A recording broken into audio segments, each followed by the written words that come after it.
You're watching the 4th annual SL24 Memorial Basketball Classic to raise awareness surrounding mental health and suicide.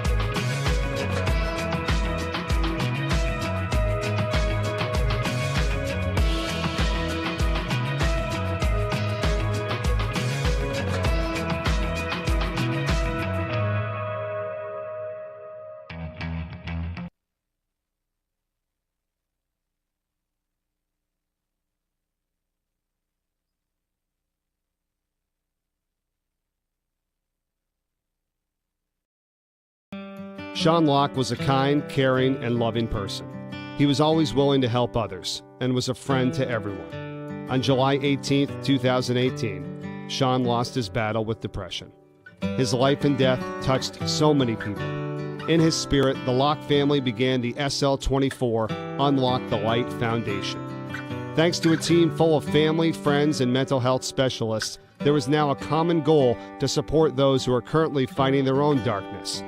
In just over 3 years, the SL24 Foundation has helped to educate each other on the signs of depression, remove the stigma, and make resources available to help.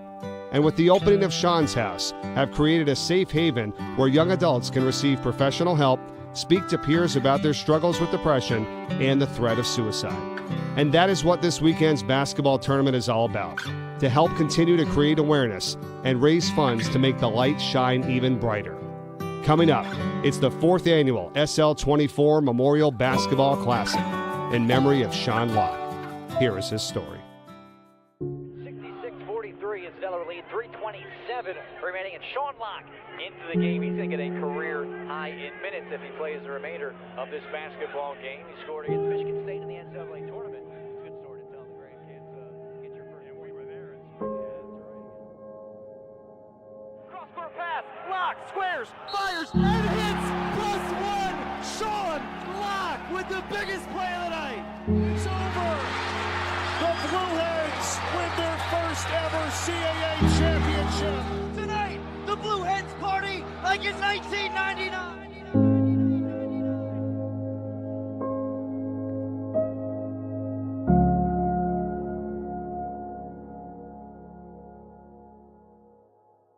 I met Sean July 7th of 2013. It was my first day on campus. We all went to his house that evening after we met, and he said, "Hey, you're on the team, your family, we look after each other," and he was just telling me what to think about college, how to adjust. That's when I knew. I was like, this is a really good kid. He was funny, he was fun to be around, like he was just a good guy. And you could just tell that just by meeting him right the first time. We're About to go through this 4-hour-long scouting report. 4-hour-long scouting report. What's up, Sean? We're about to do work, all right? I'll get back to you at lunchtime. Bye. He was a unbelievable kid. He was extremely kind and caring. He was a kid that walked into the room and everybody was just happy to see him. What are you all fired up about? About to get this win. He had a smile. You hear about the $1 million smiles, and he definitely had one of those. Sean Locke had a lot to smile about. He was the brother of 7, homecoming king, and a star athlete in the state of Delaware. I kind of always thought that Sean's everyone's best friend, and I'm sure everyone says this, but Sean was my real best friend. We were so similar. We had so much of the same tendencies of being able to go and like work a crowd or know how to make someone laugh. He was everything you could want in a person. He was a shoulder to cry on, and he also knew how to cheer you up. Sean was selfless. He was a team player, not just in his family, but in his school and also on his sports teams. Sean was a 7-time All-Star for the Elkton Little League, where he also won a state championship. He excelled on the basketball court too, becoming the first freshman to start on the varsity squad at St. Mark's High School in Newark, Delaware. First time I met Sean, he was a rising 9th grader, and we were short guys that night. He just came up to me and said, "Hey, Coach, I'm going to St. Mark's. I'd love to come out and play summer league and help you guys out. Looks like you're a little short-handed tonight." And he was fearless from the get-go. I mean, maybe a minute or two into the game, he's pulling up, shooting shots, and he really had a confidence about him right from the get-go. He just had that attitude that, hey, I want to be the best, and He was the life of the school. I mean, he was the lifeblood of that school for 4 years. After graduating from St. Mark's, Sean walked on to the basketball program right down the road at the University of Delaware. I was already at Syracuse, and he would reach out to me because he was thinking about, do I go lower Division I? Do I go Division II basketball? I remember he messaged me back and was like, hey, I'm going to be a walk-on at the University of Delaware. And I was like, hey man, that's an awesome choice. You're going to love it. Prior to his arrival, the Blue Hens had been reeling from several losing seasons. They were a team with a desperate need for help. I was convinced he's the right type of kid we wanted for our program at Delaware. He's everything you want in a teammate. And he battled adversity early in his career, not only in high school, but early in his career at Delaware in terms of injuries. But every day he showed up and competed. To be a walk-on at a high-level program, it's tough. You're asked to do the dirty work in practice. You're asked to stay late and rebound with guys. You're asked to do a lot of different things that the scholarship guys maybe aren't asked to do. I knew that he could do all those things and that his coaches were going to love him. Although he was a walk-on, Sean brought invaluable leadership to the program. He was unbelievable in the locker room. He was a huge leader. Sean was the kind of guy where you asked him to do something and he would do it. It wouldn't be why or is there anyone else that could do it? And I think that really spread to other players. In Sean's first year as a Blue Hen, Delaware finished the season recording the most wins in 12 years, narrowly missing the conference championship game. His sophomore year, Delaware advanced to the NCAA tournament for the first time since 1999. The Blue Hens win their first ever CAA championship. 75-74, Delaware wins it over William & Mary. Although Sean was not the biggest star on the court, he found his role as a trusted voice in the locker room. You know, when Sean spoke, especially as he got older, junior year and senior year, everybody listened. Sean graduated from Delaware with a bachelor's degree in business administration with a minor in sports management. He went on to work for the Buccini Pullen Group in their commercial real estate department. I mean, Sean was liked by everybody. He was a good-looking young man, had a great job, excited about working for Buccini Pullen. Sean was like the most popular man in the state. If you hung out with Sean, you were cool with everyone, because Delaware's a state where everyone knows everyone. So you go around and say, hey, I know Sean, or I'm on Sean's team. Like, oh, you know Sean Locke? On the outside, Sean had it all. But on the inside, Sean was suffering from the crushing weight of anxiety and depression. I never would have ever guessed that that's how he was feeling. You really can't tell what someone's dealing with inside. I mean, a lot of people are really good at hiding it. He is a great example of that. On July 18th, 2018, friends and family received the phone calls nobody ever wants to get. Hearing the news they never thought they'd hear. I was actually in the process of moving and just had gotten home. I was at my friend's house. I was at home. I was on the road recruiting. I was at the doctor's. I got a phone call from my mom. You know, I was busy at the time, I didn't pick up. And she sent me a text, said, call me ASAP. Mr. Locke had called me. I remember it was on Wednesday night. It was a little weird because it was a little late in the evening. It was about 9, 10 o'clock. So I was like, okay, what's Mr. Locke calling me for like this late? You could just hear the pain in his voice. He was hysterically crying, and so I couldn't comprehend what he was saying at first. You could tell that something was seriously wrong. I picked up, and it was the EMT on the phone, and she said, Kevin, you know, this is the EMT. I'm here with your mom. Your mom asked me to call you. Your brother Sean has passed away.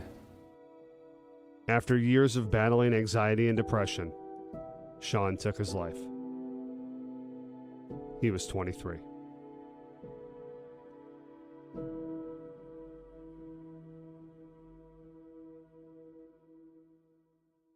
I never cry. That's my superpower, I guess. But that was tough. When you're a big sister, you want to protect everyone. I was willing to do whatever it took as Sean's older sister, but like calling my dad and telling him that Sean killed himself was something that I never thought I'd have to do for Sean. I've dealt with suicide professionally and personally, and I can tell you it is the worst pain that any mom or parent could have. And it is the last 911 call any mother or RN ever wants to make on her own son. As the news of Sean's passing circulated, family and friends were left in shock. It's not the call I was expecting by any means. Sean and I spoke probably 3 weeks before he passed. He was as good as I remember talking to him. It was one of those things, it's like, is this really happening right now? I think everybody says it until it happens, but I would say, you know, if you gave me a list of people, then Sean would have been the last person I probably would have picked. Yeah, you always worry about them when they get their license, and then you worry when they go off to college and what trouble they're going to get into. But we had gone through all that. He'd gone through unscathed in high school, and he had gone unscathed through college. And you question yourself as a father, and you question your own purpose in life. What was it all for? And then you go through a phase of being very angry. How could he do this to us? But then you start looking for answers. You're never going to find total answers, but you know, Sean left us a very brief note. And he said, I love my family, I love my friends, I'm so sorry. Depression is a real thing. That was the first time that I knew he had depression. He was so good at hiding it. It's not that, you know, when people are hiding depression that they're not telling an authentic story. It's just harder during that moment. But I guess I spent a lot of time thinking about, like, how could I have created a better space to listen more? And I think that's something I try to do, is listen more. Sean and I had a conversation the day before.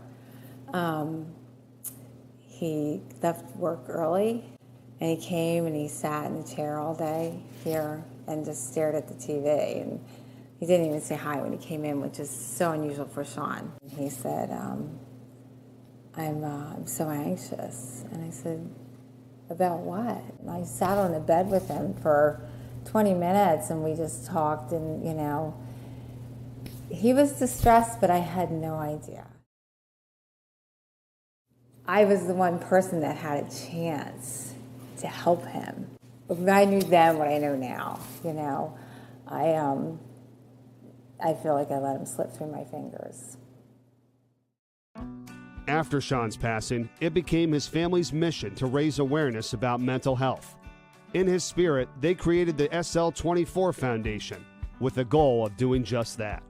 I was at his viewing, and his parents and his dad especially, they were so shocked as everyone else was, but he kept speaking about awareness and only if there was something out there that kind of got this conversation of mental health going. I kept just thinking of how Sean helped me kind of get a job here, and I was just thinking of a way of how I could help.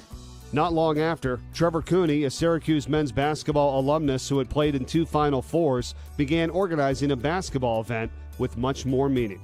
Sports is something that brings us together as a community and as a whole. I have this job here at the 76ers Fieldhouse, tied in with sports. Can I bring mental health to people with sports? Thus, the creation of the SL24 Memorial Classic, a high school basketball showcase. No one wants to talk about mental health. Like, no one wants to talk about depression. It's not something that's fun to talk about, but sports are fun to talk about. If you were to do a PowerPoint on mental health, are you going to get everyone's attention? You're going to get some people's attention. But if you put a basketball game out there, are you going to get people's attention? Yeah, you are. So that was the whole idea behind this event, this basketball showcase. You have some high school teams playing it, and you promote mental health. And you get people to talk about mental health without them even knowing about it. On February 8th, 2019, thousands attended the SL24 Classic to not only see great high school basketball, but to start the conversation about mental health. Yeah, that was a very amazing night in one sense, because you saw a community come together to really start to have an honest conversation about depression. And I had a young man said, because of that night, I told my friends I had depression. And it started the conversation to get him the help that he needed. You realized how much of an impact mental health has on everyone. And no one wanted to talk about it, but here we are talking about it.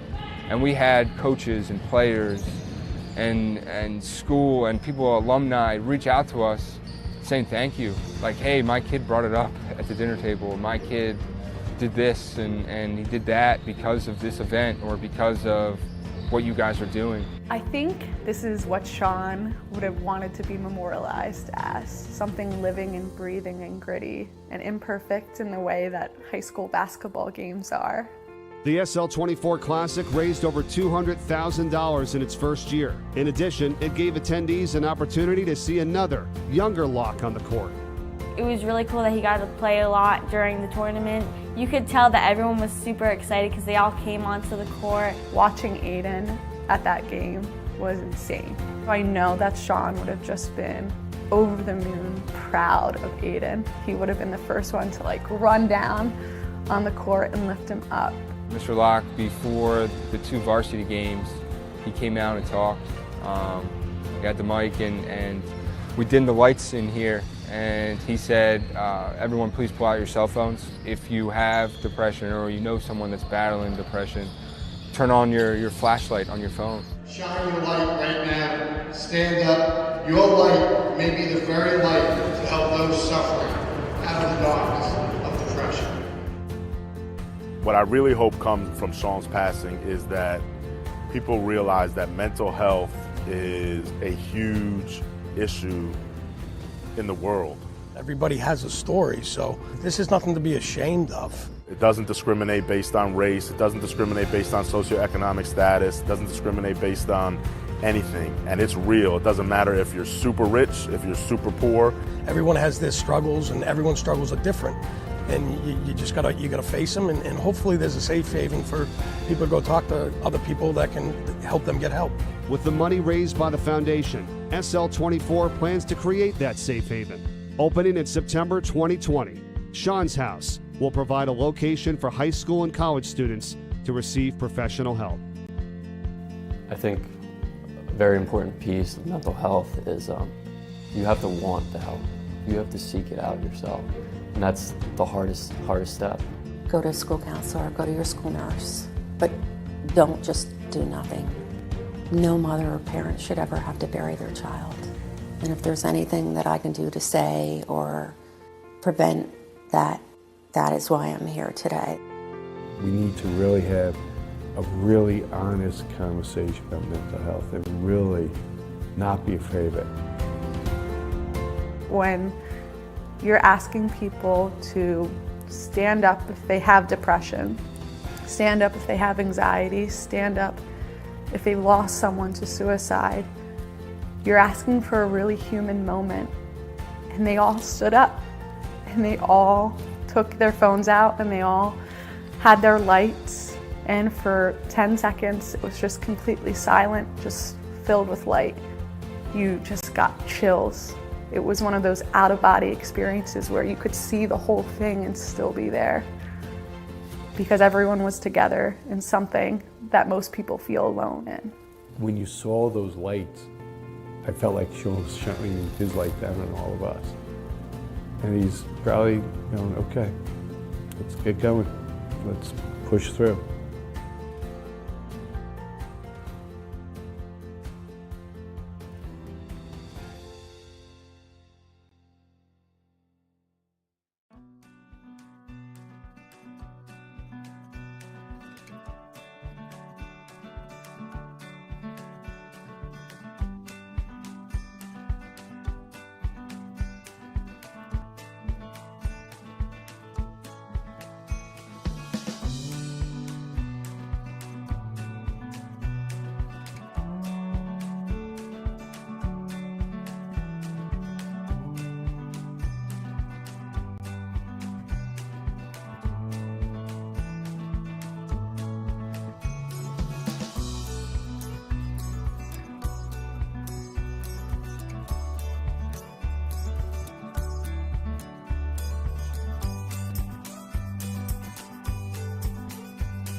Tavernic Rustic Italian. It's Platinum Dining Group's take on authentic rustic Italian cuisine. Think of it as kind of returning home to grandmom's house.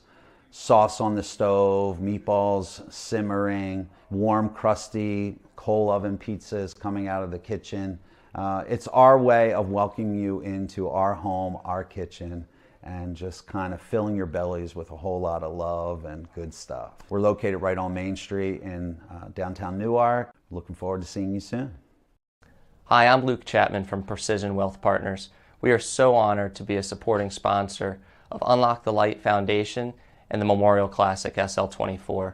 Personalized financial planning is one of my life passions, and at Precision Wealth Partners, we work tirelessly to personalize your plan and help you achieve your goals that ultimately ends in peace of mind. We are looking forward to hearing from anyone for a second opinion on their existing plans or to get started for those who haven't yet. You can reach us at precisionwealthpartners.com or at 302-367-7613.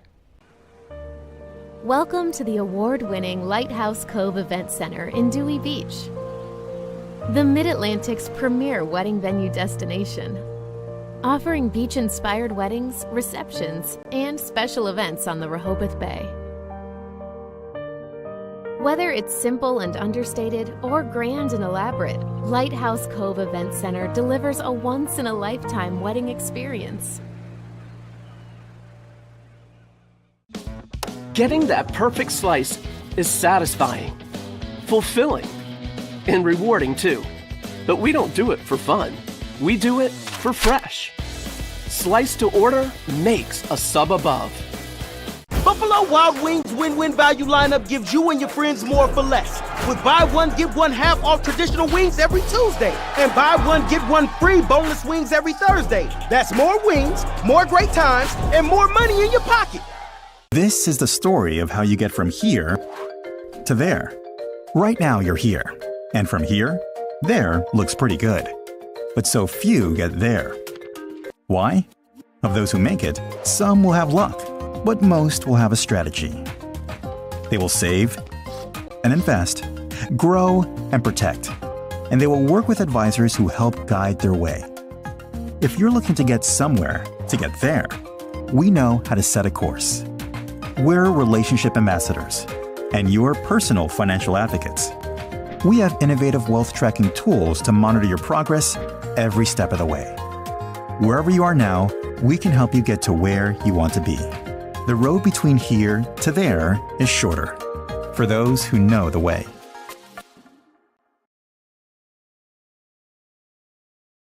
Tavernic Rustic Italian. It's Platinum Dining Group's take on authentic rustic Italian cuisine. Think of it as kind of returning home to grandmom's house. Sauce on the stove, meatballs simmering, warm, crusty coal oven pizzas coming out of the kitchen. It's our way of welcoming you into our home, our kitchen, and just kind of filling your bellies with a whole lot of love and good stuff. We're located right on Main Street in downtown Newark. Looking forward to seeing you soon.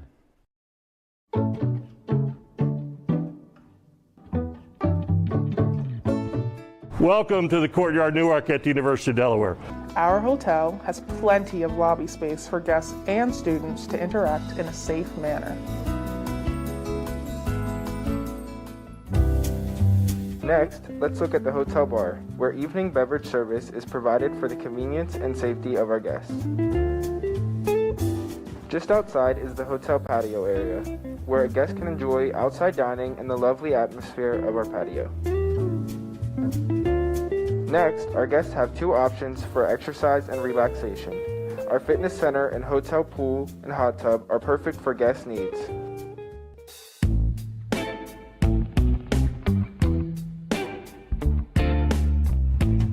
Welcome to our recently renovated hotel guest room. We have a combination of 126 guest rooms and suites.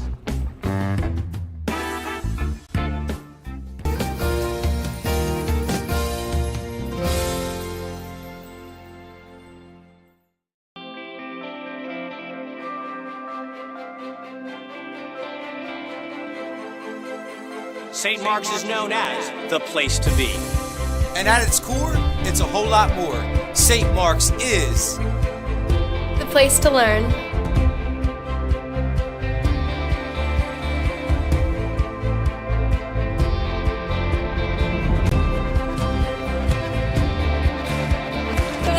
to compete.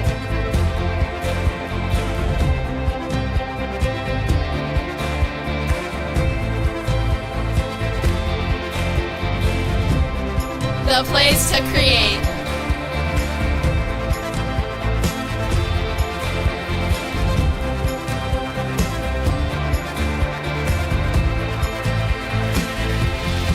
The place to pray.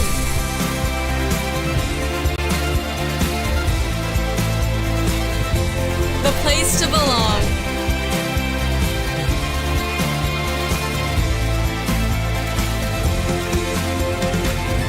The place to succeed.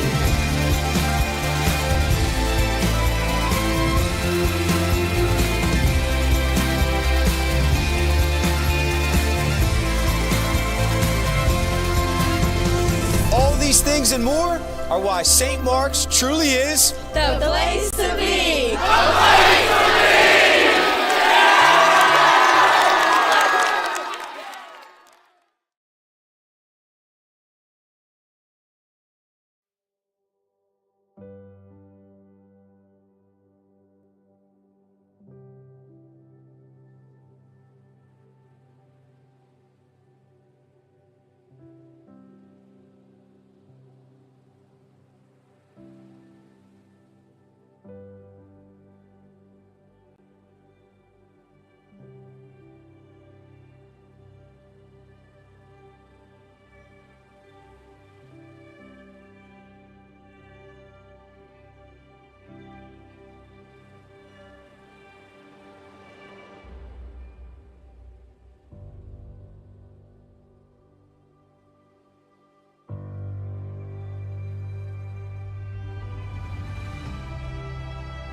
Welcome into the SL24 Memorial Classic, the 4th annual. I'm Scott Klatskin alongside Bill Harmon. We are so excited to raise awareness and funds tonight and tomorrow evening here at the Chase Center.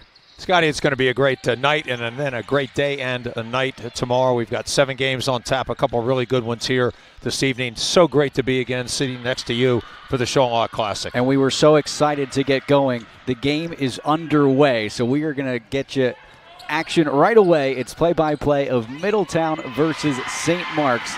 So let's get you in to the action on the floor.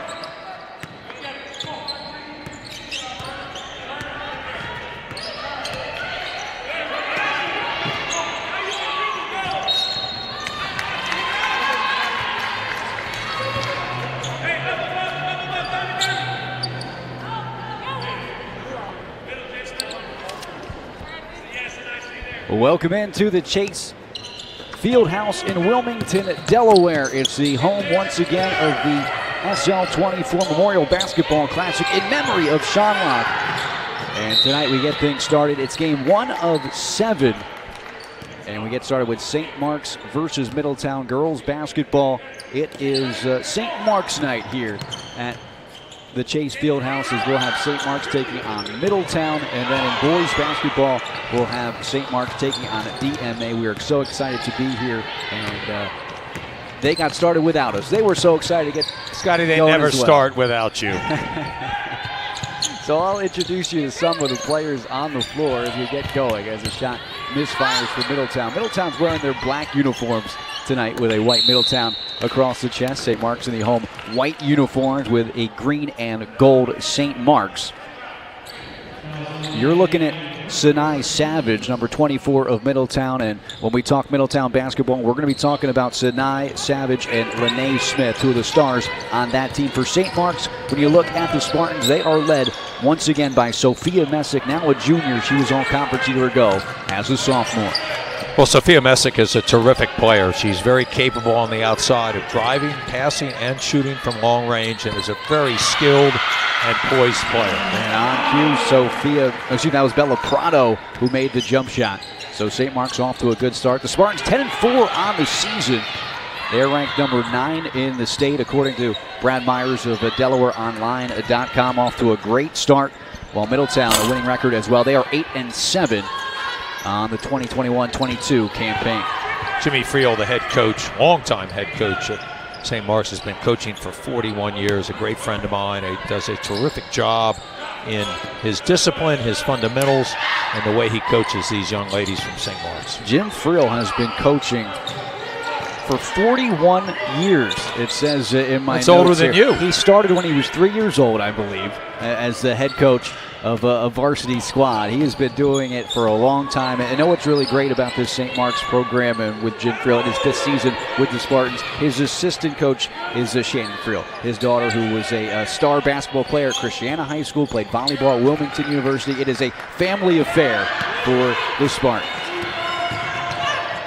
And there's Sophia Messick. Remember that name, the 5'6" junior guard. Last game had 18 points on Tuesday against Wilmington Friends and gets the and one there. Sophia Messick doing a nice job there after the steal in the open court, drawing a little contact and being able to finish through it. You were talking about Jimmy Friel. He was a heck of a player himself in high school and college, a fantastic shooter, so they really do a great job with their shooting skills. And there was Messick with a wonderful finish through contact out on the low block as she pushed the ball in transition. So Spartans are getting off to a hot start almost halfway through this first quarter of action. A 6-0 lead for the Spartans, and front end miss on the free throw. Over the back goes Bella Prado. That's her first foul. For Middletown on the floor, Kayla Whitaker, Lene Smith, one of the top players on the team, Karima Hall, Maggie Wiley, and Sinai Savage, who we mentioned. And Lene Smith gets the ball taken away from her. Messick misses, gets it back, and a nice assist that time for Messick to find Kira Benoit, the freshman, getting varsity time as a 9th grader. Is pretty impressive stuff, and she reached double figures in just her 4th game on varsity, so she has made an impact right away this season as St. Mark's Bella Prado gets picked up for another foul. St. Mark's loves to show a variety of pressures. They'll do a little quick trap at full court. That was man-to-man on the last entry. And they'll progress back to half-court man. Jimmy Friel and his staff do a terrific job of teaching the fundamentals of man-to-man. They really are a well-drilled team defensively. So a timeout is taken on the floor with St. Mark's up 8-0. Cavaliers not trying to have St. Mark's extend that lead. It gives us a moment to talk more about the SL24 Memorial Classic. Bill, it is an honor to be here tonight at St. Mark's night. Sean Locke, of course, we're remembering him as he was a St. Mark's alum. And we're going to get 2 games for the Spartans. If you're thinking, how can we help the cause? How can we donate this evening? Well, it's simple. There are several easy ways. One of them, UnLockeTheLight.com. And you're going to spell Locke like Sean's last name, UNLOCKE, thelight.com/donate. All the instructions will be there. Or if you're not at a computer, you just want to text, you can text SL24. That's SL24 to number 53555. Any amount of money will help the cause as they're doing phenomenal things here in year 4 of this tournament to raise awareness and help those in need. We're back in action after the timeout. Middletown looking to get on the board. It won't happen that time.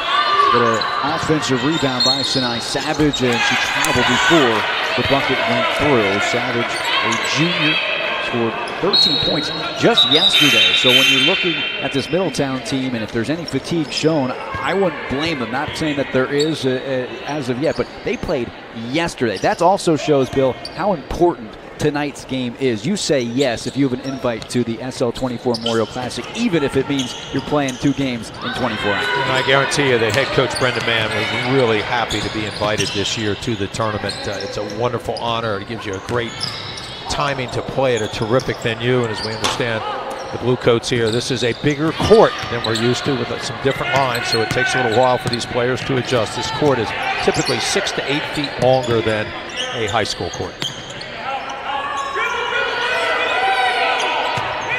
Smith getting into the half-court set. First time Middletown's really been able to slow the ball up and run some offense, so the foul's going to be called against St. Mark's. That's the 3rd on the Spartans. We talk about them slowing it up for the first time. Part of the problem when you are pressured, as St. Mark's does, whether they pick up at full court or at half court, they try to speed you up a little bit. That time, good penetration, and Kira Benoit was not quite positioned properly to draw the charge. Good call by this officiating crew. She picks up her first foul. Nearly gets a steal on the inbound and a turnover for Middletown.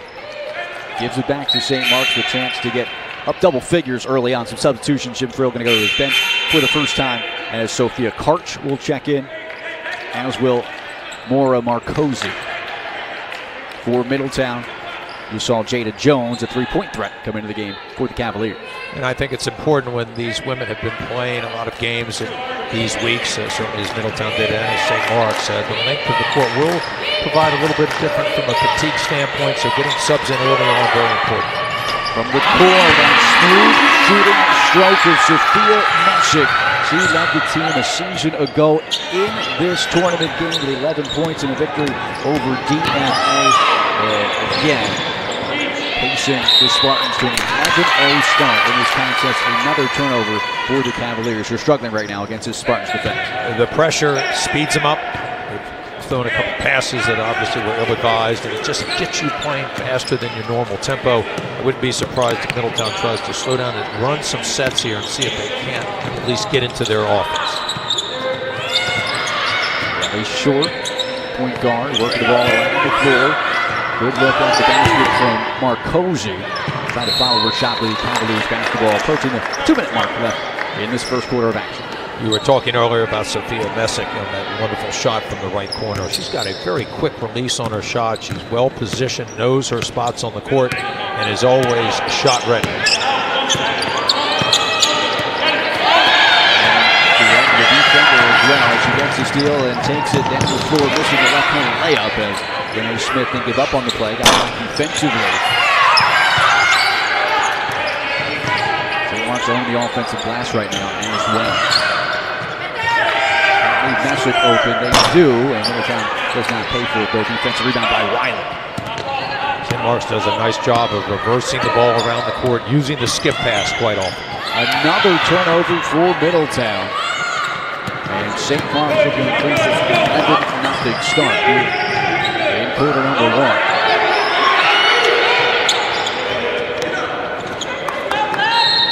Traveling violation. So it's early on, Bill. It's the first quarter. You're playing in a new gym, a bigger arena. This is a G League arena for the Blue Coats, and maybe some nerves as this is a big event in the area. So we're seeing some turnovers on both sides. I don't think there's a doubt to that, Scott. The lights are different. The court's more spacious, so the crowd will be bigger as it builds throughout the evening. A lot of pressure on these young women, but they'll adjust eventually.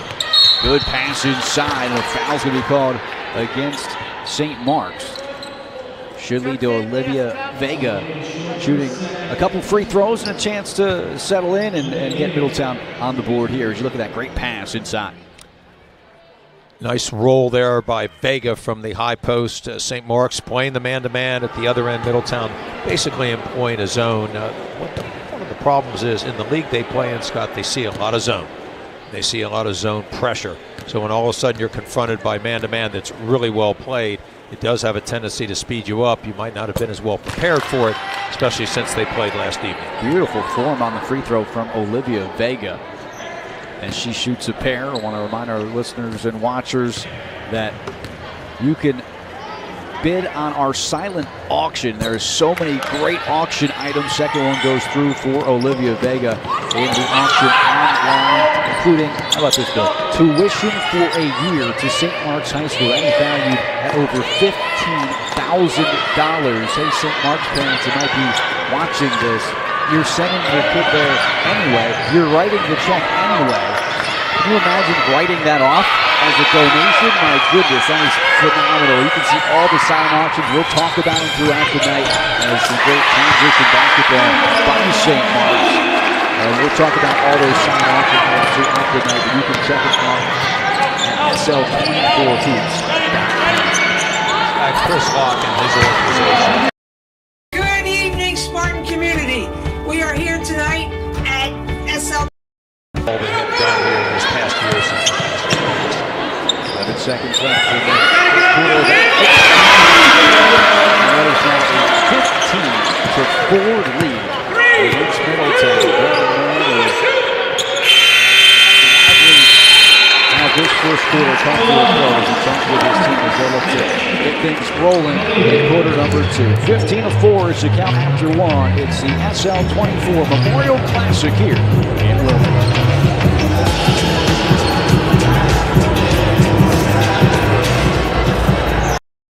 Good evening, Spartan community. We are here tonight at SL24. My name is Diane Casey. I am the principal at St. Mark's High School. Throughout the week, we have supported SL24 with our Peace of Mind Club.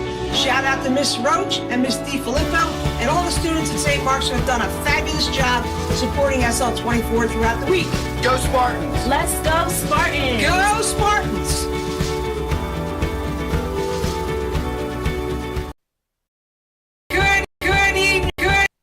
Fourth annual SL24 Memorial Basketball Classic is being brought to you by HFM Investments, Platinum Dining Group, Formal Affairs, and by iHeartRadio.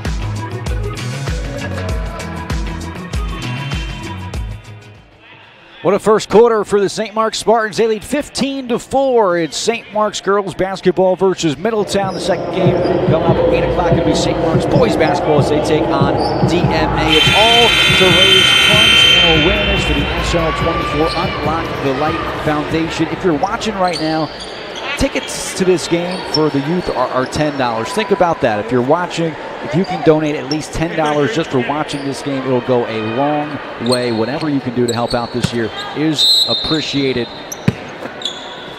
as we have such a good cause here in Wilmington for the 4th annual Classic, remembering Sean Locke, the former St. Mark's Spartan.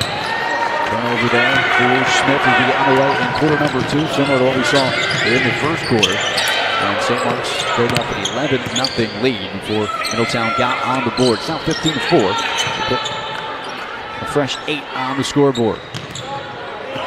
Middletown continues to stay in this extended zone. St. Mark's has done a nice job of getting the ball into the middle and then reversing it, and also attacking with the skip pass. Great ball movement by St. Mark's. A miss on the shot, but a follow does not go. Another offensive rebound by St. Mark's. Solid defense inside by the Cavaliers. Very difficult when you play a zone to always have your block out assignments steady for you, and St. Mark's has really taken advantage of that. Contact, no whistle, missed by Smith. Out of bounds it goes. 1 minute into the second quarter. And also, you can get merchandise online. You can get it here at the venue as well, on sale here at the field house, and you can get it at UnLockeTheLight.com. As you're watching, you might see some people in the crowd with some great apparel for UnLocke the Light and SL24. You can get that at UnLockeTheLight.com. So you can look sharp and support a great cause. The jump shot is on the way, smooth off the hand of Jordan Guay, the senior point guard. Middletown did a nice job of settling their offense, reversing the ball a few times and getting that ball into the right corner to Guay.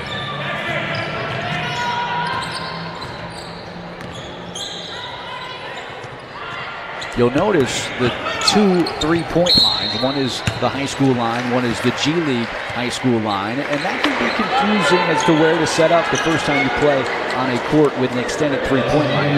Most high schools, I would assume, do not have the double 3-point line setup, so you might look down at your feet and you realize, oh, I should be setting up a few feet closer in. We'll see how that plays out in both games tonight and the 5 tomorrow.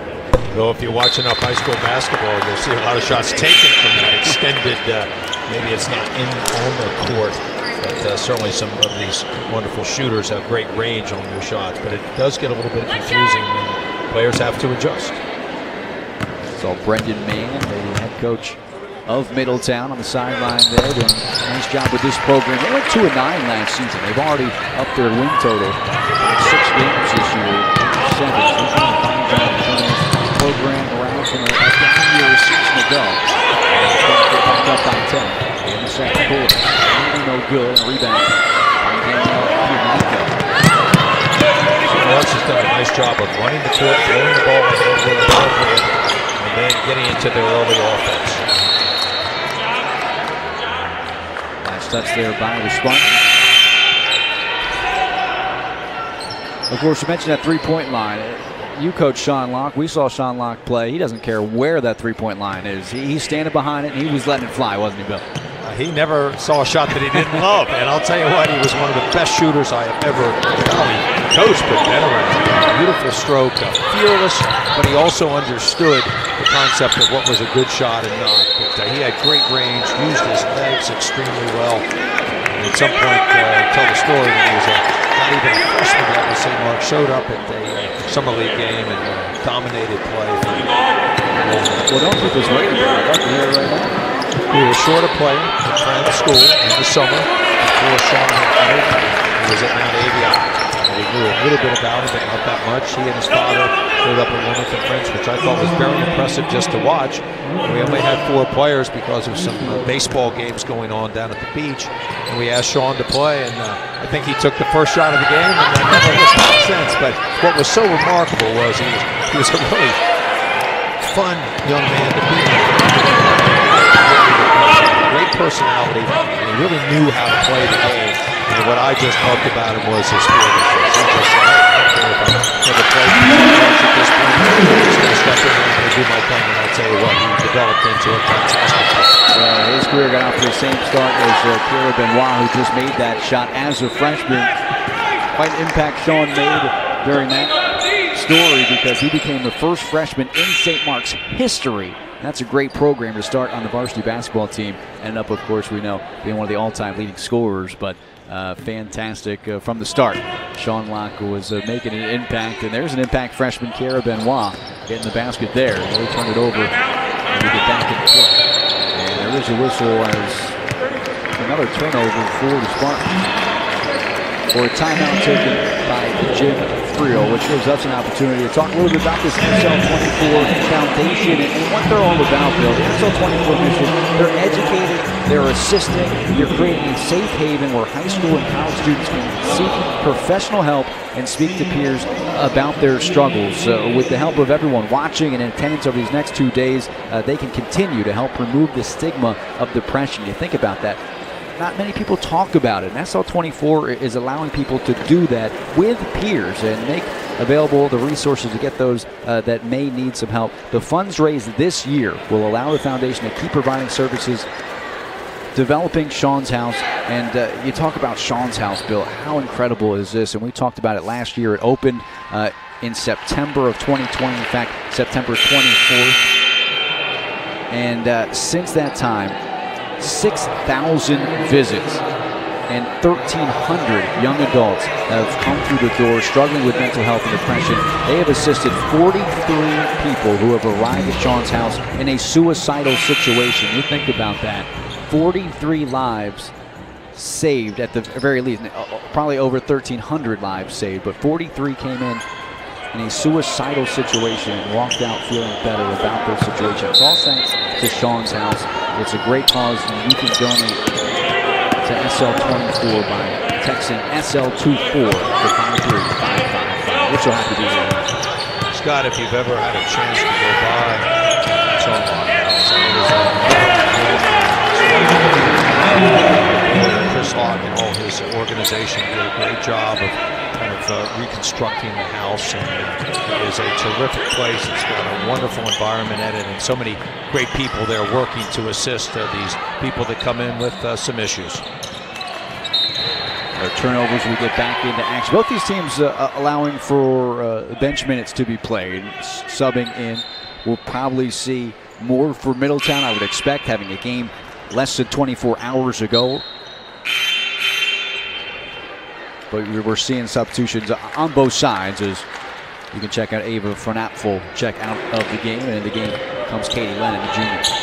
Well, I think both coaches want to get their players involved early on to get a feel for the court and the situation, as you've already highlighted. But once they get in, I think both coaches will get back into their normal rotation.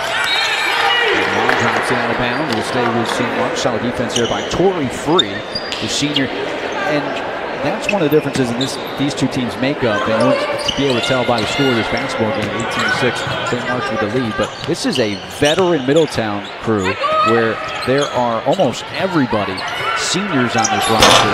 And a very young St. Mark's team, so all the talent that Jim Field has for the 9th-rated team in the state of Delaware is coming back. There are no seniors on this roster, and so that's one of the differences between these two teams today. 8 seniors on that Middletown team. Brennan did a really nice job of getting this group ready to play. They're off to a nice start. They were really playing well early on, and then the competition stiffened up a little bit. Some losses to Delcastle and Concord, and then AI and Smyrna last night, as you've already documented, having to play. So they've run into some tough sledding because the competition got a lot better, but this is a program that's on the rise. And then you talk about St. Mark's being so youthful. Jimmy Friel has just got to be so excited to keep molding these young women day in and day out, get them better, and then certainly great aspirations for the future. Savage, but Free could not finish on the inside. She does follow her miss and gets the basketball back. Free's been very active since coming off the bench. Finds a cutter Wiley, but a turnover to the Cavaliers.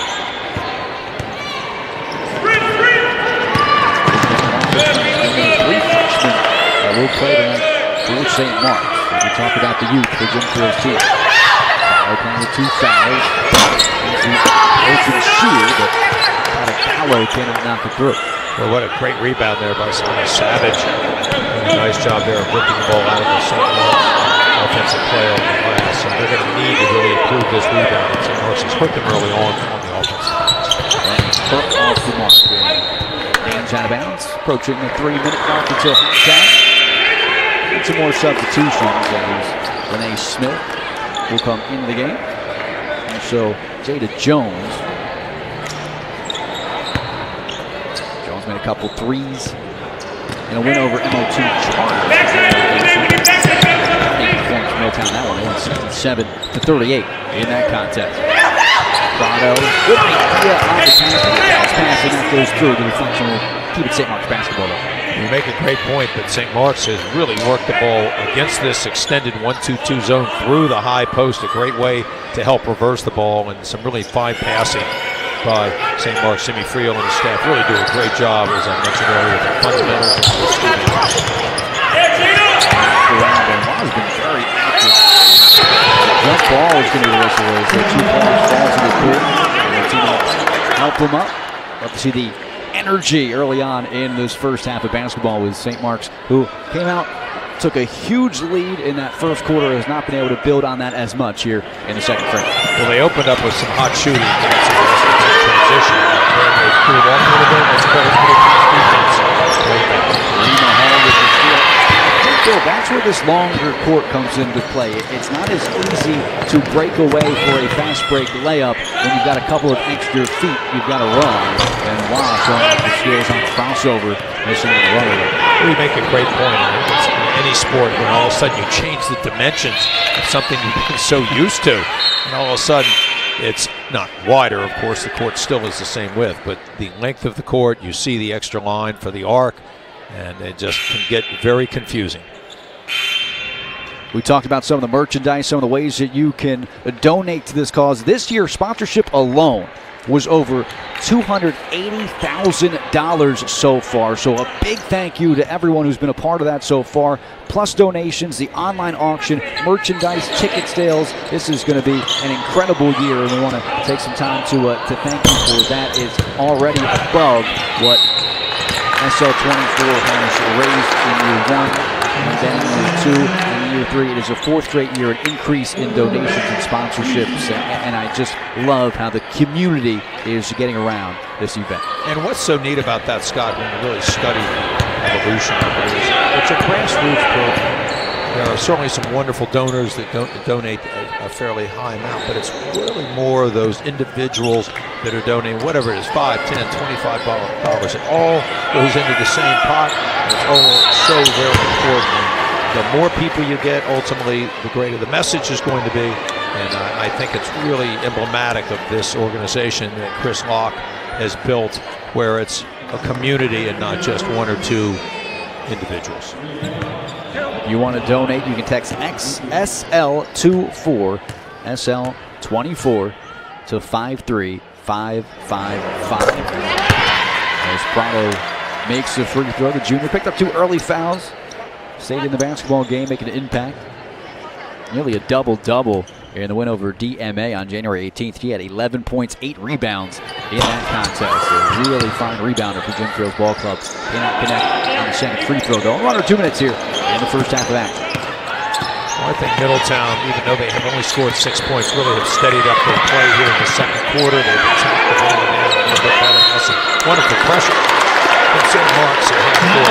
Usually that's not a place where you want to pick the ball up. Try to keep your dribble, get down the floor, especially on these long floors. St. Mark's doing a nice job there of trapping and denying in a great spot. Timeout on the floor taken by Brendan Mann. This Middletown team, only 4 games left on the schedule after tonight's contest. They're having struggling scoring a little bit in this one in the first half. They've scored as many as 73 in a game, and they did so against William Penn on January 10th. They scored as few as 9 points in a game, which they did against Appoquinimink. So he's just looking for some answers right now in that huddle. While they talk things over, let's take a look at the schedule coming up for today and tomorrow. Of course, we've got right now St. Mark's versus Middletown girls, St. Mark's versus DMA coming up next, and then what a day of action tomorrow. You'll want to be here for it. We appreciate you watching as well on SL24hoops.com. That nightcap is perhaps a championship game preview in the making. Well, we had a chance last night, Scotty, you and I, to talk to the head coach of Sanford, Tyrone Perry, who was a terrific player at the University of Delaware, and just doing a fantastic job in his first year at Sanford. It's really amazing. His staff, he was able to retain most of the staff from the Stan Waterman era, and he's really done a great job of working on only one loss so far. It's going to be a wonderful matchup. So tied the Delaware men's basketball game. So Stan Waterman, in fact, a few weeks prior to that, he's now coaching at Delaware State University doing a fine job with that program. Chance to earn a couple more at the free throw line. Well, that was a really great move for Stan. He had been a long-time coach at Sanford, won numerous titles, numerous conference championships. Really, he probably didn't have much else he could do there except just keep winning like he was always doing. To take on the responsibility of a mid-major college program, I think it was quite a challenge to him. And right now it's been a little bit difficult early on, but I guarantee you that he's going to get that program turned around and moving in the right direction. Lene Smith at the free throw line. That team had 19 points. Missed 5 free throws, though. Misses one there yesterday in that loss at Smyrna.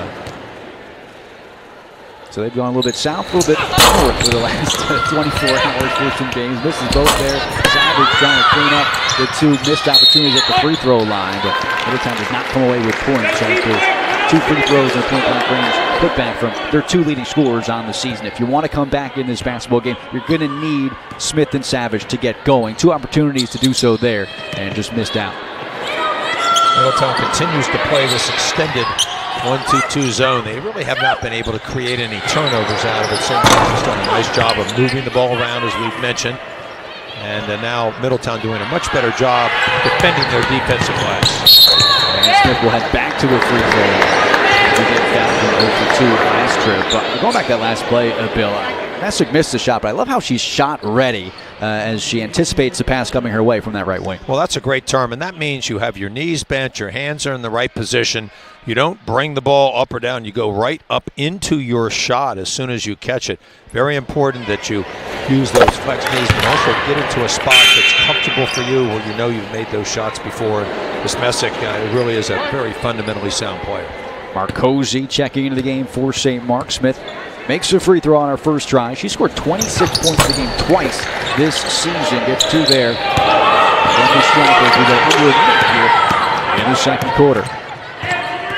Free's been a solid defender all evening for Middletown. Pressuring Messick. Puts the ball out of her hand. And back to it near half court.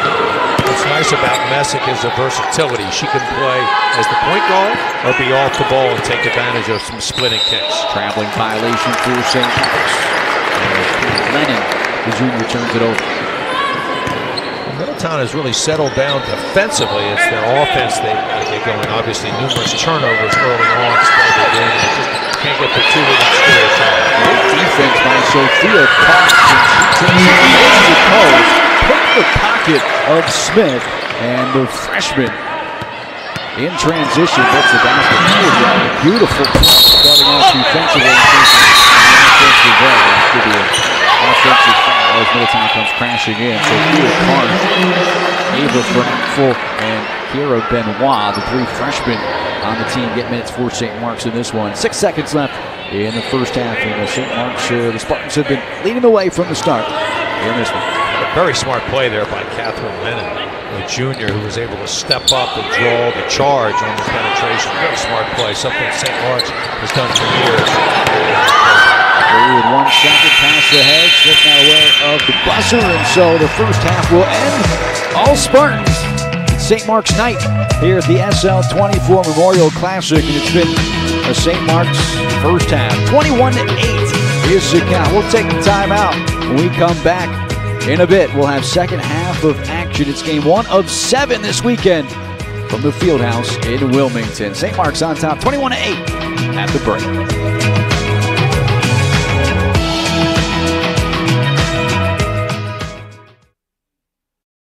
Hi, I'm Luke Chapman from Precision Wealth Partners. We are so honored to be a supporting sponsor of UnLocke the Light Foundation and the Memorial Classic SL24.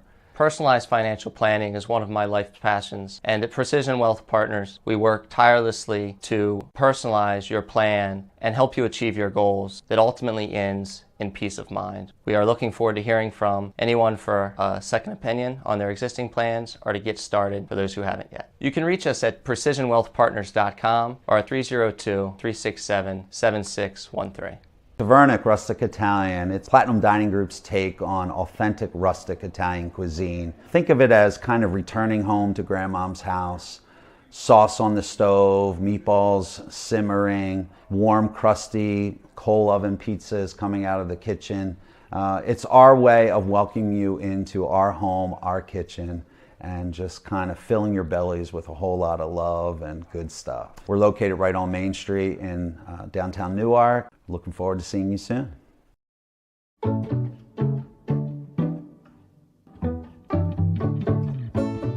Welcome to the Courtyard Newark at the University of Delaware. Our hotel has plenty of lobby space for guests and students to interact in a safe manner.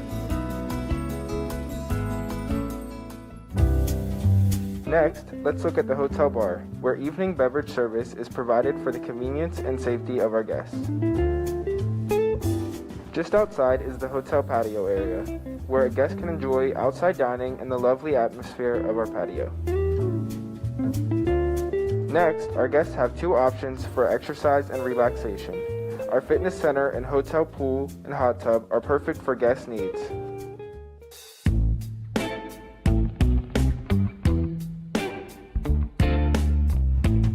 Welcome to our recently renovated hotel guest room.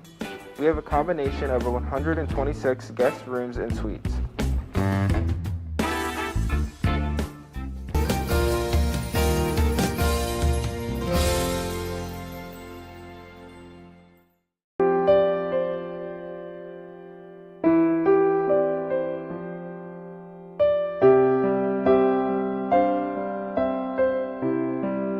Just wanted to thank SL24, the entire team, for your important work. Thank you for your tireless efforts. Thank you for shining the light of truth and openness on the issue of mental health and suicide.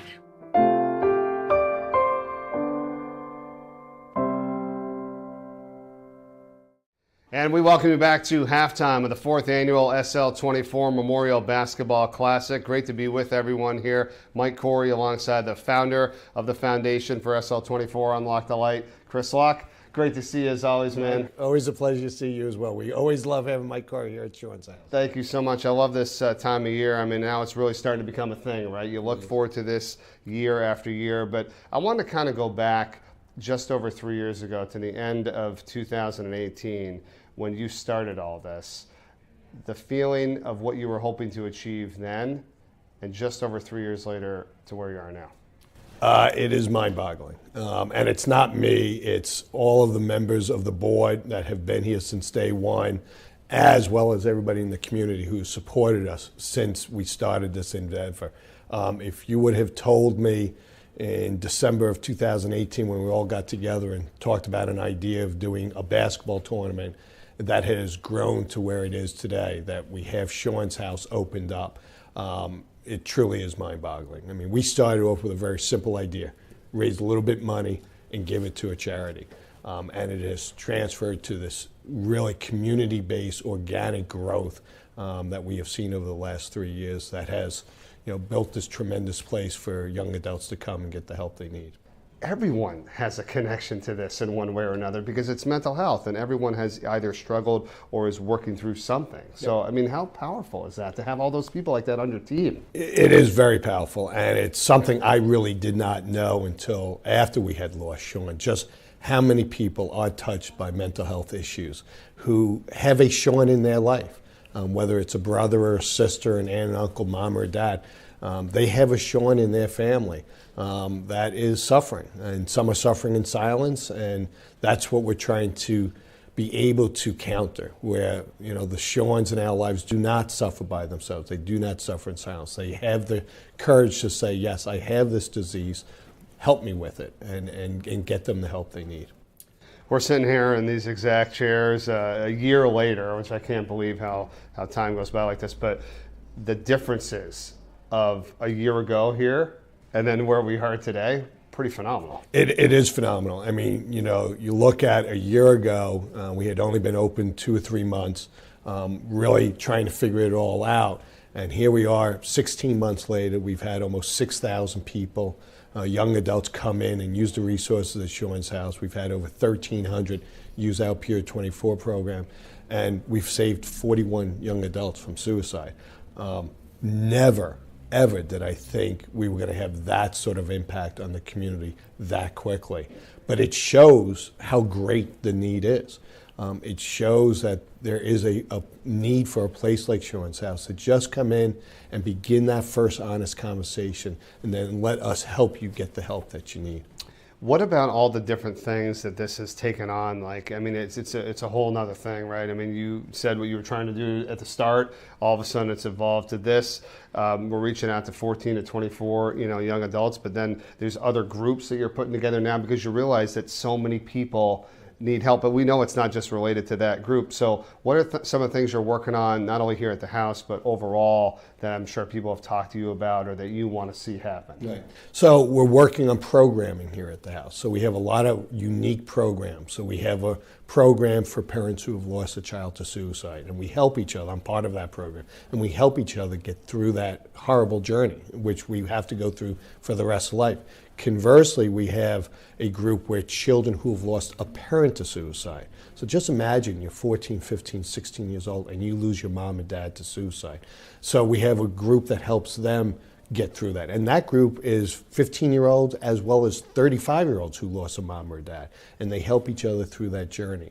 In February, we're going to be starting a thing called Digital Diet, which is a program to help young adults wean themselves off social media, or at least put social media in the right parameter of their lives. And we have yoga, and we have mindfulness, and we have a support group for parents who have young adults dealing with mental health issues here. We really want this to be a beacon for everybody who's dealing with something, so that young person that walks through the door, we want to help them, but we also want to help the mom and dads as well. Done an unbelievable job getting this message out. There's no doubt about it. The tournament, the SL24 Memorial Basketball Classic, we love it. It's been amazing. How special has that become, and what that's going to be like, watching those kids on the court and the money that it's going to raise and everything that tournament does now? It is the best. It connects me to basketball. We're a basketball family. All of our kids have played at the high school level, and Sean was blessed enough to play at the college level. And it's that connection we have as a family, and it's really a great connection to the student athlete. To be able to speak to them in the locker room before their games, to be able to speak to all the students that are in the stands, and have those 30-second conversations, and have someone come up and say, thank you for doing this, or I'm coming to Sean's house to get the help.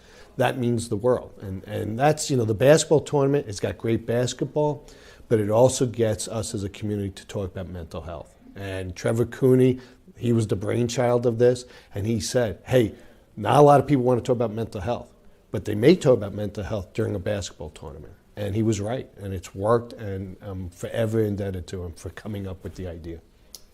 You know how much Sean meant to you and your family, to others, and what he did to build up their spirits, to always have a smile on his face, to help others. What a gracious human being as his legacy lives on. I can only imagine, and I wanted to hear what you thought about what you think he's saying when he's looking down at all this right now. Great question. It's a great question. I think he would say, keep doing it, Dad. Keep doing it. Don't let anybody else suffer in silence anymore. I think he would look down with that smile that he had and would say, wow, this is something else, man. Keep doing it. And that's what we'll do. I'll keep doing this to my last breath because I don't want moms and dads to deal with what we have to deal with on a daily basis. I don't want to see kids suffer in silence. I want them to have the courage to speak up and say, I'm dealing with something, I need help. I love you, man, and love being a part of this. Thank you. Appreciate it. Chris Locke, founder of the SL24 UnLocke the Light Foundation. We appreciate you watching the 4th annual SL24 Memorial Basketball Classic. We'll be back with more after this. Good evening, Spartan community. We are here tonight at SL24. My name is Diane Casey. I am the principal at St. Mark's High School. Throughout the week, we have supported SL24 with our Peace of Mind Club. Shout out to Miss Roach and Miss DiFilippo and all the students at St. Mark's who have done a fabulous job supporting SL24 throughout the week. Go Spartans! Let's go, Spartans! Go Spartans! Buffalo Wild Wings win-win value lineup gives you and your friends more for less. With buy one, get one half off traditional wings every Tuesday. And buy one, get one free boneless wings every Thursday. That's more wings, more great times, and more money in your pocket.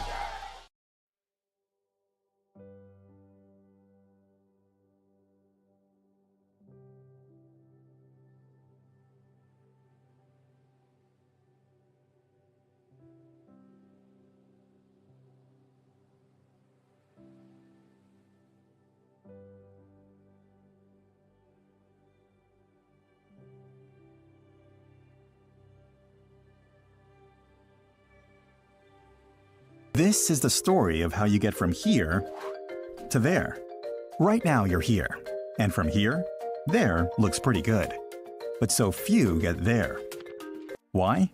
Of those who make it, some will have luck, but most will have a strategy. They will save and invest, grow and protect, and they will work with advisors who help guide their way.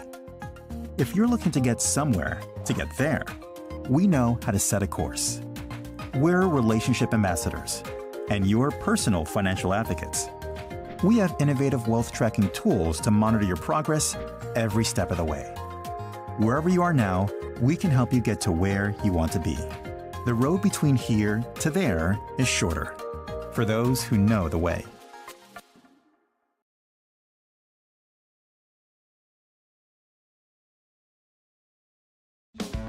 Getting that perfect slice is satisfying, fulfilling, and rewarding too. But we don't do it for fun. We do it for fresh. Slice to order makes a sub above. Welcome to the award-winning Lighthouse Cove Event Center in Dewey Beach, the Mid-Atlantic's premier wedding venue destination, offering beach-inspired weddings, receptions, and special events on the Rehoboth Bay. Whether it's simple and understated or grand and elaborate, Lighthouse Cove Event Center delivers a once-in-a-lifetime wedding experience. Good evening, everyone. I'm Lou D'Angelo, the Superintendent of Schools for the Diocese of Wilmington. We are grateful to SL24 for all that they do on behalf of Catholic education and the entire Delaware community. Have a great night.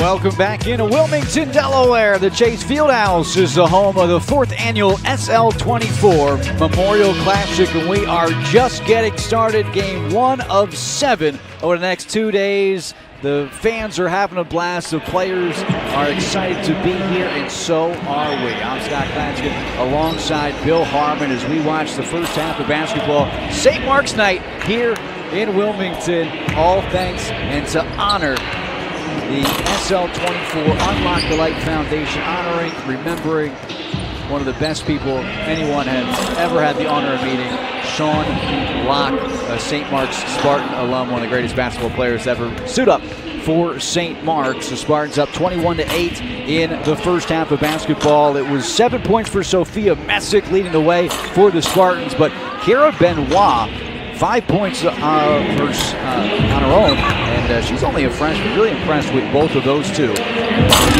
A very youthful team. I thought Sophia Messick really showed off her long-range shooting. She can run the point. She can be the wing player. Some nice things in the open court as well. And Kara Benoit really plays hard. A freshman with a lot of poise and a lot of game. For Middletown, just too many turnovers hurt them in the first half. Got off to a slow start. Maybe some fatigue from playing a night ago at Smyrna, but Lene Smith, Sinai Savage, they're going to have to get going in this second half if Middletown wants to get win number 9 of the season. I think it was the St. Mark's defensive pressure that created most of the turnovers. They were using it at full half, and even in the quarter court, they did a nice job of speeding up Middletown early on. Then as the second quarter progressed, I thought Middletown slowed down a little bit and did a much better job. Clearly, Savage and Smith have to find a way to get this team back in with some interior scoring by Savage and some long-range shooting by Lene Smith. Great crowd on hand here in Wilmington. We expect even more tomorrow when there's 5 games, starting off with an excellent girls basketball contest at noon, and then throughout the day, 4 boys basketball games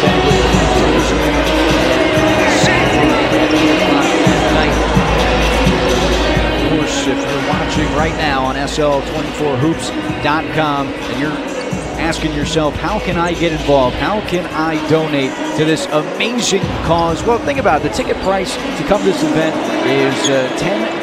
So if you're watching and you're thinking, how much can I give?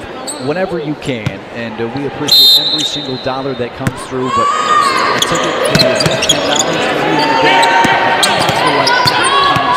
Donate, or you can text SL24 to 53555. Turnover, unfortunately, for Brandon Mann's team. Some more of that half-court pressure by St. Mark's. They're very good about getting in the passing lanes. They have active hands and are always very well positioned. Jimmy Friel and his staff do a fantastic job of teaching positional defense. Messick against the zone. Shoot you out of the zone defense. Sophia Messick, long-range shooter. She's about to do her second 3 of the game. Quick reversal from the top of the key by Haley Short. Surprise Middletown's defense. So wide open. To Middletown. That's the Paul putting on defensive pressure. You can also donate by the barcode, that QR code, I should say, on the screen. Put your photo of your phone up to that, and it'll lead you to the link. Bill, I will, at halftime of next game, maybe in between games, I will teach you how to use the QR code. You're my new technology man. I love it. Your flip phone has mine certainly does, and I'll be holding up to the screen. Prado tries to get in on the scoring action. It's really neat, all the ways you can donate, though. We mentioned the website, texting SL24 to 53555, the QR code. And, Bill, there's also a way to donate through Venmo. It's SL_24. The Venmo account is SL_24.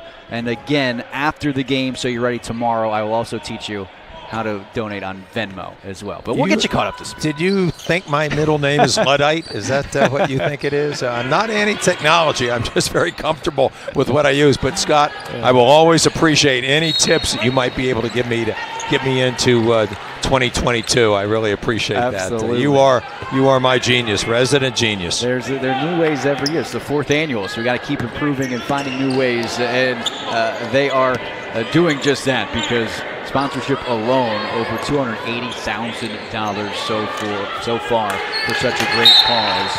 And speaking of giving some tips, Bill, and I know you say that facetiously, and I appreciate that. What are some tips we can give these Middletown Cavaliers to help them get back in this basketball game? Well, I think they might want to get out of their zone at some point, because St. Mark's has done a really nice job of passing the ball around and attacking it. It's just a matter of whether they're going to make those long-range shots or not.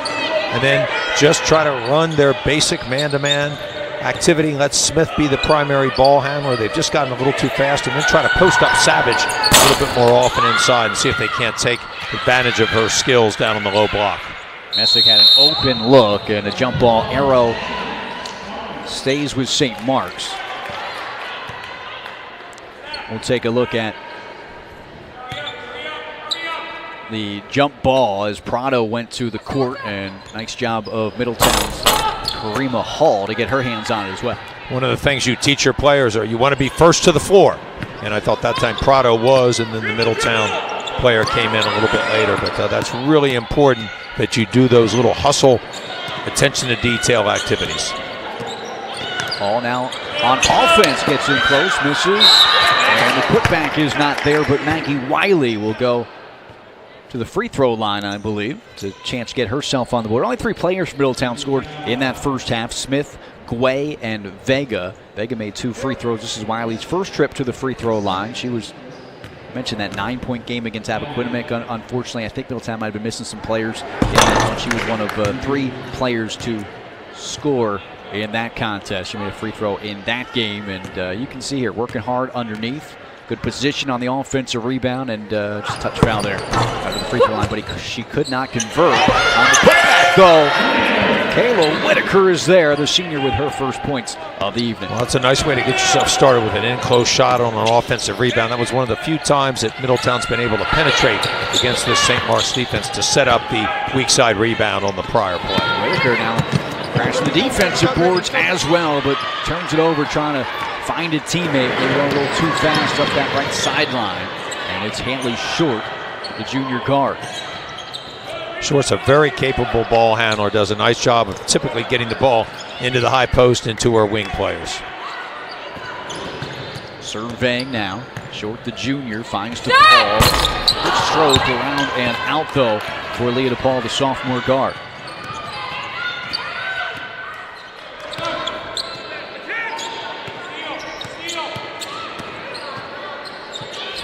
Whitaker off balance, never got square on that shot. Another rebound for Prado as she adds to her total. Prado does a very nice job of getting to the weak side and blocking out, using her body extremely well. She's had that shot a few times available and finally takes it. Offensive rebound once again for St. Mark's, but she's had that foul line shot open for her.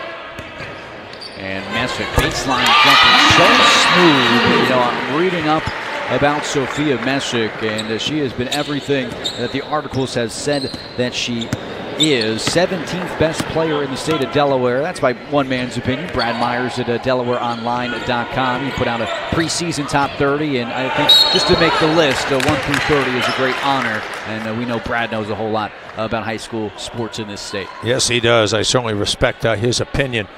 Sophia Messick really is a smooth player. She knows where to get the ball in the right position. A little crossover dribble here to the baseline and a little pull-up mid-range shot. Not as easy as it looks, but she made it look quite easy. She certainly did.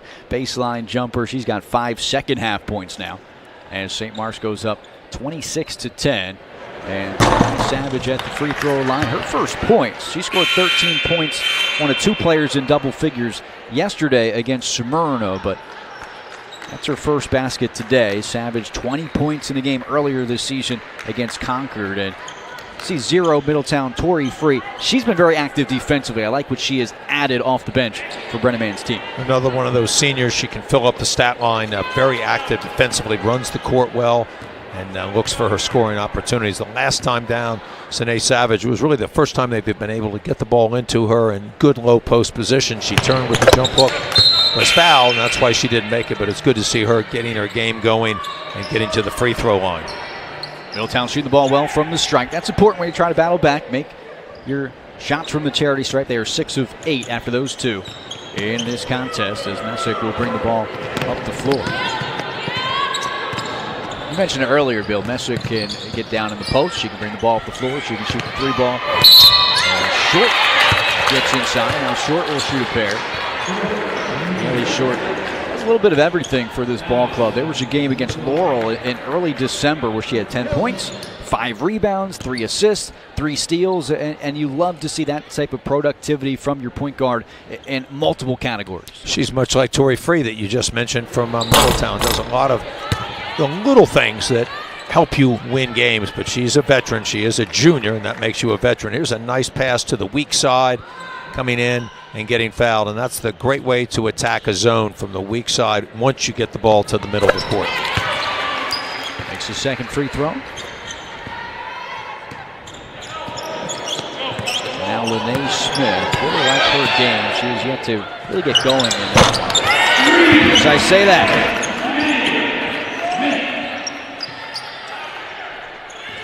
Lene Smith, scorer on this team on the season, a senior, 19 points against Concord. She scored 26 twice. And Sophia trying to get that right back. Crashing the board is Sophia Karsh, though. She's got 6 in this one. Well, Karsh very opportunistic. She was following the shot of Messick from the right corner. She knew where it was going to be missed to. Took a body there and then laid the ball in. A very aggressive play by the freshman. Now Smith. Feeling it a bit after the make. Misfires there and a rebound by Catagalla.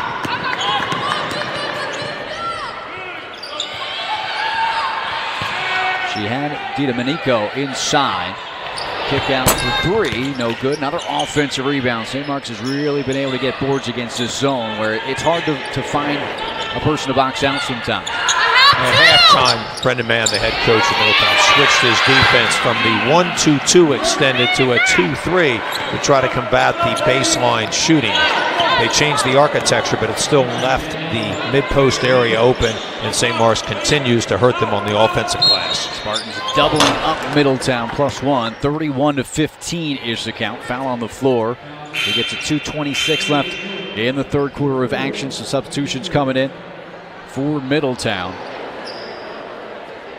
You know, we talk about SL24 and Sean's House and all that they do to keep the doors open, and your donations tonight will help keep the doors open at Sean House. It opened September 24th of 2020. It's a mental health safe haven for young adults 14 to 24. You can come in, you can do schoolwork, you can relax with friends, you can pick up a cup of coffee, whatever it is, you are welcome.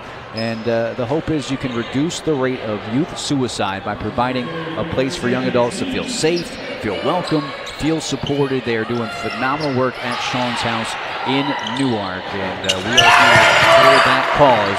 You can donate by texting SL24 55555. Middletown with a little extended pressure here, created a turnover in the score, and then Messick very calmly and coolly brings the ball up, keeping it in the middle of the court as best she can, using both hands. A very skilled player. Third foul on Middletown. You can see that Locke 24 jersey in your screen. He wore number 24 both for St. Mark's and for the University of Delaware, where he was a captain his senior year, and he scored in the NCAA tournament. There are not many, even some of the top players in the country can't say they scored or played in the NCAA tournament. Sean Locke did that against Michigan State in 2014. And that 24 jersey is something that will always be remembered at St. Mark's University of Delaware. Out in Spokane, I love that trip out there where we were watching Sean in Delaware and Monte Ross's team compete against Michigan State. If you remember, Scotty, that was a pretty close game for about 3 quarters, and then Michigan State was just better and pulled away, but it was a great effort, and what an amazing opportunity for Sean Locke to be able to get to play in that game and score. Take a look at some of the action on the floor here. His ball went out of bounds. Karsh using a little what we call a back tap maneuver there. Lets the dribbler go by and tries to either strip the ball away or tap it away to a teammate. Timeout on the floor by St. Mark's as they lead 31-17. And I want to talk about some of the programming that is done at Sean's House. We talked about Sean's House in Newark and what it's all about, but they have special programs as well. And the first Monday of every month, you're going to find or be able to attend Survivors of Suicide Loss program. Monthly meetings, they can be attended in person or virtually. through the program, participants, they're given opportunities to learn more about suicide and the unique challenges that go along with grieving a suicide loss, as well as a space to discuss their loss and really how it impacts their life. There's no handbook, there's no guideline of how to do this, so be in a peer group and do that. The program's designed to provide basic information to participants, and it connects them with peers who have endured a similar loss experience. And you can contact Tiana Wagner at Tiana@unlockthelight.com if you'd like to attend on the first Monday of every month the Survivors of Suicide Loss program. Important stuff they're doing. The SL24 UnLocke the Light Foundation. As we resume after the timeout, approaching 90 ticks left in quarter number 3. It's been all St. Mark's today. A turnover. Gives it back to Middletown, though. I got a chance at halftime, Scott, to catch up with Chris Locke, and we exchanged greetings. He might be the busiest man for 365 days. I said, no, you can relax a little bit here tonight. All you got to do is talk. And he is always on point, pushing the foundation and doing everything he can to make this really one of the most remarkable groups in the state of Delaware. It certainly is, and we're so proud to be here tonight. Great crowd on hand tonight. We expect even more with more games tomorrow here at the Field House in Wilmington. There's Middletown trying to attack this man-to-man, but again, the way that St. Mark's defense helps and recovers forces another turnover, and that's something that Coach Mann's certainly going to take a look at the tape and try to slow his team down in the future. Messick split the defense there with a bounce pass and got it back. Middletown in that man-to-man now. Karch open, look at a jump shot around and out. Crashing the board. It was Hall for Middletown, and now Lene Smith will work the ball up the floor. One thing St. Mark's defense does a really good job of is in transition, they communicate to one another to make sure they have everybody covered. And that's something a lot of teams forget to do, and all of a sudden there'll be a floating player and they'll just get a wide open pass. St. Mark's does a nice job of figuring out who they have to play and do a lot of nice talking. Jimmy Friel, very big in that in his practice sessions. Anticipating timing the shot was Kayla Whitaker, who blocked the shot of Sophia Karsh, the freshman.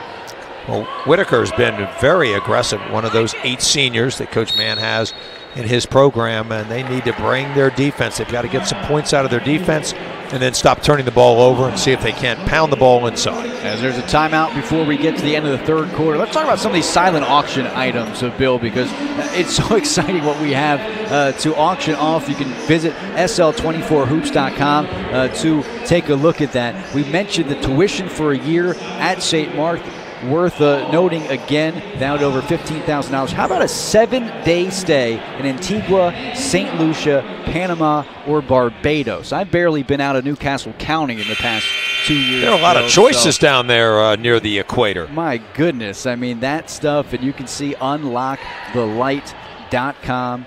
You can visit SL24hoops.com to check that out. We've got a signed jersey from Troy Reeder, who will be starting in the Super Bowl in a couple of weeks. You'll want to get your hands on that. He is a proud supporter of the SL24 UnLocke the Light Foundation. Troy Reeder, linebacker for the St. Louis Rams. Great design out of a timeout for 2.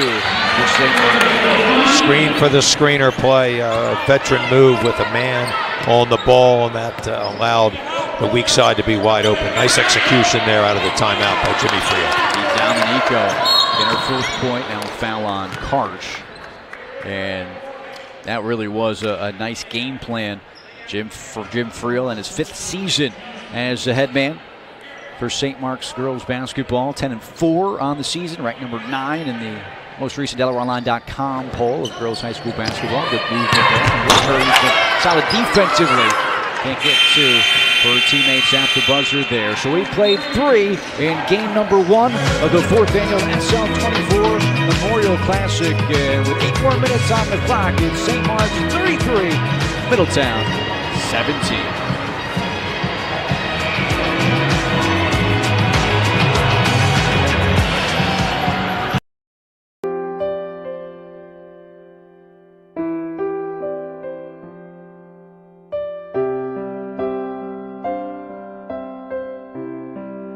Just wanted to thank SL24, the entire team, for your important work. Thank you for your tireless efforts. Thank you for shining the light of truth and openness on the issue of mental health and suicide.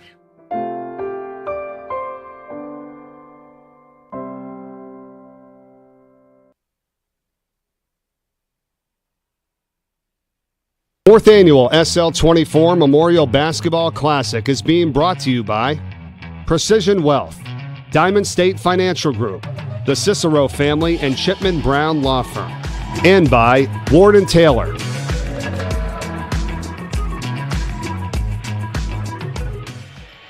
Fans enjoying the first matchup at the Fieldhouse in Wilmington. St. Mark's up 33-17 after 3 quarters. Fourth quarter action coming up. A moment, though, to tell everyone about the Team Up campaign, which is new this season. Excited to launch. It's the first ever encouraging businesses, families, friends, schools, teams, any type of organization to come together to shine their light for those who are struggling in the darkness, raising funds for the SL24 Memorial Classic and the SL24 UnLocke the Light Foundation. You go to SL24hoops.com and you can find the link at the top where it's /team-up-campaign. It's always fun at Middletown, a team, St. Mark's, a team effort. Always good to have a team effort, and especially when you're raising money for a great cause. So check that out at SL24hoops.com as we're underway here in the fourth quarter of the first St. Mark's matchup of the day. There will be another coming afterwards. The boys will take the court to take on DMA at 8 o'clock. Another foul on the floor. With St. Mark's up 33-17. And that late game is going to be an excellent ball game. This is Savage driving hard down the lane, just misses it because of good defense there on a step up by Bella Prado, and then some great activity on the glass for the loose ball. Jones with the basketball, one of the seniors, one of those 8 seniors as Bill's talked about on this Middletown team. Winning record on the year, 8-7. Lost 4 of their last 5, though, coming into this one, not counting a forfeited game, which they defeated Brandywine unofficially 1-0 in that one. That'll bring down the points per game average when you win a game 1-0, but they'll take the W. But it also help your defensive average as well. Very true. Your glass is always half full, and that's a good thought. Minute into this fourth quarter. St. Mark's averaging 44 points per game as a team. About on pace to hit that number. Averaged 60 points per game in their first 4. They started the year 4-0, did St. Mark's. They've gone 6-4 since that point. They've not scored over 50 points. They've actually scored over 50 points just one time in the last 10 games after more scoring in the first 4 contests. But able to add to the total here from the free throw line perhaps is Maura Marcosi, who had 2 points in the first half of basketball. What's nice about that St. Mark's women's team is that they can win in a lot of different ways. They can win in a high-scoring game, and they can win in a low-scoring, more defensive, slower pace. Jimmy Friel's been really good at that over the years of being able to adjust tempos depending on who he's playing and how he wants to play the game. They've averaged only 27 points per game over the last 3 games that St. Mark's had. Really some stiff competition. Ursuline, St. Elizabeth, they did put up 41 on Tuesday's win at Friends. But you're absolutely right. You got to know how to win in different ways, and this team's going to be playing for a state championship. They make the tournament for sure, the way they are facing the 10-4 and the top teams. And they'll be able to win all types of ways once it gets down to the playoff mode. And when you have a veteran player, even though she's only a junior, Sophia Messick played for a long time, also a very intelligent young woman in the classroom, it really gives you a leg up because she can dominate the tempo with her ball handling and with her defense and just with her overall. You mentioned Messick and how smart she is in the classroom. 3.8 GPA in the classroom. So out of all her stats, perhaps that one the most impressive. Boy, it certainly is, and there's nothing better than coaching intelligent young people, whether it be a man or a woman. It certainly lends itself to being able to maybe do a little bit more with your team, and certainly when you talk about scouting reports, absorbing those and being able to retain it throughout. Messick, an absolutely terrific player for Jimmy Friel to coach. So Lennon a moment ago with foul, the 5th on St. Mark's, and now Smith pull up Jay. Her 5th point of the second half. She's got a very quick release and did a nice job there coming off the screen for the mid-range shot. Crashing. is Lennon, misfiring. Prado can't get to go on the second try, and the shot knocks out by Savage. And for Middletown to win this game, Smith and Savage are both going to have to get double figures. Smith is almost there with 9, but Savage only 2 free throws to show her performance tonight, although an opportunity on offense rebound to put back there as she gets tangled up with Marcosi under the basket. Those are the 2 top players for Brendan Mann's team, and just unable to get things moving tonight against St. Mark's. I think that was an interesting play there by Renee Smith. As she drove in, she noticed that Savage had inside position. I thought she was going to throw a lob pass and ended up just throwing it hard off the glass, and was hoping Savage would be able to reconnoiter the rebound. Savage does get the offensive rebound there after the miss by Whitaker, and a reach-in foul once again on Lennon. Some frustration being shown by Katie Lennon, the junior. And we'll see mass substitutions, 3 coming in for St. Mark's, including Kara Benoit, the freshman who played so well in the first frame. Tony Field does a nice job with his substitution patterns, keeps a fresh group on the floor, likes to change the tempo up with different substitution groupings. And a terrific box out there by Ava Farah. Benoit off the bench. A little cold, and misses there. Kept alive momentarily by Bernatful, but a rebound for Middletown. And now Smith will have to get hot in the final 5 minutes of this contest. Game number 1 of 7 this weekend from the Fieldhouse in Wilmington. 2 tonight, 5 fun ones tomorrow. And Whitaker misfiring there. Savage, another offensive rebound, gets tangled. Goes up with the shot, and Benoit left alone underneath for a defensive board. Knocked out of her hands, and now an inbound for St. Mark's. Middletown trying to extend their pressure. They're competing well on the glass. They'll tie up the rebound, and they're doing anything they can to create some quick offense for them, whether it be from their defense or from their pressure. Short down the floor, brings it back out.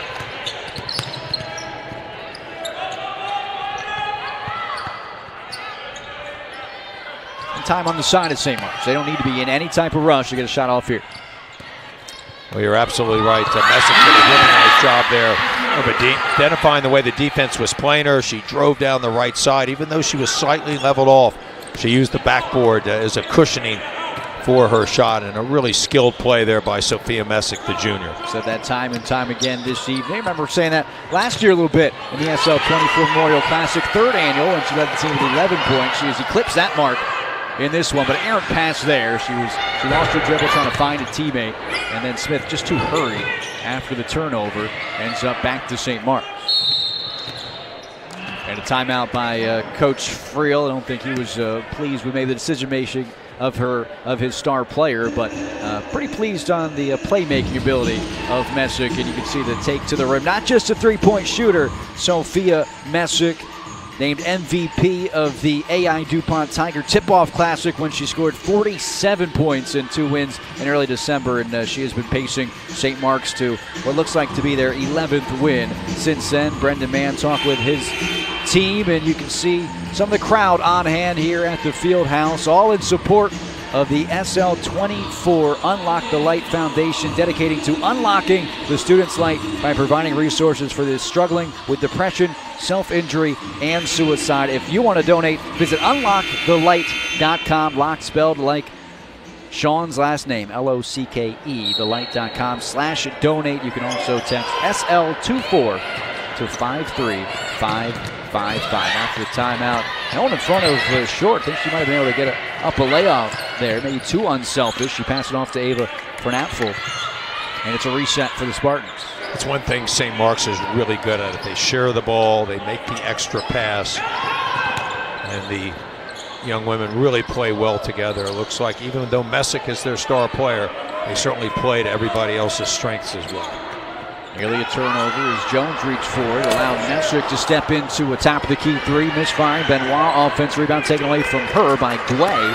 And now up the floor she goes. It's 2-on-1 ahead to Whitaker. Messick got back defensively and broke up the transition opportunity. Trailer was Vega, who could get it to go. Now going the other way as we get under 3 minutes in the 4th quarter of this one. Messick ball loose for her, and getting a little sloppy towards the end here on both sides now. Fixing that, +1. right to the rim, count it, and she'll get another from the stripe.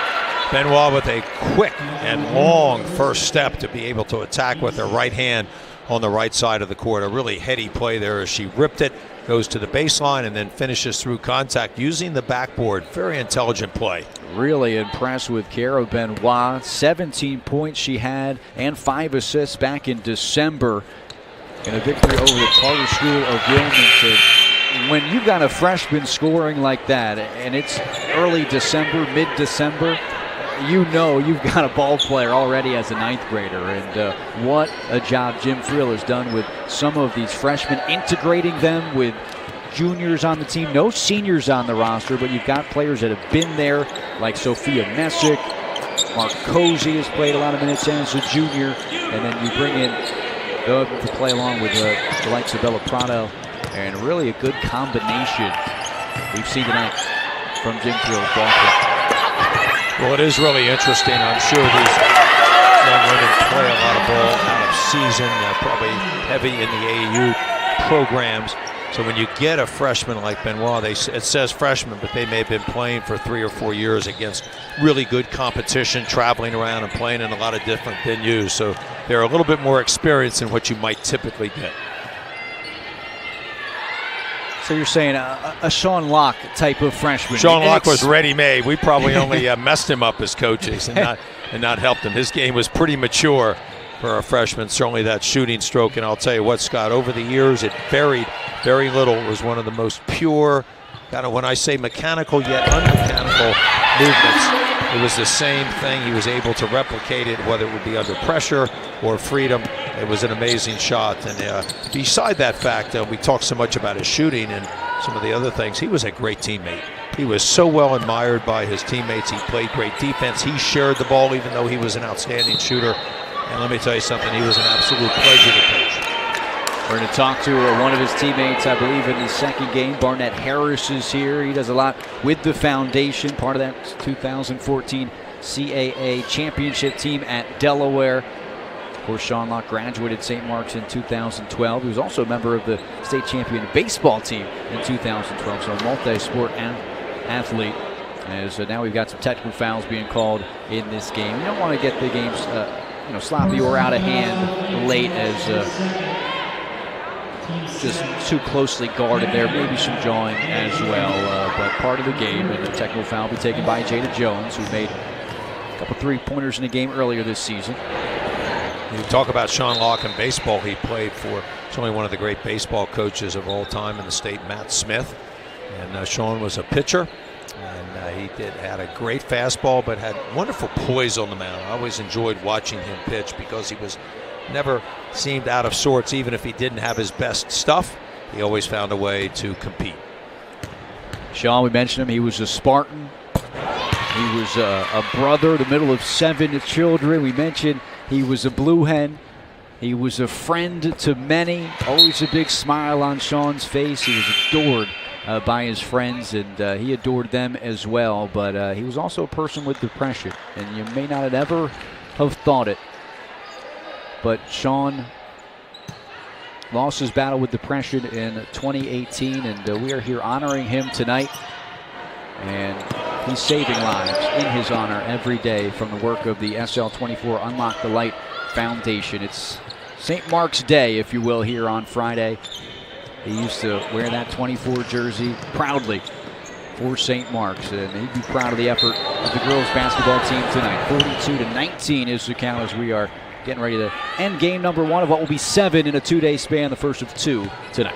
Yeah, we've got a lot of action. I think this next game between DMA and the St. Mark's men's team is really going to be a good one. DMA started off a little slowly, but they've been playing much better basketball, especially on a 2-game winning streak. And St. Mark's, I think, tonight is going to get back a couple of their players that have missed a few games in here that St. Mark's has lost, but they got off to a wonderful start under a new coach that we'll talk about, and they've been playing really some fine basketball.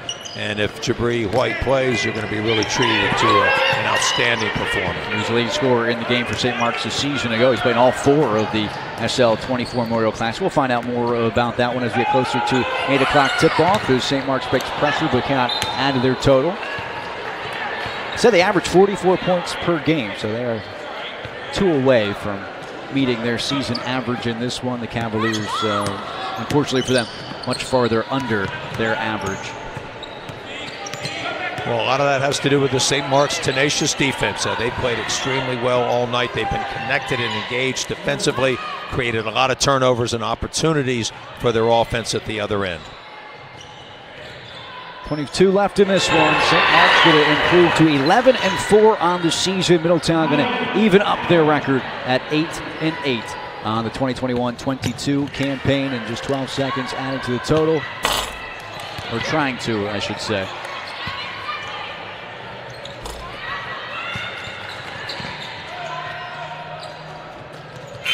And that'll do it. Game number 1 in the books. St. Mark's doubling up Middletown by a final score of 42-21. Here is game number 1 is finished for the 4th annual SL24 Memorial Classic.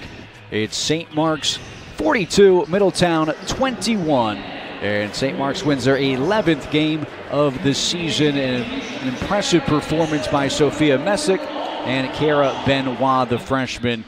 They played well from start to finish. St. Mark's led the way. That was an outstanding performance by the St. Mark's women's team. Jimmy Friel did a great job of getting his team prepared. They got off to a great start defensively, turned over Middletown quite a bit. The 2 stars for Middletown really couldn't get going, and I thought they were very productive. And, of course, Sophia Messick was terrific at both ends of the court for St. Mark's. If you are wondering how you can donate after enjoying the first game of the night, you can visit unlockthelight.com/donate. You can text SL24 to 53555, or you can Venmo even SL_24 to help out the cause. That's what the night is all about. Smiles and winning and losing efforts tonight for St. Mark's and for Middletown, because they know they are helping save lives by being here. Visit UnLockeTheLight.com to help out. That's game number 1. We're going to take a break. When we return, it'll be game number 2. St. Mark's versus DMA. It'll start at 8 o'clock, but you'll want to be with us a little bit before tip-off, as we're going to hear from Chris Locke, Sean's dad and the founder of the SL24 UnLocke the Light Foundation. The fun is just getting started here in Wilmington, but game 1 goes to St. Mark's as they defeat Middletown 42-21.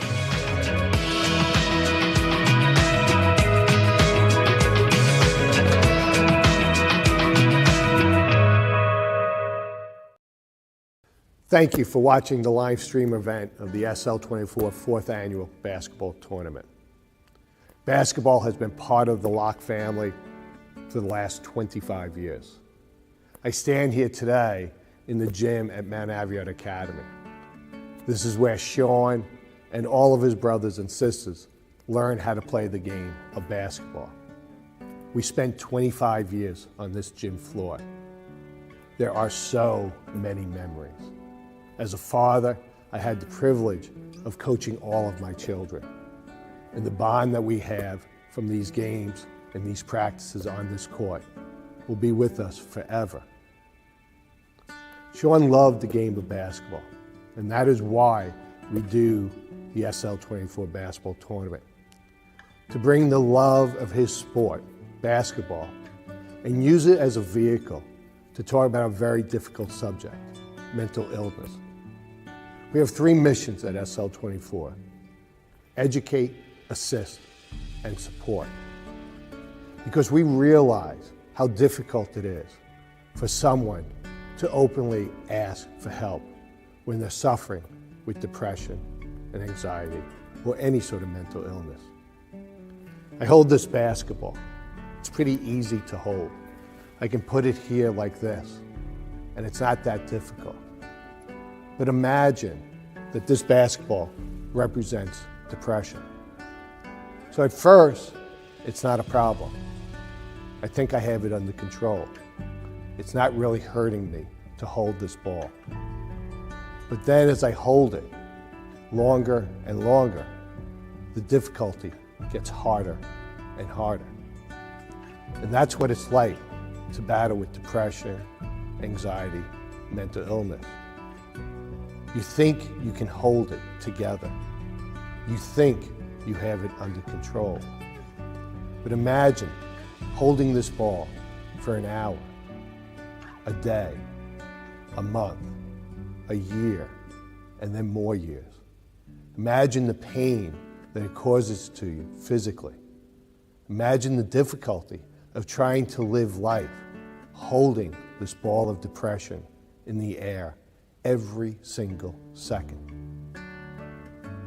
You cannot deal with depression, anxiety, mental illness by yourself. You have to get help. You have to take that first step to have an honest conversation. Mental illness is not a moral failing. It is not a character flaw.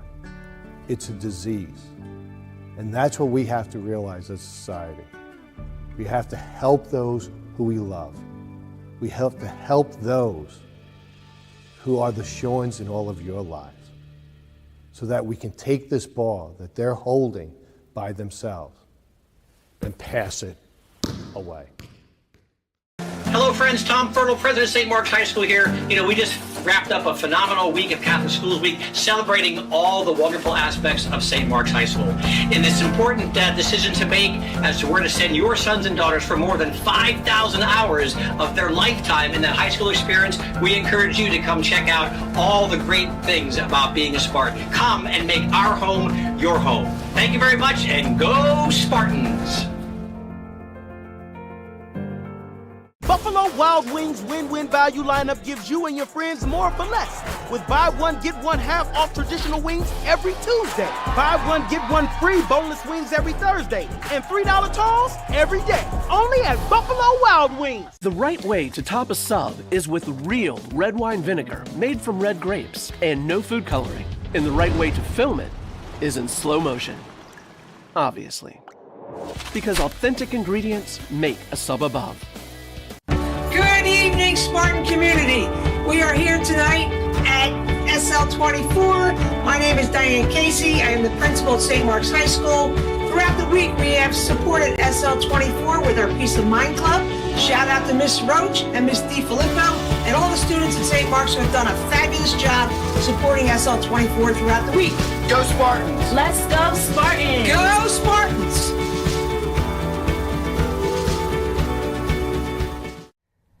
It's important to mention the changes in how people are encouraged to talk about suicide when we talk about prevention. We're all familiar with the term committed suicide. This wording is no longer recommended. When you hear the word committed, you often think of things like a crime or a sin, things that have a really negative connotation. We want to avoid using this language that may cast judgment on people who are experiencing these symptoms. This judgment that could be cast would reduce the likelihood that they would actually reach out for help. So instead, we try to use terms like died by suicide, ended his life or her life. So instead, we use terms like died by suicide, ended his or her life or their life, or killed his or herself. We always want to avoid words like success or failure when we're talking about suicide attempts. Those words seem unsuited when discussing the painful tragedy of suicide. As difficult as this suggestion might sound, if you were discussing suicide with someone who is struggling, you want to try to say the word suicide with the same inflection you might say the word ball or pizza. Why, you might ask? This is because the person in front of you is already struggling just to talk about this aloud. You want to convey that you can have this conversation, and also that they don't need to take care of you or minimize their thoughts or feelings on your behalf. Although challenging, this sets up the best environment for a person to share. Hi, I'm Reese Davis from ESPN's College Game Day. The SL24 UnLocke the Light Foundation is doing remarkable and important work. I don't even know if work is the proper word. Maybe we should refer to it as a ministry to help those who are struggling with depression or self-harm issues or perhaps even suicidal thoughts. You know, it's so important to have someone to turn to in these times because everybody feels this way from time to time. Over the past year, I've had an opportunity to talk to numerous athletic directors and coaches around the country, and so many of them have told me that the mental health issues among their athletes are through the roof. And you would think this wouldn't be so with people in the prime of their lives. And on the one hand, it saddened me, and it certainly does, but it also heartened me in some ways, because for these people, for the coaches, for the athletic directors to be aware of it, meant that the young men and women who were having these issues were willing to talk about it. And that's what this SL24 Foundation seeks to provide for all of us. You know, I know that it's easy to think that athletes or broadcasters have it made, or whoever it might be that you admire, and think they have everything they want. They couldn't possibly have any problems.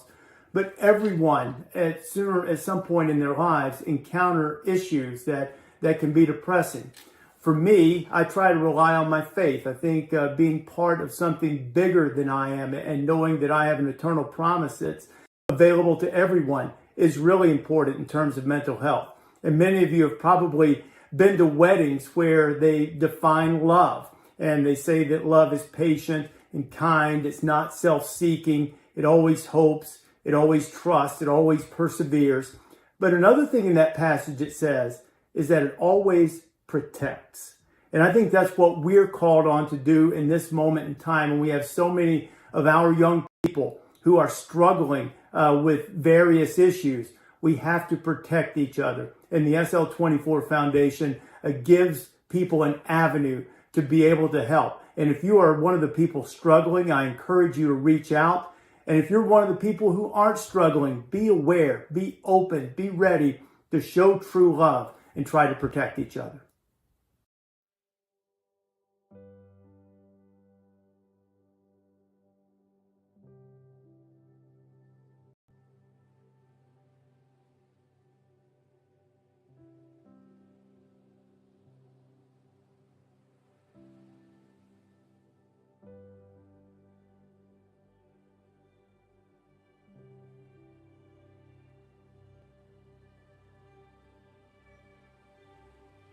Good evening, everyone. I'm Lou D'Angelo, the Superintendent of Schools for the Diocese of Wilmington. We are grateful to SL24 for all that they do on behalf of Catholic education and the entire Delaware community.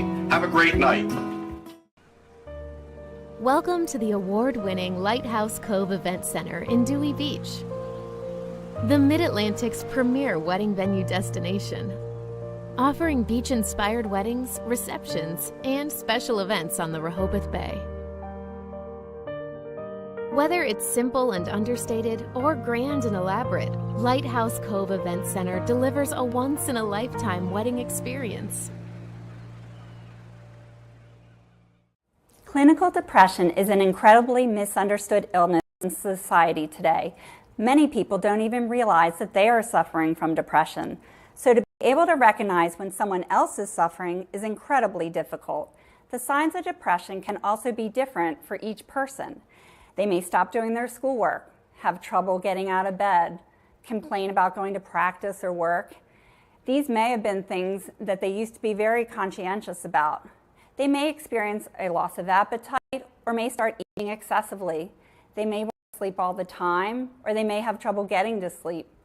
They may have no desire or interest to do anything, and that's unusual because maybe they were pretty social.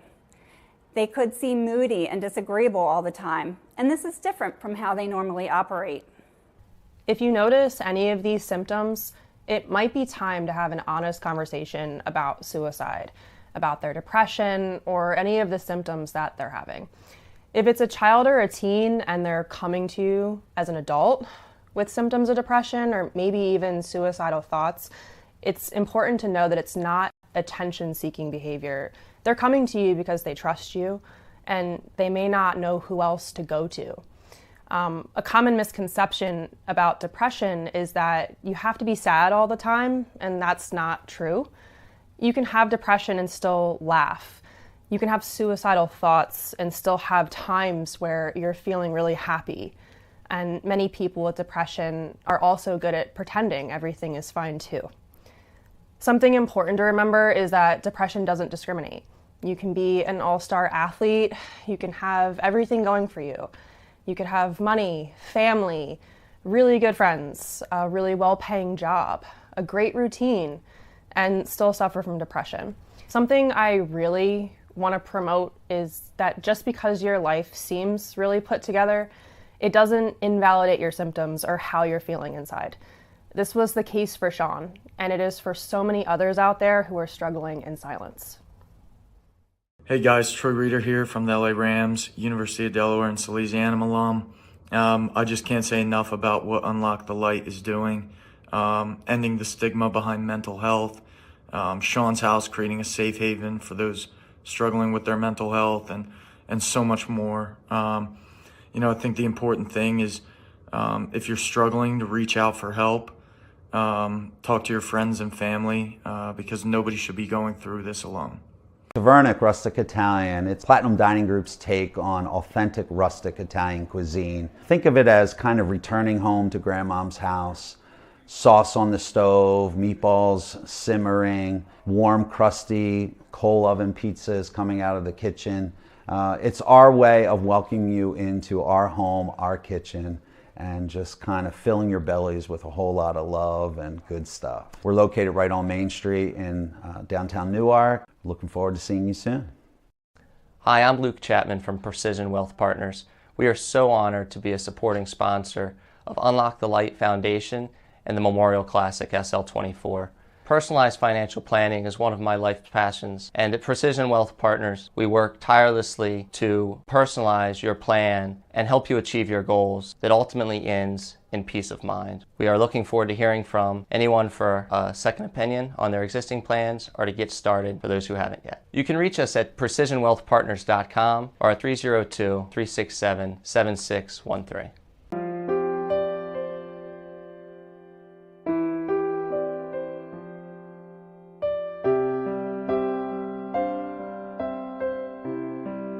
Just wanted to thank SL24, the entire team, for your important work.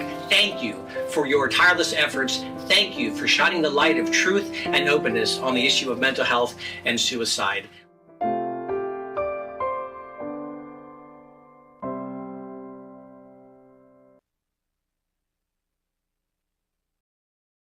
Hey guys, I'm Michael, one of the peer leads and peer supporters here at Sean's house, and I'm going to run you through a quick mindfulness session. This one we're going to kind of go through 3 different, what you might call domains of our experience. So we'll start with our body, and then we'll kind of go through kind of our thoughts, just what's going around, mucking around in our mind, and then we'll end with our breath. You can kind of just get a comfortable position here. If you're sitting, that's great. If you're lying down, that's great.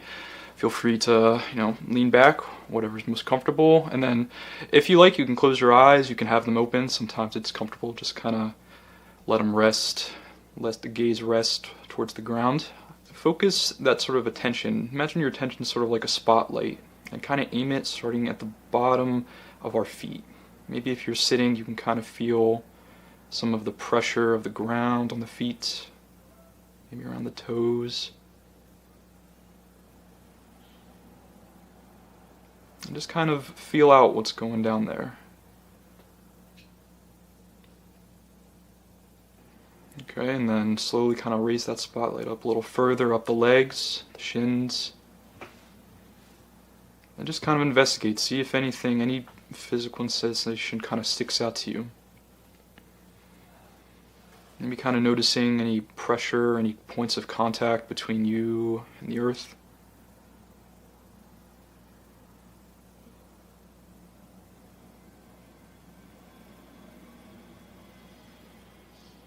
That's great. And if at any moment you kind of notice your mind starting to wander, starting to have any inner monologuing, that's totally cool. Just kind of bring it back with that spotlight, with that analogy, try to bring that spotlight back to the body. Okay, we'll kind of keep that spotlight moving up, maybe through the hips, maybe through the torso. Notice any points of contact there. Maybe noticing if there's any tension there. Maybe temperature-wise, maybe you're cold or warm. Feel the contact between you and your clothes.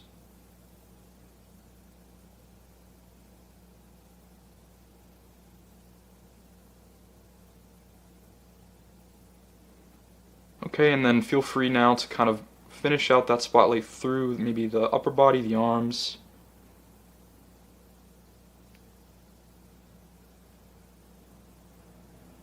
Just sort of noticing how you're feeling physically in the body, maybe up through the neck, Now the crown of the head. Feel free to give a little wiggle around the neck if you're a little stiff.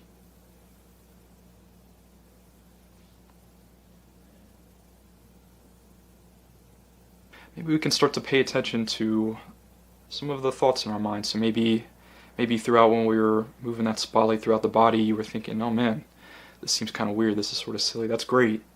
That means you're kind of noticing your own thoughts. You're maybe having a thought about your thoughts. So right now, just kind of give yourself some due time. How are you thinking? Or what's in your mind? Are you oriented towards the past or the future? Maybe stuff you have to do for the rest of the day? Any anxieties or worries?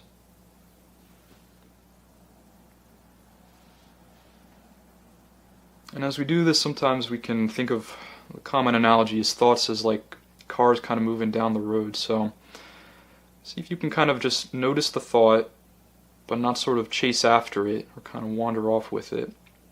You kind of have the choice whether or not to let a thought carry on and, kind of evolve into a big story in your head.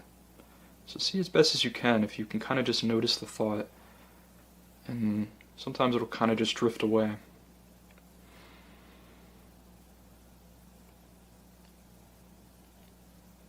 And when you're ready now, we can move on to our last part, the breath. So we can just start to notice. So however you're breathing's fine. No need to change it. Maybe you're shallow or taking deep breaths at this point, if you're nice and relaxed. Whatever it might be, that's totally fine. No need to change. Just sort of notice how you're breathing right now.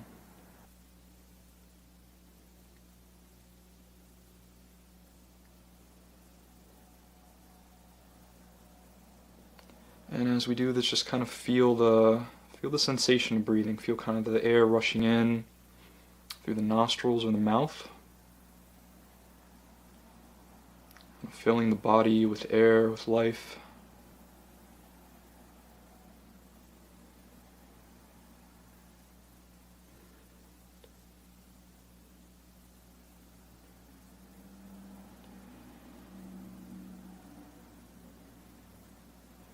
And whenever you're ready, we can start to kind of unwind here, bring our attention back to the present room, maybe wherever you're at, maybe if there's people around you, and we can kind of conclude that up. So that's a quick mindfulness practice. We kind of went through a few different sort of parts of our experience.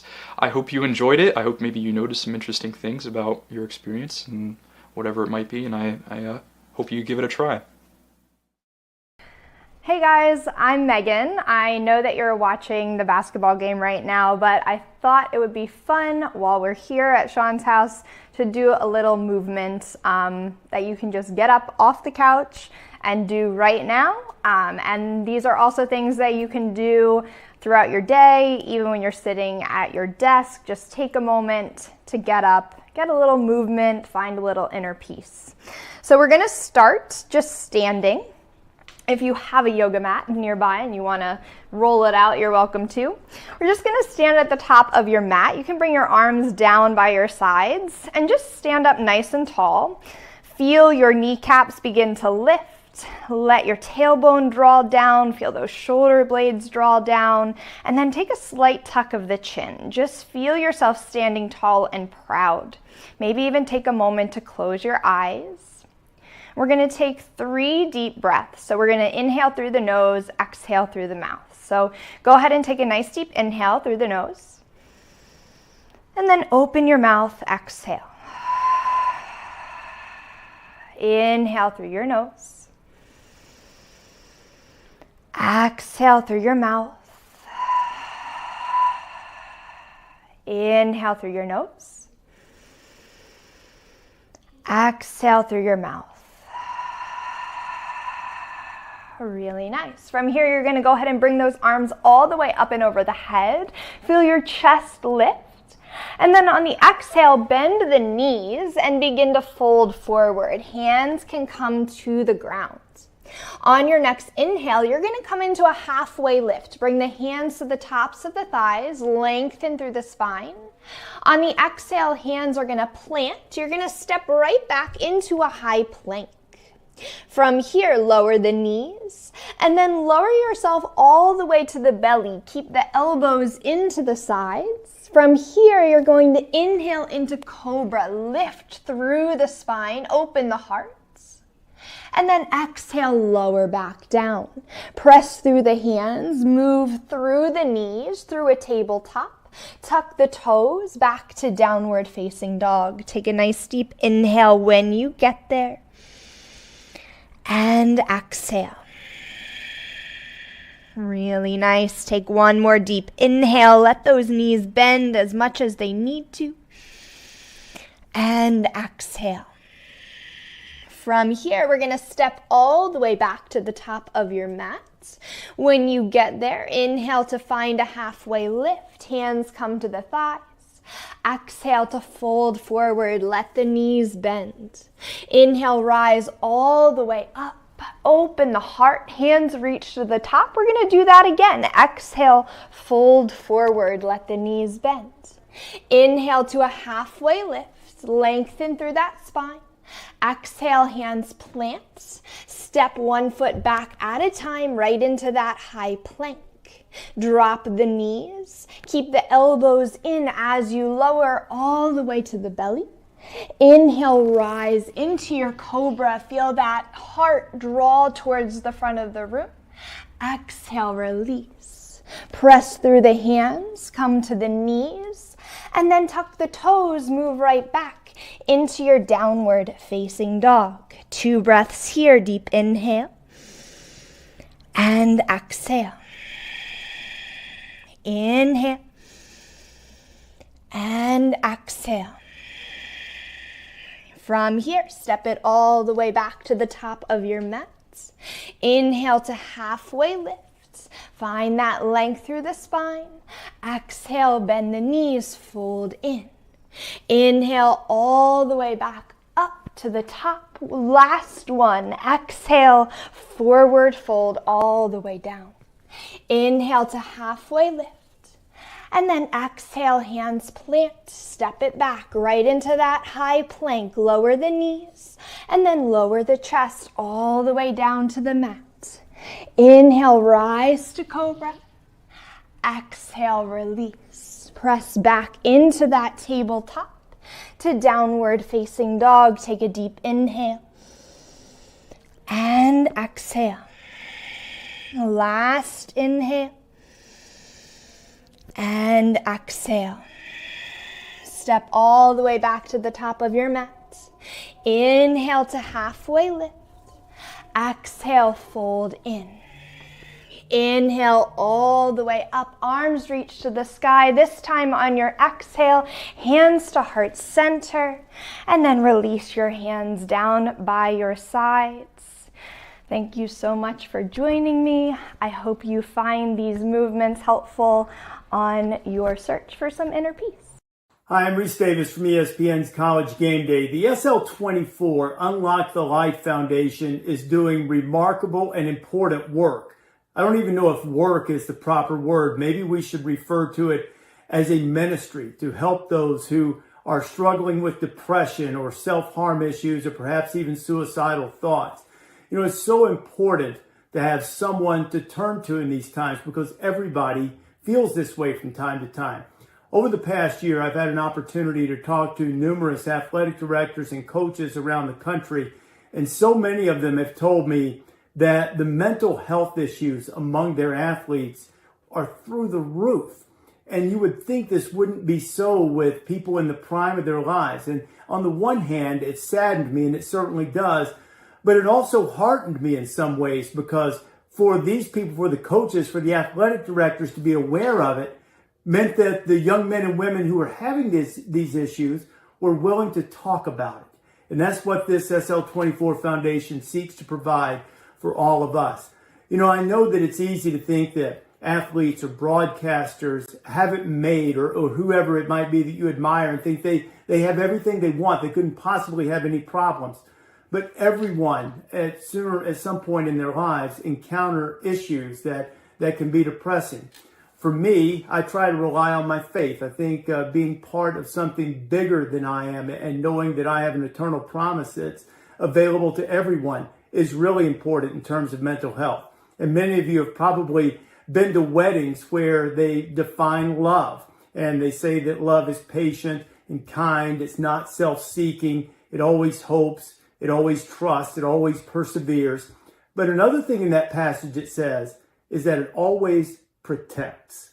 And I think that's what we're called on to do in this moment in time. And we have so many of our young people who are struggling with various issues. We have to protect each other. And the SL24 Foundation gives people an avenue to be able to help. And if you are one of the people struggling, I encourage you to reach out. And if you're one of the people who aren't struggling, be aware, be open, be ready to show true love and try to protect each other. Hi, my name is Scott Day, Director of Communications and Operations at Sean's house. Let's take a quick tour. We'll walk right in here to our family room where it's open all the time. A great place to hang out, do some work, hang out with friends, just relax. We have music playing, just an opportunity to kind of sit back and reset a little bit. In here is our library. It can take and go. We have a checkout system here with a QR code that you can check out at any time. There's a ton of books about mental health, helping people achieve greater success with their mindfulness, and there's just a ton of other options here that people can come and go. It's also a great place to have meetings, do homework. We also have a ton of art activities around here. It just takes your mind off of things and allows you to relax. It's one of my favorite places in the house. Now in here is one of our 2 private meeting rooms. So if anybody comes in looking to really talk to somebody, we have peer specialists that will be out in the dining room or the main area that people can grab and talk to. Or it's just a place where you can take Zooms, you can take class, you can do homework. It's just another opportunity to kind of take away. But this is really closed off. We have one of 2 rooms here in the house that you can talk to people and just really kind of let out your emotions. Now in here is our game closet. We have a ton of different games that people can play. You can grab a peer to play with, you can bring in friends. Just a ton of other options. We have some yoga mats that people can take to the backyard or somewhere in the house. There's plenty of options to here just to keep your mind off of things and just relax for a little bit, have some fun. Here's our updated calendar that we keep up with all the activities that are going on in the house. We have our dogs coming in through our Paws program. We have dinners, we have socials. We have all sorts of groups that we continue to fill each month and we'll continue to fill throughout the semesters with people coming in through the summers. We're excited to have a ton of new programming coming in as we move throughout. Now upstairs is reserved for our private residents that we have available 24/7 that are here to serve people who may come in overnight, who may have any crisis situations. There's here somebody 24/7 that they have the upper stairs, so it's closed to the public during the day, but it is available for our private residents. And then this is another one of those private rooms that I had mentioned. We have this is the second one. We have a desktop here that people can do work on, or again, you can grab a peer specialist if you need somebody to talk to. This is another room you can grab. Now in here is our dining room. This is pretty much filled all the time with either peer specialists or people doing work, or we have a ton of dinners for different groups on campus. We'd love to host different groups here that just use the house as a meeting place, just to kind of be somewhere new and just gather. This is what the house is for, gathering with the people that really support you and can help you be the best version of you. And this is the best place to do it, around a dining room table. Now in here is our kitchen that is always stocked with fresh baked cookies or baked goods. We have a full fridge that we stock with lemonade, soda, water, all sorts of food. Whatever anybody needs, it's here for them. We have coffee, tea, like I said, water. So anything anybody needs is right here, and they can have as long as they come in, whenever they need. We also have a table here that we have a journal that people can do, and people can just sit down, practice mindfulness, and enjoy the food and beverages. Now right in here is our laundry room and art room. We have a ton of different art stuff and stickers and stamps that people can have fun. You can write notes to yourself, write notes to friends, loved ones, whatever you want. Just use the art table. And then we have our full service laundry that everybody can use. We host a bunch of different games that we use in the backyard we'll talk about in a little bit, but spike ball and cornhole, just great activities for being outside. Now this is the best part of the house right here. This is our great backyard. It's perfect, especially when the weather's nice like it is, to have barbecues, just hang out with friends. Like we said, we have a hammock. Great place to just get away and just relax and take your mind off of things. This is more of a space where we can have barbecues. We host a ton of different dinners. People can use the house whenever they want, just to book it for whatever group. We love to host as many different groups as possible. Back here you'll see an unbelievable mural we had done by a local artist with our logo and just a great quote that embodies our foundation here. And then back here right behind the fence is our parking. So we do have parking options for anybody who comes visits the house. We have it on our website, but you can plug it into 28 New London Road, which actually takes you right across the street, but instead of turning right, you just turn left. We have a great little spot for parking that anybody visiting can use. Thanks for coming to visit Sean's house. Again, we're open 24/7 to give you all the mental health resources or just a place to hang out. This is a place where we want everybody to feel welcome. Come by whenever you want. The door's always open for you.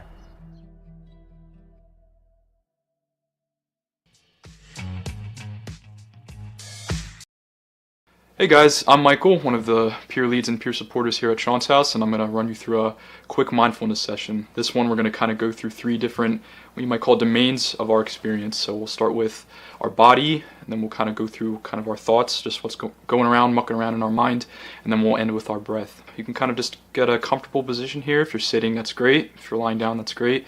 Feel free to, lean back, whatever's most comfortable.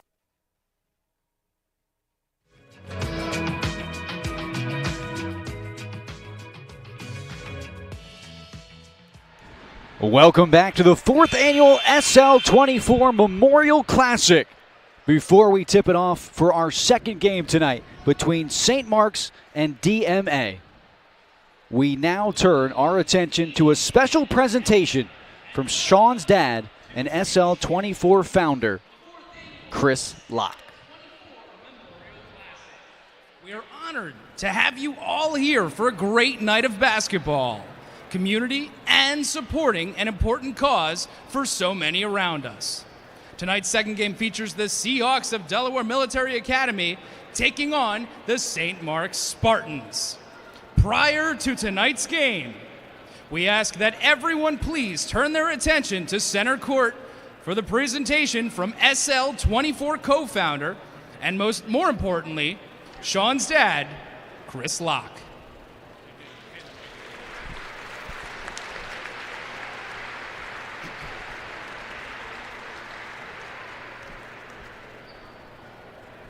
Good evening, everybody.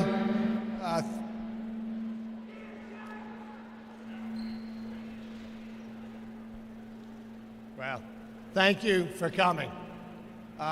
This is our 4th annual tournament. Last year, it was a little quiet in here. So we are so glad to have people back watching some great basketball. So what has been our custom is we take about 5 or 6 minutes and remember why we all are here this evening. We're here to see basketball, but we're here for a bigger cause. So tonight we put Sean's jersey on this chair. Some of you, hopefully, if not all of you, have got these cards. Get them ready, because that'll be part of the presentation in a few minutes. So sitting, it's something that feels really good when we first sit down. But often after a while, it starts to feel uncomfortable. When we're young, we sit very little. As you get older, like me, you sit a little bit more. But sitting too long can get uncomfortable. We start to squirm. We want to do something else. When we were younger, sitting was an act of punishment, a way our parents would restrain us. Our parents, or we as parents, would say, "You're timed out. Go sit in the corner. Don't move until I say so." And then we as kids, we think this is the worst. And we're waiting and we're squirming and we're waiting for those words, okay, you're free, go out and play. And then the minute we hear those words, we jump up, we stand up, and we run to play with our brothers and sisters and our friends in the neighborhood. Sitting, if we do it too long, can be a bad thing. It's not good for us. If we sit too long, it's not good for our physical and mental well-being. People with depression, anxiety, mental illness, they're locked into a chair. They're paralyzed by a disease. They're immobilized by the disease of depression and anxiety. They're unable to stand up and be free and go out to play. They don't want to be sitting. It hurts too much. They want to be free and play with their friends. They want to feel joy. But the chair of depression, anxiety, mental illness has got them feeling hopeless to get the help they need.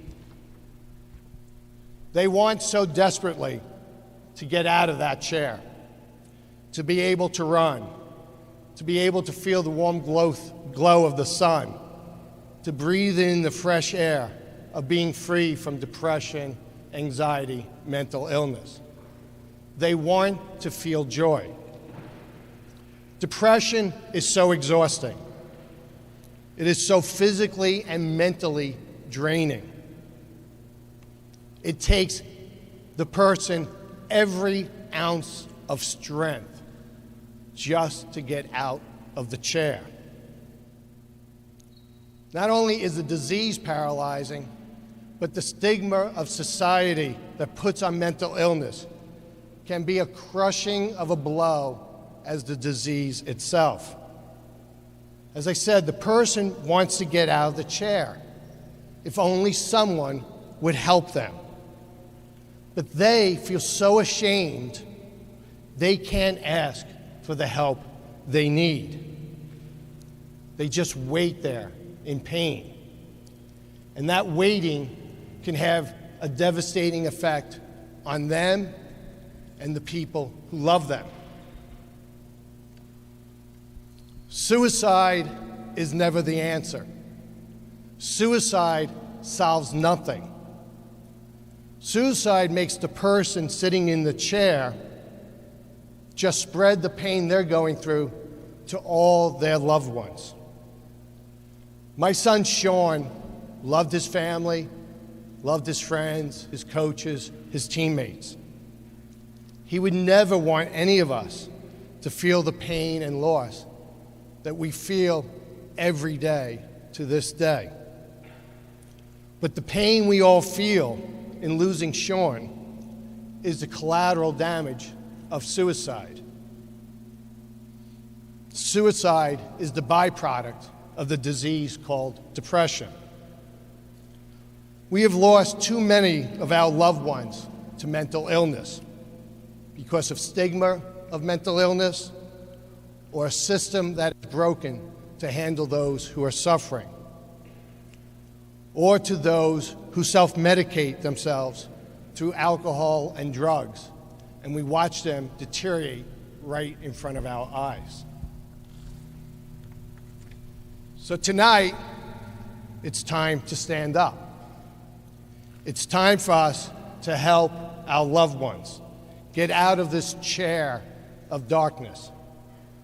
SL24 has 3 missions: educate, assist, and support. Tonight, we are fulfilling those mission statements. All of you being here tonight are part of Sean's team. You're part of SL24. You now have ownership in Sean's house.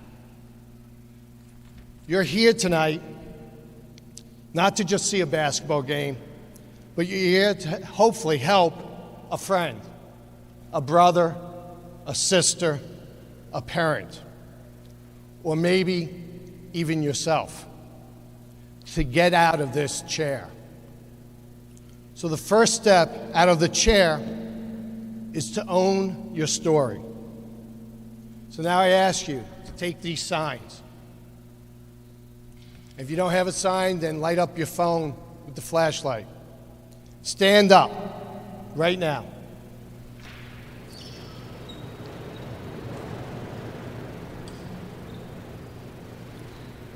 By you standing up and showing your sign, you're saying, I want to be part of the solution. I want to help you. I want to help myself. To take that first step, to have that honest conversation, to be vulnerable, because there is power in vulnerability. The only way out of this chair is to truly unlock the light. And each of you are doing it tonight.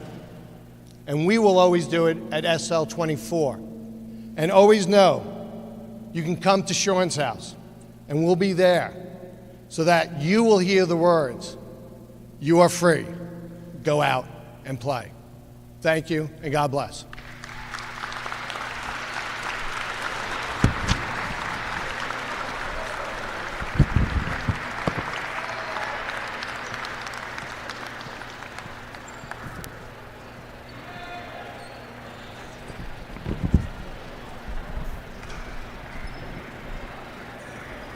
Thank you, Chris, for that inspiring message.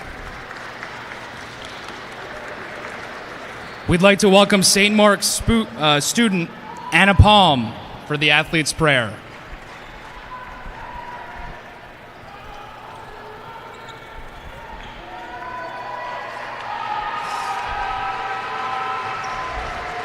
In the name of the Father, and the Son, and the Holy Spirit. Almighty God, as we gather for this competition, we ask you to bless all of our athletes, coaches, referees, and spectators. Preserve us all from harm, and may your Spirit inspire us to treat one another with dignity and respect. May we accept victory with humility and defeat with honor. We ask this in the name of Jesus Christ, our Lord. Amen. In the name of the Father, and the Son, and the Holy Spirit. Amen.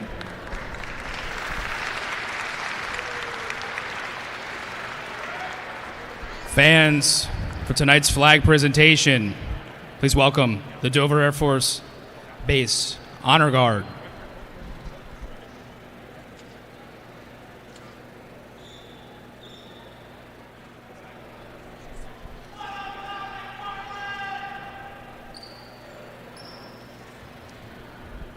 At this time, we please ask that you please rise, remove your caps, as we honor America and all that serve and protect our freedom, both at home and abroad. Tonight's anthem will shortly be sung by St. Mark's own Alyssa Ayala.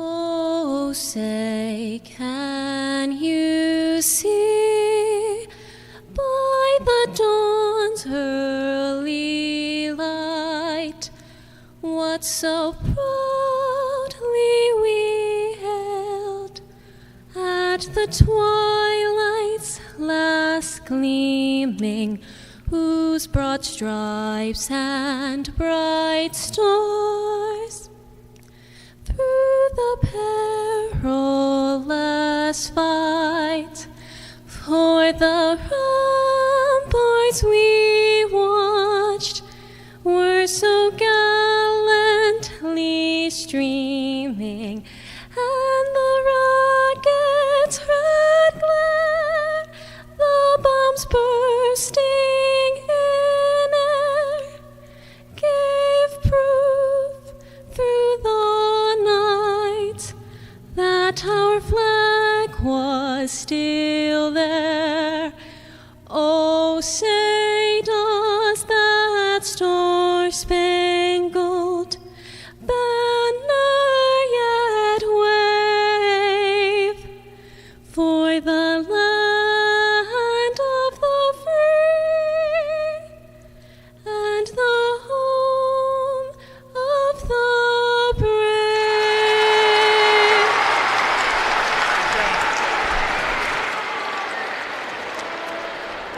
Welcome everyone to the 4th annual SL24 Memorial Basketball Classic in memory of Sean Locke from the Chase Fieldhouse in Wilmington, Delaware. Great crowd on hand. Thank you for joining us this weekend as we continue to raise awareness surrounding mental health and suicide and to raise funds for the foundation to provide services and continue the development of Sean's House to help those in need. We have 7 games for you this weekend, beginning with a doubleheader tonight and then 5 games tomorrow, including a primetime matchup between 2 of the top teams in Delaware. Game 1 went to St. Mark's girls as they defeated the Middletown girls basketball team.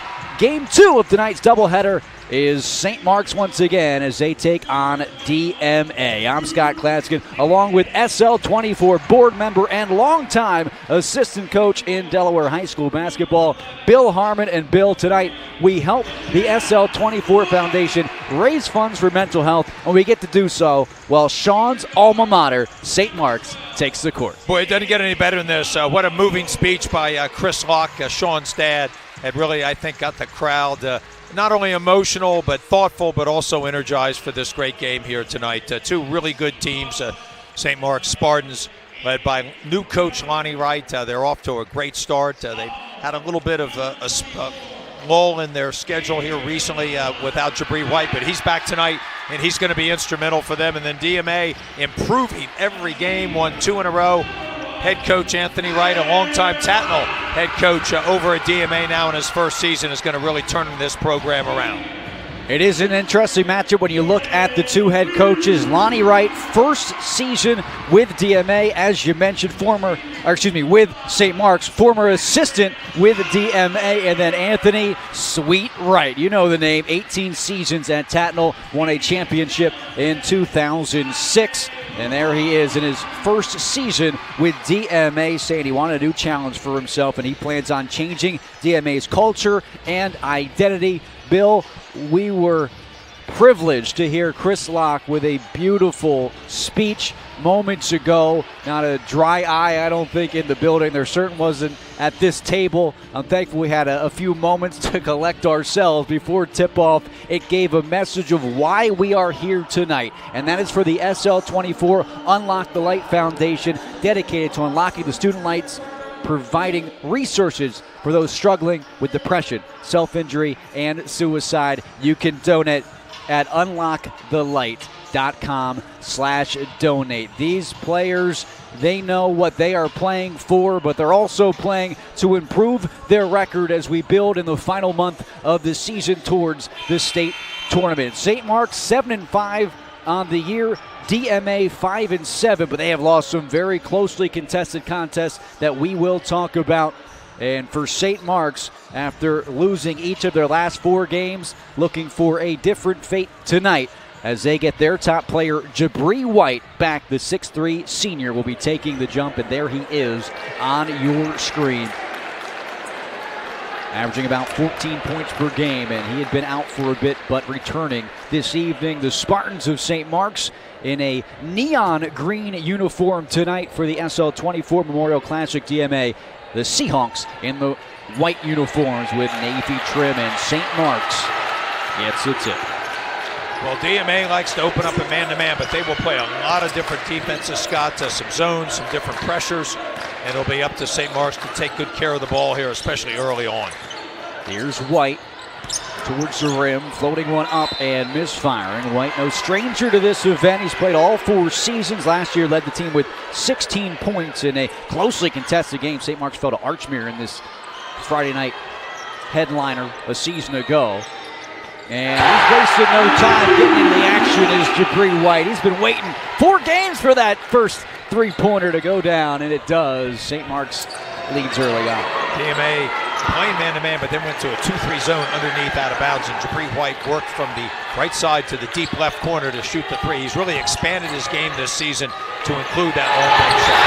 Durante got into some traffic and a turnover for DMA. Love the energy early on here in the building. Crowd coming out to support St. Mark's. Good crowd on hand for DMA as well. It's great to have the energy back in the building. We were so happy to bring the games to you live on SL24hoops.com a year ago, but with COVID restrictions last season, fans not in the building tonight, a different story. Of course, you'll see masks on players and fans alike, but it is wonderful to have tickets sold and fans come out to enjoy this wonderful evening. A lot of terrific energy. Both St. Mark's and DMA students' bodies really support their team, so I think we're really going to have an emotional night.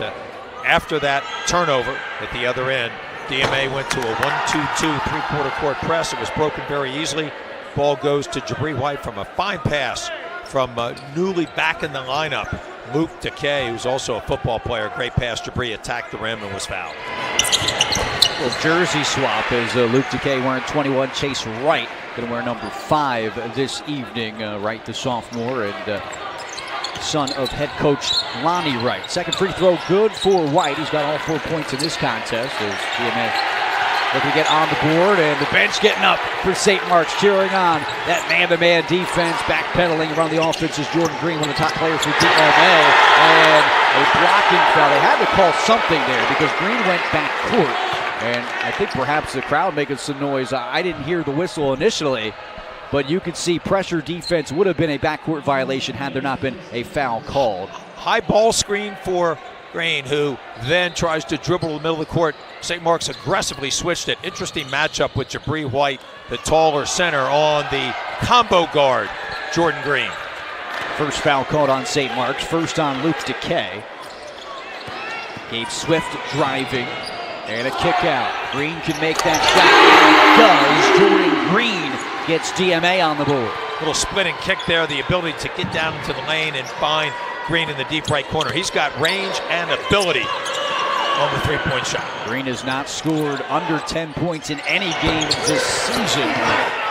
Stats were available, almost finally there, but the offensive rebound by Christian Taylor, only a sophomore, and Coach Wright really likes this guy, Bill, saying big, strong, physical player, really come to his own this season.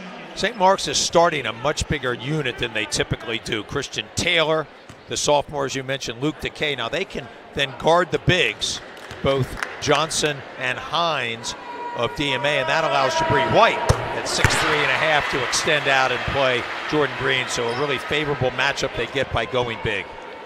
Christian Taylor in the starting lineup as a sophomore. He started his season on the JV team, scored 20 points in the first JV game of the season. Obviously, Coach Wright taking notice of that, saying, why don't you come up a level here and get it done on the varsity level, as he does there on that trip to the free throw line. Both free throws good for Christian Taylor. It's 6-3, St. Mark's on top as we get started.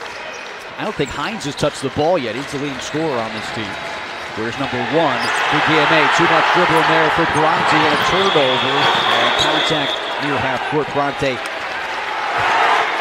trying to make up for the turnover, a little aggressive defensively, and calling for his first. That's the third on the Seahawks. James Buffona Jr., who played last season, now he is really a good player. He's very aggressive on defense. There's Chase Wright, the coach's son, getting down on the floor to secure that loose ball. Taylor trying to rip through Hines. Hines guarding closely, putting pressure on the sophomore, and Taylor turns it over, stepping on that sideline. Hines is not going to touch offensively, but we call his name on the defensive end there.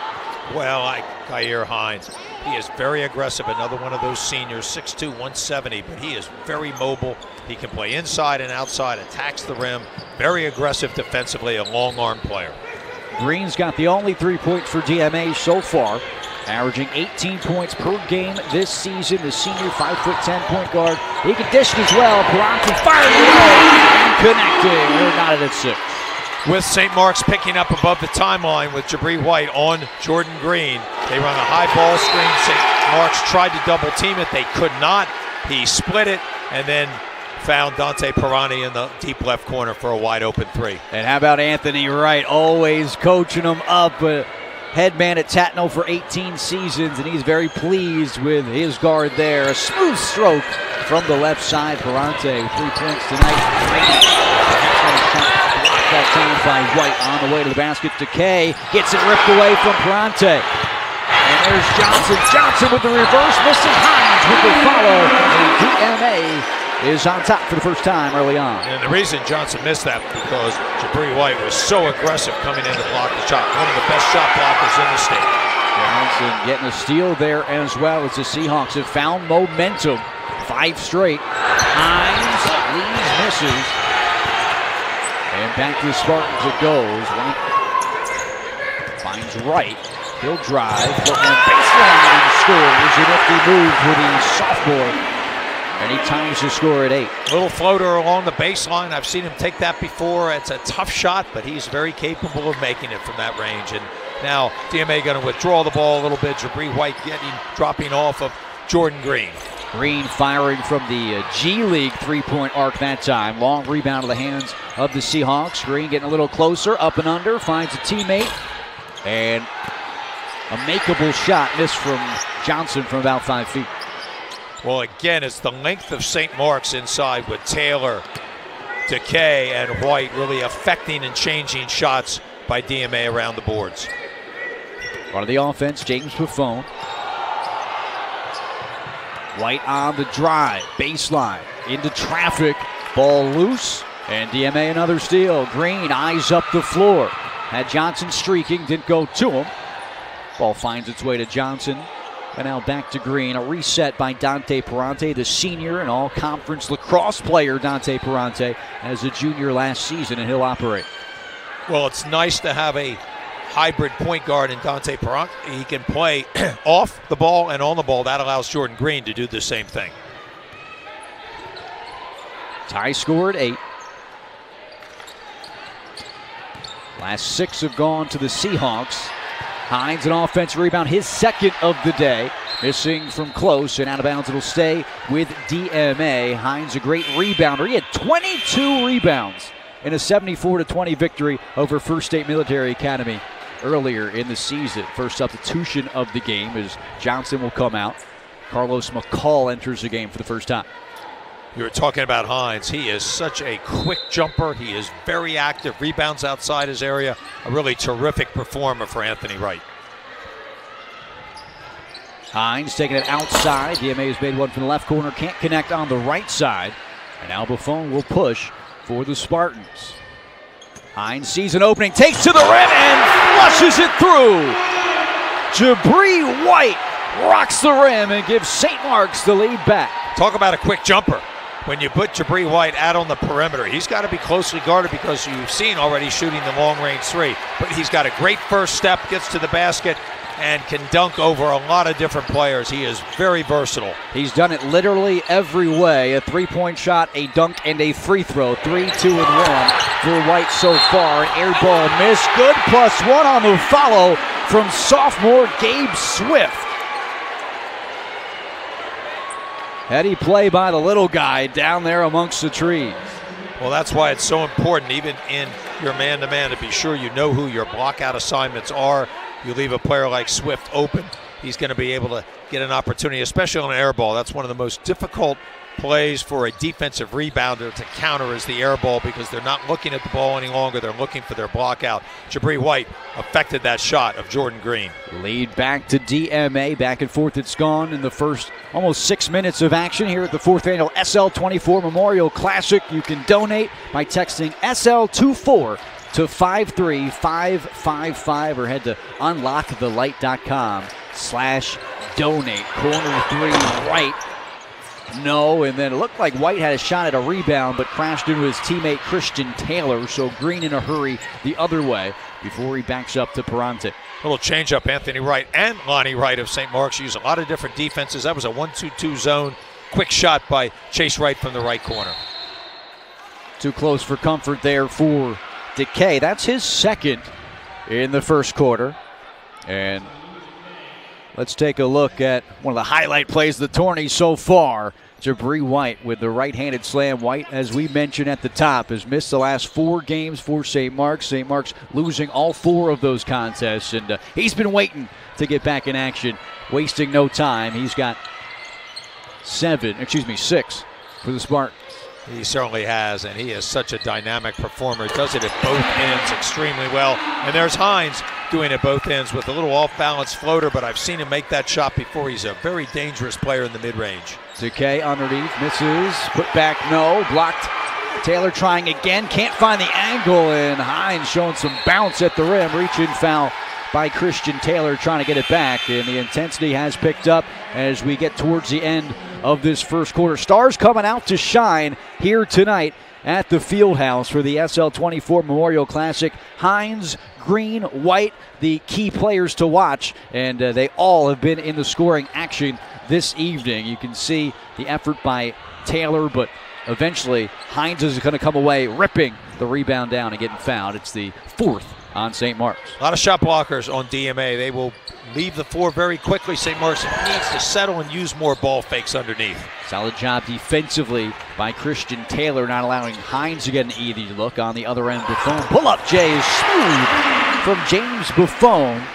Very capable three-point shooter. Got a little mid-range game there, the junior. Yes, he does, and he's very good at pushing the ball, very quick with the ball. Played last year for Nick Sana, the head coach at St. Mark's in the past years, and he has really done a nice job of improving his game. Under 30 seconds left, quarter number one. Green, an open look at a jump shot, and he'll make you pay if you're not defending him closely. Green's got a lot of ways to get his shot off. He's good with a step back, good off the dribble, and also from the spot up. Really difficult to defend. Moves well without the ball. Final shot for St. Mark's. 4 seconds, three. A lot of air under that pass, and the extra pass will not allow St. Mark's to get one off. DMA 15, St. Mark's 12 as we end the first quarter of basketball. Don't go anywhere. When we come back, one of Sean Locke's former teammates going to be with us, sharing some great stories. Barnett Harris on the other side of this break from the Fieldhouse.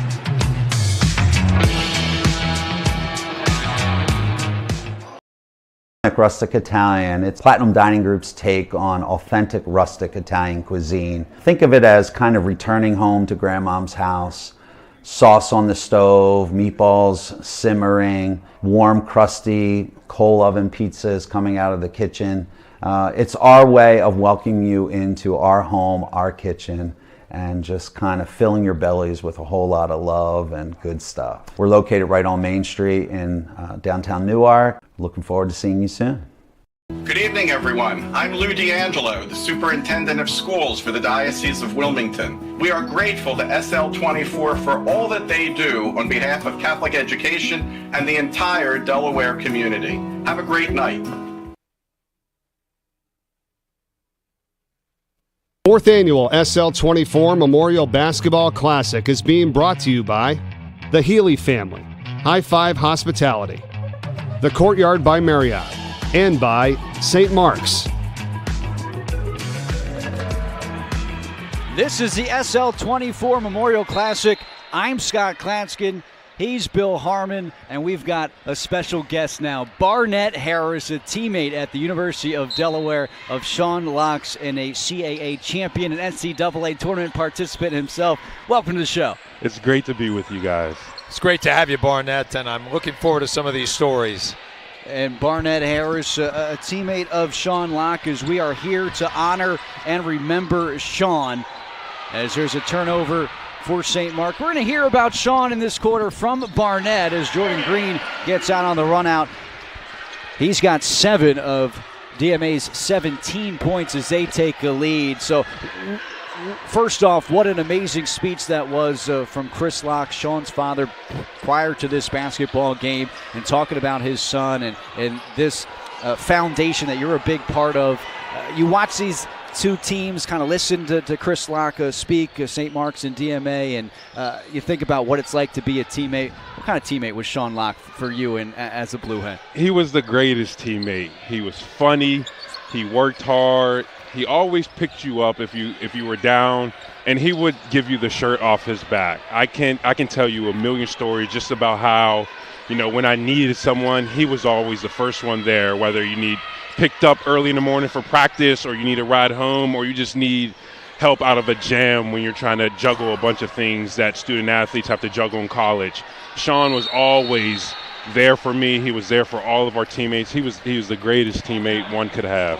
And there's a timeout on the floor, which gives us an opportunity to talk about Barnett, some of these silent auction items that we have here tonight, as we're going to take a look at some of the action as we get started here in quarter number 2. Players working hard, getting down on the floor, making the difficult plays. But this silent auction, tuition for a year to St. Mark's High School, valued at over $15,000.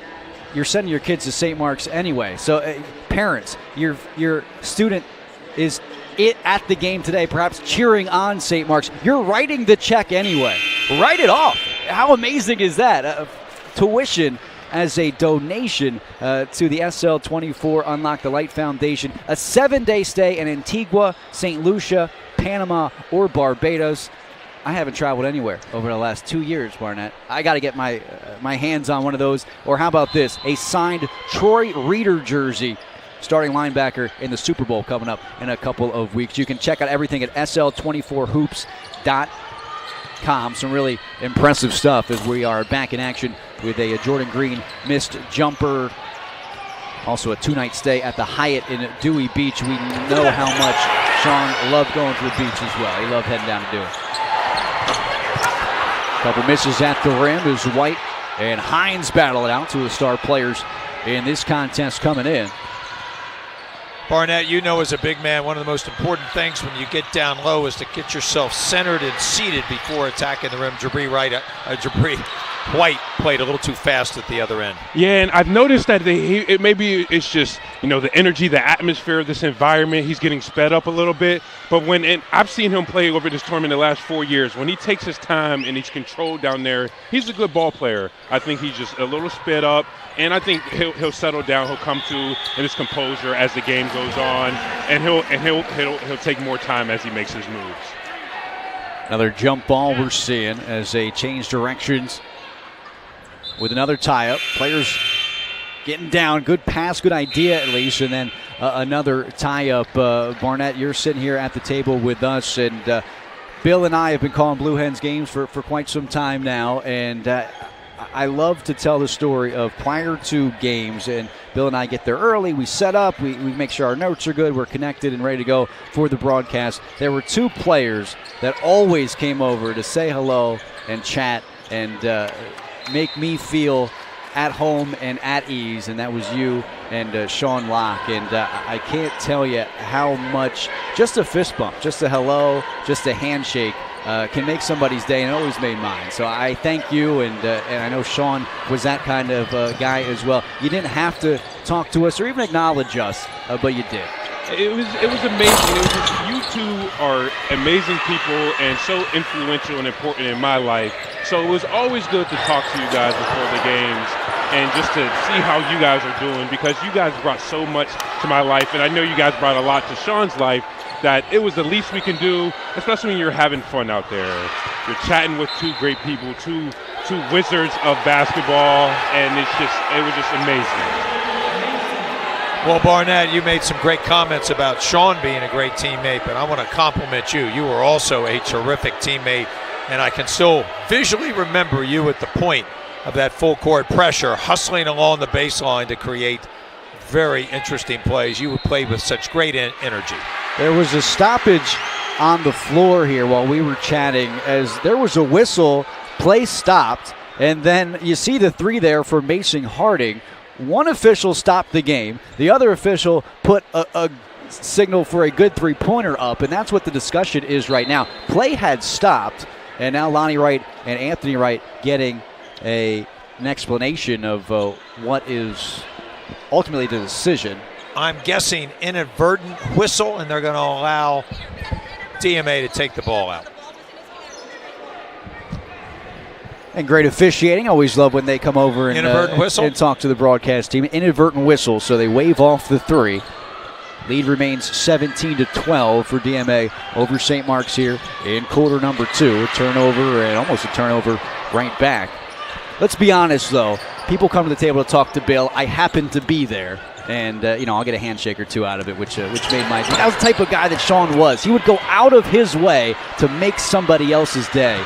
And we love Sean for that as Zach Johnson gets into the scoring. DMA now up 19-12 as we're halfway through the second quarter of action. Scott, don't undersell it. I would come intentionally to talk to you. Maybe not so much Coach Harmon, but definitely to talk to you.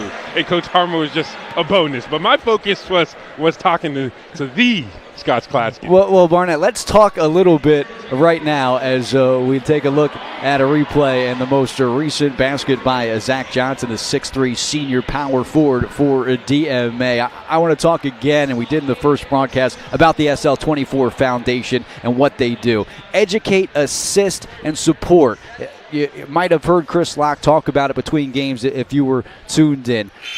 Sean's House, 6,000 visits already. It opened in September of 2020, and already 6,000 visits. They have helped over 1,300 young adults struggling with mental health and depression, including assisting 43 who arrived at Sean's House with nowhere else to go in a suicidal situation. They were ready at that point, and they didn't have anywhere to turn until they did, and it was Sean's House. And it is a remarkable place in Newark, and you can donate by texting SL24 to 53555 to help out the cause. Barnett, I know you've been there, and what an incredible building it is.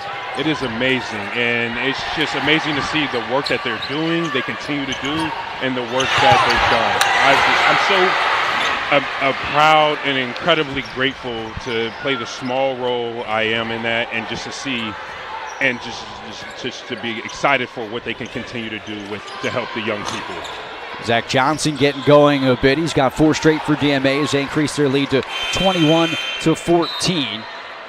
DMA in control here in this second quarter. We mentioned Sean Locke, a member of the 2014 CAA championship team. You were there as well. What a trip out west the Blue Hens took to take on, at the time, Michigan State, who was seated well below where they were ranked after winning the Big Ten. You got a tough draw in that one, but ultimately, what a dream it is to win a championship, and you'll be remembered always with a banner at the Bob Carpenter Center. Scott, that was the highlight of my young professional life, and I can tell you stories for days just about how amazing it was for me to feel and to live through that time, from stories with every of my teammates, stories from taking the trip out there, and then actually playing in the game and scoring in March Madness, something every young kid and young basketball player dreams about. And I got to experience that as a freshman, and it was just amazing, and I was so excited. I still like talking to about this. I get excited, and then I get upset because of the draw we received and how we faced Michigan State. But no, it was an amazing experience. I tell people to this day, it was the greatest experience I've had in my young life so far, and I can talk about it for days. As there was a tie-up, just saw we get back in action. A foul is going to send Hines to the free throw line. That's a 5th foul on St. Mark's. I love to talk about it as well, and you weren't the only one to get into that one. Of course, Sean Locke got into the game. He scored on a free throw against Michigan State in the NCAA tournament. You talk about things that you dream of in the backyard when you're playing hoops, and he got to enjoy that as well. And I know that was one of his proudest moments as a basketball player, being a part of that team. And tell us a little bit about the camaraderie on that team when you're making your run and you're down in Baltimore, and that comes down to the final shot against William & Mary, and then after that, chaos and emotion and celebration. I'll tell you this by one story, and I think this just highlights how amazing a year it was. We were in Charleston, South Carolina. We were on a long winning streak. We wound up getting to 17 wins in a row, but we were in the midst of a win streak. And we were in South Carolina. We were figuring out what to do. And Sean came up with the idea of going laser tag. So we go to the trusted confidant, who it is, Davon Usher and Devon Sadler. And we tell them, hey, we want to play laser tag. And so they then go to Coach Monte Ross. And then Monte Ross comes back and says, if we win, I'll let you guys go laser tag. But if we lose, get out of my face with that. We ultimately will win, and then we will ultimately go laser tag and have one of the greatest times in South Carolina after going to a barbecue together. And it just showed you how we were able to have fun. We worked incredibly hard, but we also treated ourselves to build chemistry with each other, build chemistry with the team on and off the court, and to do fun adventures and to have memories like that. But yeah, I remember we went to laser tag, and it was very competitive. It was an amazing time. My team won. I was on Sean Locke's team. We won. Davon Usher, Devon Pinker was on my team. Casman Hayes was on my team. We beat Marvin King Davis, Cal, Anderson, Jarvis Street. They were on the losing side of that. There's some names from the past there, Scotty. Bringing back some great memories. You can remember the roster from that evening. It tells you just how fun of a night it was. And again, it all comes back to an idea of having fun with friends. Sean Locke, he was adored by his friends. They loved him, and he loved them back. And it goes to show. And as we talk about this basketball game, and you're sharing great stories about Sean, and Sean always put a smile on my face, always on yours, and you did the same for him. He was homecoming king. He was vice president of the student council. He was a Division I college basketball player. He did not fit the quote-unquote stereotype of someone that you thought would have mental health and battling with depression, but he was. And that's why you never know what someone might be going through, and that's why Sean's house now exists, in his memory for the love of Sean and to help others that are going through the same battles with depression as he was. If you'd like to donate to UnLocke the Light, visit UnLockeTheLight.com. That's UNLOCKE, spelled like Sean's last name, thelight.com/donate. You can text SL24 to 53555 as well. I know he was one of everyone's favorite people. And how neat is it tonight, Barnett, here for the SL24 UnLocke the Light Memorial Classic. Today's date, February the 4th, 2-4. I think it's amazing. And I want to touch on a point about what you said and about how Sean was always there. And this is why this is so personal to me, because Sean was always there for me when I was going through some things. There were times where I was frustrated with, how I wouldn't be playing as much as I thought I would, being away from my friends and family, in a place where I didn't really know many people when I first got to Delaware.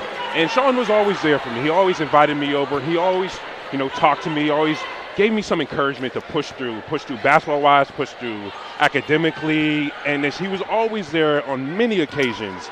And I spoke to Sean 3 days before he passed away, and I never knew he was struggling. And that's why I care about mental health and being a part of this organization so much, because someone who was there for every one of his teammates the way Sean was, and for him to have suffered in silence to that extent, and for me to feel like, and I've been thinking about this for years, I had never noticed at all he was going through something. It's why I am now intentional about trying to seek out my friends and family on how their mental health is, because someone who was always there for you, the way Sean was, it just shows you that everyone can battle through some challenges, and it shows you why we need to be kind to each other and be there for each other. Because I can tell you, I can count on my hands how many times he was there for me, and I just feel like I was not there for him, and now I want to be there for others, because this is just amazing to see, especially with the young people.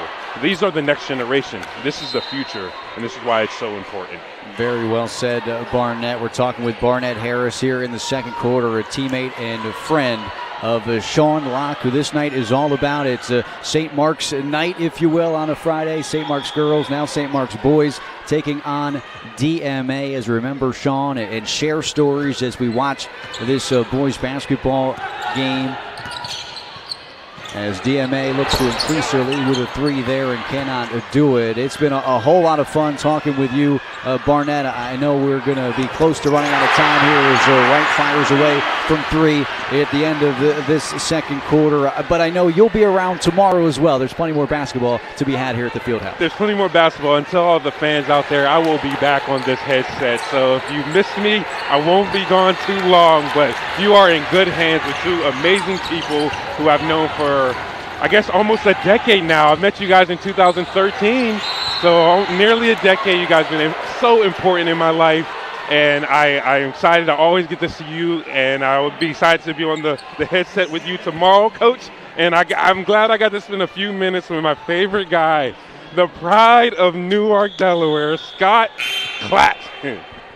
Just remember me when you're on the campaign trail and or how to spell his last name when you send him a check. Of course, because you guys know I'm going to be calling for those campaign donations. Well, right now, all donations tonight at the very least need to go to unlockthelight.com/donate. Hines has been phenomenal from the free throw line this evening. You can also text SL24 to 53555. You can even Venmo SL_24 to donate as well. Barnett, we're going to get a Venmo account for Bill later on tomorrow. We'll also teach him how to use a QR code. That's your job tomorrow as we intro.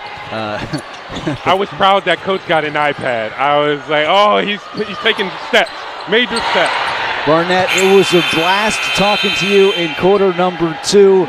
As we get to the half, DMA leads it 26-19. Sean Locke's alma mater has some work to be done in the second half, but we all have work to be done to help raise funds for the UnLocke the Light Foundation, SL24. Barnett, have a blast tomorrow. I wish I could be with you again on Saturday, but thanks so much for coming out tonight. Thank you guys both. It's always great to be with you guys. All right, we're going to take a timeout as we are lighting the fight for Sean and so many others. A fun first half of basketball, including that slam from Jabri White. DMA, though, leads by 7, 26-19 at the half. More SL24 Memorial Classic second half action coming up.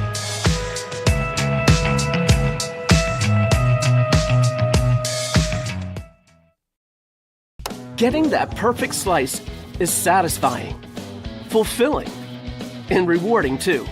But we don't do it for fun. We do it for fresh. Slice to order makes a sub above. Friends, Tom Fertile, president of St. Mark's High School here. We just wrapped up a phenomenal week of Catholic Schools Week, celebrating all the wonderful aspects of St. Mark's High School. In this important decision to make as to where to send your sons and daughters for more than 5,000 hours of their lifetime in that high school experience, we encourage you to come check out all the great things about being a Spartan. Come and make our home your home. Thank you very much, and go Spartans!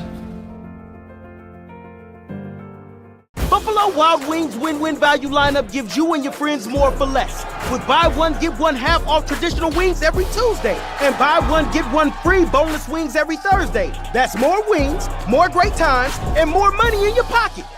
This is the story of how you get from here to there. Right now you're here. And from here, there looks pretty good. But so few get there. Why? Of those who make it, some will have luck, but most will have a strategy. They will save and invest, grow and protect, and they will work with advisors who help guide their way. If you're looking to get somewhere to get there, we know how to set a course. We're relationship ambassadors and your personal financial advocates. We have innovative wealth tracking tools to monitor your progress every step of the way. Wherever you are now, we can help you get to where you want to be. The road between here to there is shorter for those who know the way.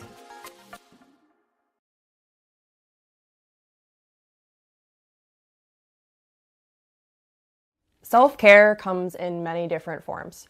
For some, it can be listening to really calm music, working out at the gym, hanging out with friends, going for a hike, whatever it may be. I want to challenge you to take at least 1 hour out of your day to do something for yourself.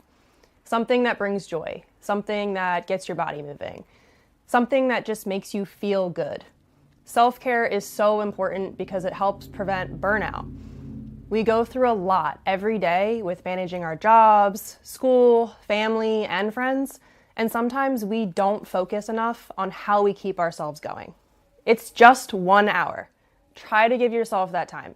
Intentionally build it into your routine and pick something that speaks to you and motivates you to continue each and every day.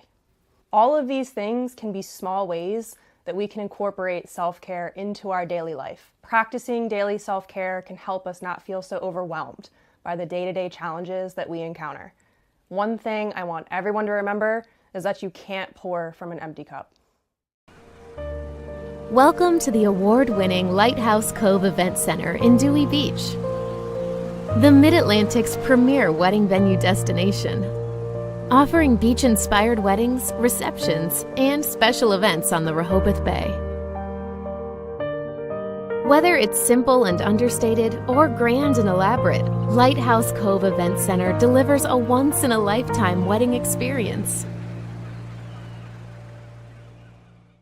Hi, I'm Luke Chapman from Precision Wealth Partners. We are so honored to be a supporting sponsor of UnLocke the Light Foundation and the Memorial Classic SL24. Personalized financial planning is one of my life's passions, and at Precision Wealth Partners, we work tirelessly to personalize your plan and help you achieve your goals that ultimately ends in peace of mind. We are looking forward to hearing from anyone for a second opinion on their existing plans or to get started for those who haven't yet. You can reach us at precisionwealthpartners.com or at 302-367-7613.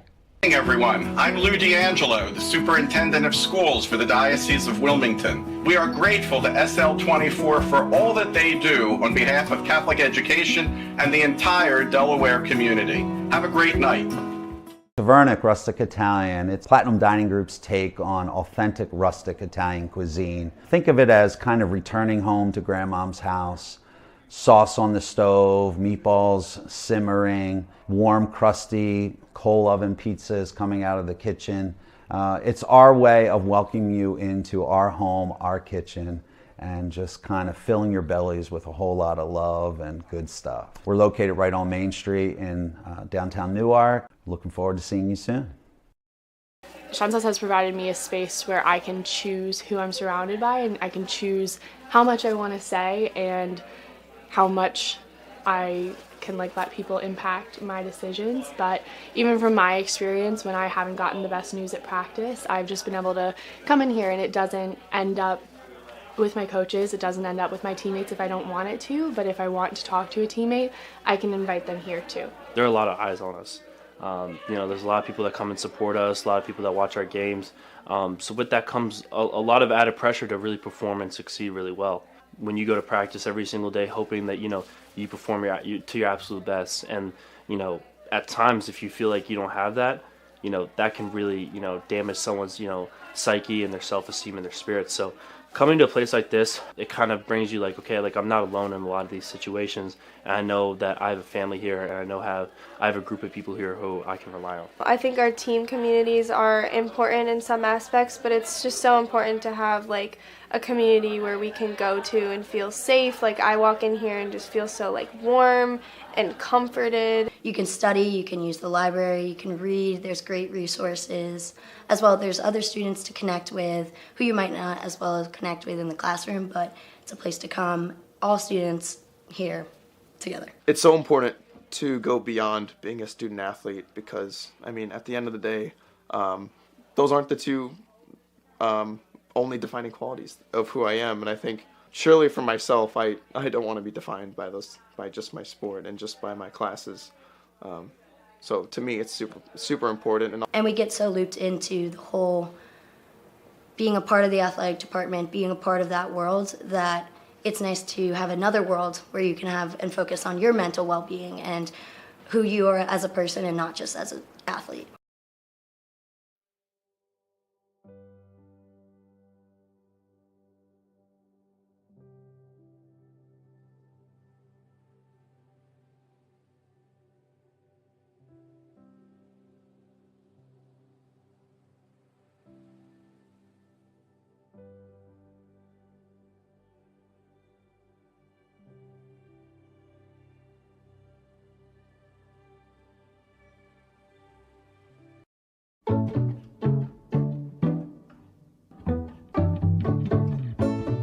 Welcome to the Courtyard Newark at the University of Delaware.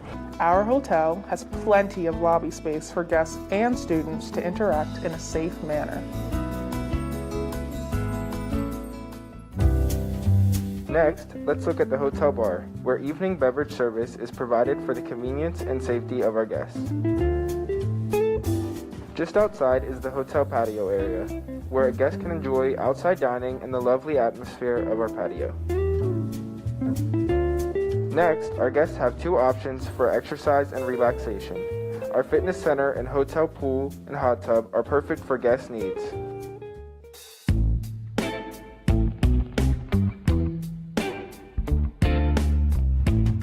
Welcome to our recently renovated hotel guest room. We have a combination of 126 guest rooms and suites.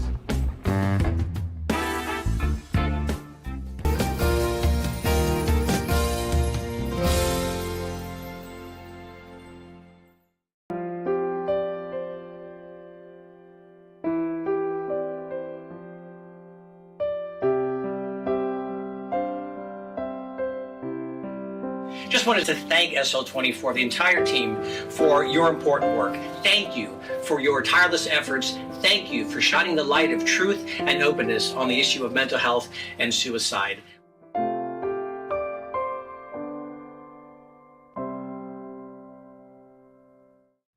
Hi, this is Dan Schulman from ESPN, and I wanted to say a few words about the UnLocke the Light Foundation, honoring the memory of Sean Locke. Now, maybe more than ever, mental health is incredibly important, and I think all of us have come to realize how much of a struggle so many people, especially young people, are having with mental health issues during the pandemic. And I think all of us, as we get older too, I'm a father of 4, and understand tremendously how important mental health is in young people right now. And to have something like the UnLocke the Light Foundation and Sean's house, a safe place for young people to go to and talk to people about the issues that they're feeling, is incredibly important. Nothing is more important than mental health. Sometimes we forget about that during certain times, but I think now, again, more than ever, we all understand and realize and need to keep remembering that we all need to deal with our mental health issues. We all have struggles, and it's okay to admit you have struggles. It's a sign of strength to admit that you have struggles. But we all need to be aware of these to help ourselves and to help others. So for all the great folks at the UnLocke the Light Foundation, thank you for all the great work you're doing. For young people, go talk to somebody. You'll feel better as soon as you do it. You'll get qualified help, and share your issues with somebody. There's always someone who's willing to listen, and that's what the UnLocke the Light Foundation is doing. Stay strong, everybody. Stay positive. There's always someone out there who can help you, and we'll all get through this together. All the best. Thank you for watching the live stream event of the SL24 4th Annual Basketball Tournament. Basketball has been part of the Locke family for the last 25 years. I stand here today in the gym at Mount Aviot Academy. This is where Sean and all of his brothers and sisters learned how to play the game of basketball. We spent 25 years on this gym floor. There are so many memories. As a father, I had the privilege of coaching all of my children. And the bond that we have from these games and these practices on this court will be with us forever. Sean loved the game of basketball, and that is why we do the SL24 basketball tournament. To bring the love of his sport, basketball, and use it as a vehicle to talk about a very difficult subject, mental illness. We have 3 missions at SL24: educate, assist, and support. Because we realize how difficult it is for someone to openly ask for help when they're suffering with depression and anxiety or any sort of mental illness. I hold this basketball. It's pretty easy to hold. I can put it here like this, and it's not that difficult. But imagine that this basketball represents depression. So at first, it's not a problem. I think I have it under control. It's not really hurting me to hold this ball. But then as I hold it longer and longer, the difficulty gets harder and harder. And that's what it's like to battle with depression, anxiety, mental illness. You think you can hold it together. You think you have it under control. But imagine holding this ball for an hour, a day, a month, a year, and then more years. Imagine the pain that it causes to you physically. Imagine the difficulty of trying to live life holding this ball of depression in the air every single second. You cannot deal with depression, anxiety, mental illness by yourself. You have to get help. You have to take that first step to have an honest conversation. Mental illness is not a moral failing. It is not a character flaw. It's a disease. And that's what we have to realize as a society. We have to help those who we love. We have to help those who are the Seans in all of your lives, so that we can take this ball that they're holding by themselves and pass it away. 4th Annual SL24 Memorial Basketball Classic is being brought to you by HFM Investments, Platinum Dining Group, Formal Affairs, and by iHeartRadio.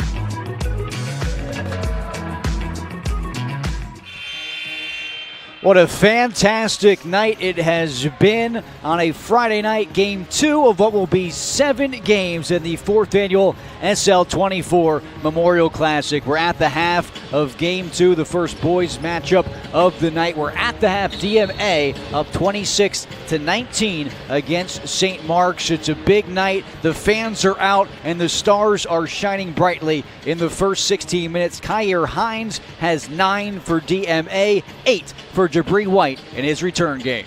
The two seniors have played extremely well. Kyer Hines has really hurt St. Mark's with his aggressive rebounding, running the court well, and getting to the free throw line. Very accurate, because typically DMA has not shot the free throws well throughout the season, under 55%. Jabri White making some great plays in the open court. Also hit that 3 early on to get St. Mark's going. And White trying to get things started for St. Mark's in quarter number 3. Bodies have been flying all over the place. It's one thing I noticed while we were chatting with Barnett Harris, an array of jump balls, tie-ups, diving on the floor. It's just a game that both sides want to win, not only for standings as DMA tries to get closer to 500 and St. Mark's tries to snap what is a 4-game losing skid after starting 7-1, but they want to win this for Sean Locke and the SL24 UnLocke the Light Foundation. A foul on the shot as DMA gets in their offense. Gabe Swift made 1 free throw on an and 1 earlier in the game, and he'll go to line for the second time today. Well, you talk about people on the floor. St. Mark's starts this half, 3 football players, Donovan Artis, Luke Takei, and Jabri White. Jabri White went out for football his junior year and became an excellent cornerback and wide receiver. He also runs track. He does high jump and some other events himself. A terrific, well-rounded athlete who can do an awful lot of good things in other sports, but also and especially on the basketball court. I believe that was on Takei, who goes to the bench now with 3. Into the game, Chad Dole, very capable 3-point shooter, at 18 points in a game in December against Red Lion, did Chad Dole. 2-shot foul here for Gabe Swift. Mentioned Donovan Artis, the junior guard, starting, as Lonnie Wright changing the starting 5 for the second half of basketball, but Artis, a very good running back, and he's one of the top players in the state, returning next season for St. Mark's. He is really tough, a great runner, but he's also a very dynamic basketball player. Plays great defense, was injured most of last season, so this is really his first year playing at St. Mark's. Unselfish basketball, leading to a bucket from Christian Taylor. His first field goal. He's got 4 points for the Spartans, who cut it to 6. And a forced shot by Johnson allows St. Mark's to try to cut in even more. White and Hines on the matchup. Gavin Marks will operate from the point guard position, and White will pull it back out almost a minute in here to the second half. Johnson on White, a good matchup here, but Jabri is way too quick. Blew right past his defender, and no one stopping him towards the rim. The second slam of the day for Jabri White, and we've got a 2-possession game on our hands. Coach Anthony Wright cannot be happy about that. No one obstructed Jabri White's vision or path to the basket, not trying to draw an offensive foul. Let's take a look at this again, Bill. Worth watching a second and maybe third time as he rises to the rim, and a little point for the Canberra crew. Well, Jabri has a lot of personality when he plays, Scott, but he is such a fine athlete and has really well worked on his game to round it out in a lot of different ways this season. And a timeout taken on the floor as St. Mark's gaining momentum. I said it was worth another look. It's certainly worth another angle as he blows right by Johnson. A rack attack, and there's the camera crew getting a little nod along the baseline. Jabri White, he had 20 points in the opener against Dickinson. He did not score fewer than 19 points over the first 3 games of the season, all victories for St. Mark's. He's missed the last few. St. Mark's on a slide, and now he is back in the lineup. The captain trying to get his team back in this one, doing a good job to start off the second half of basketball. A timeout taken by Anthony Wright, coaching his team up. A great basketball player for University of Delaware. He and Barnett Harris, who we spoke to in quarter number 2, have something in common, as they were conference champions and played in the NCAA tournament. Anthony Wright, they called him Sweet back in the day. He scored 15 points against Nick Van Exel's Cincinnati team in the NCAA tournament. He had 17 points, did Anthony Wright, against Louisville in 1993. And right now, DMA could use Anthony to see if he has any eligibility, because St. Mark's is climbing their way back after being down in the second half. Well, you talk about Anthony Wright. He was also a terrific football player. And it was only a couple of knee operations his senior year that kind of forced him into the basketball route. But I'll tell you what, he might have been playing on Sundays at strong safety. Speaking of interceptions, DMA takes it away after the three-pointer by Hines. No look pass underneath. Johnson off balance, wrong angle, could not finish. What a pass that was by the Seahawks as they lead it by 5 now after an answer and a tough take by Christian Taylor. He's fouled by Hines. Taylor will go to the free throw line where he was 2 of 2 in the first half. That was a nice shot by Hines to kind of settle his group. A much needed basket, a clutch 3 here in the third moments ago. Well, Hines being one of their seniors, he has a great feel for when he has to make a big play in the game, and he's stepped up. He's done it at the free throw line in the first half, some good offensive rebounding here, hitting the 3, very important. And one thing that St. Mark's has come out, I think they're a little bit more engaged defensively. They're applying some pressure. Jabri White has really taken over the game, not only with his drives to the basket, but also setting up teammates. A really good and willing passer as well. And perhaps the defensive effort, one of the reasons Johnson will go take a seat. Carlos McCall comes in. That foul is actually on Palante, his second, as Taylor continues to stay perfect from the free throw line. 4 of 4 today, the sophomore for the Spartans. Green absorbing some contact, patiently finding the angle. That's a veteran move for Jordan Green. Boy, Green did a great job of stabilizing himself, avoided the first shot blocker with a little fake, and then got Jabri White up, who was trying to block the shot with a second fake. Great inside play by Jordan Green. Another one of Anthony Wright's seniors making big plays when they need it. He's a heck of a football player himself, Jordan Green. 85th best high school football player in the state, according to Brad Myers of DelawareOnline.com. A misfire. Here's Green operating, charges into his opponent. And what's the call going to be? Bang, bang play.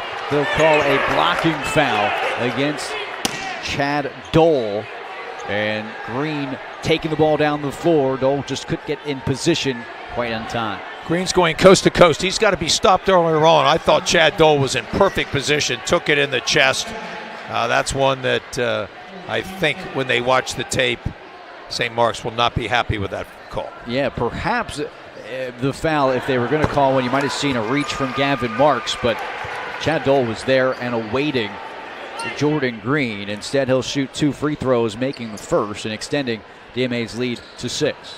Green, one of the better free throw shooters on DMA, but they have struggled from the free throw line all season long, and that's contributed to a couple of those very close losses. An interception, showtime, Hines to the rim, and he missed it.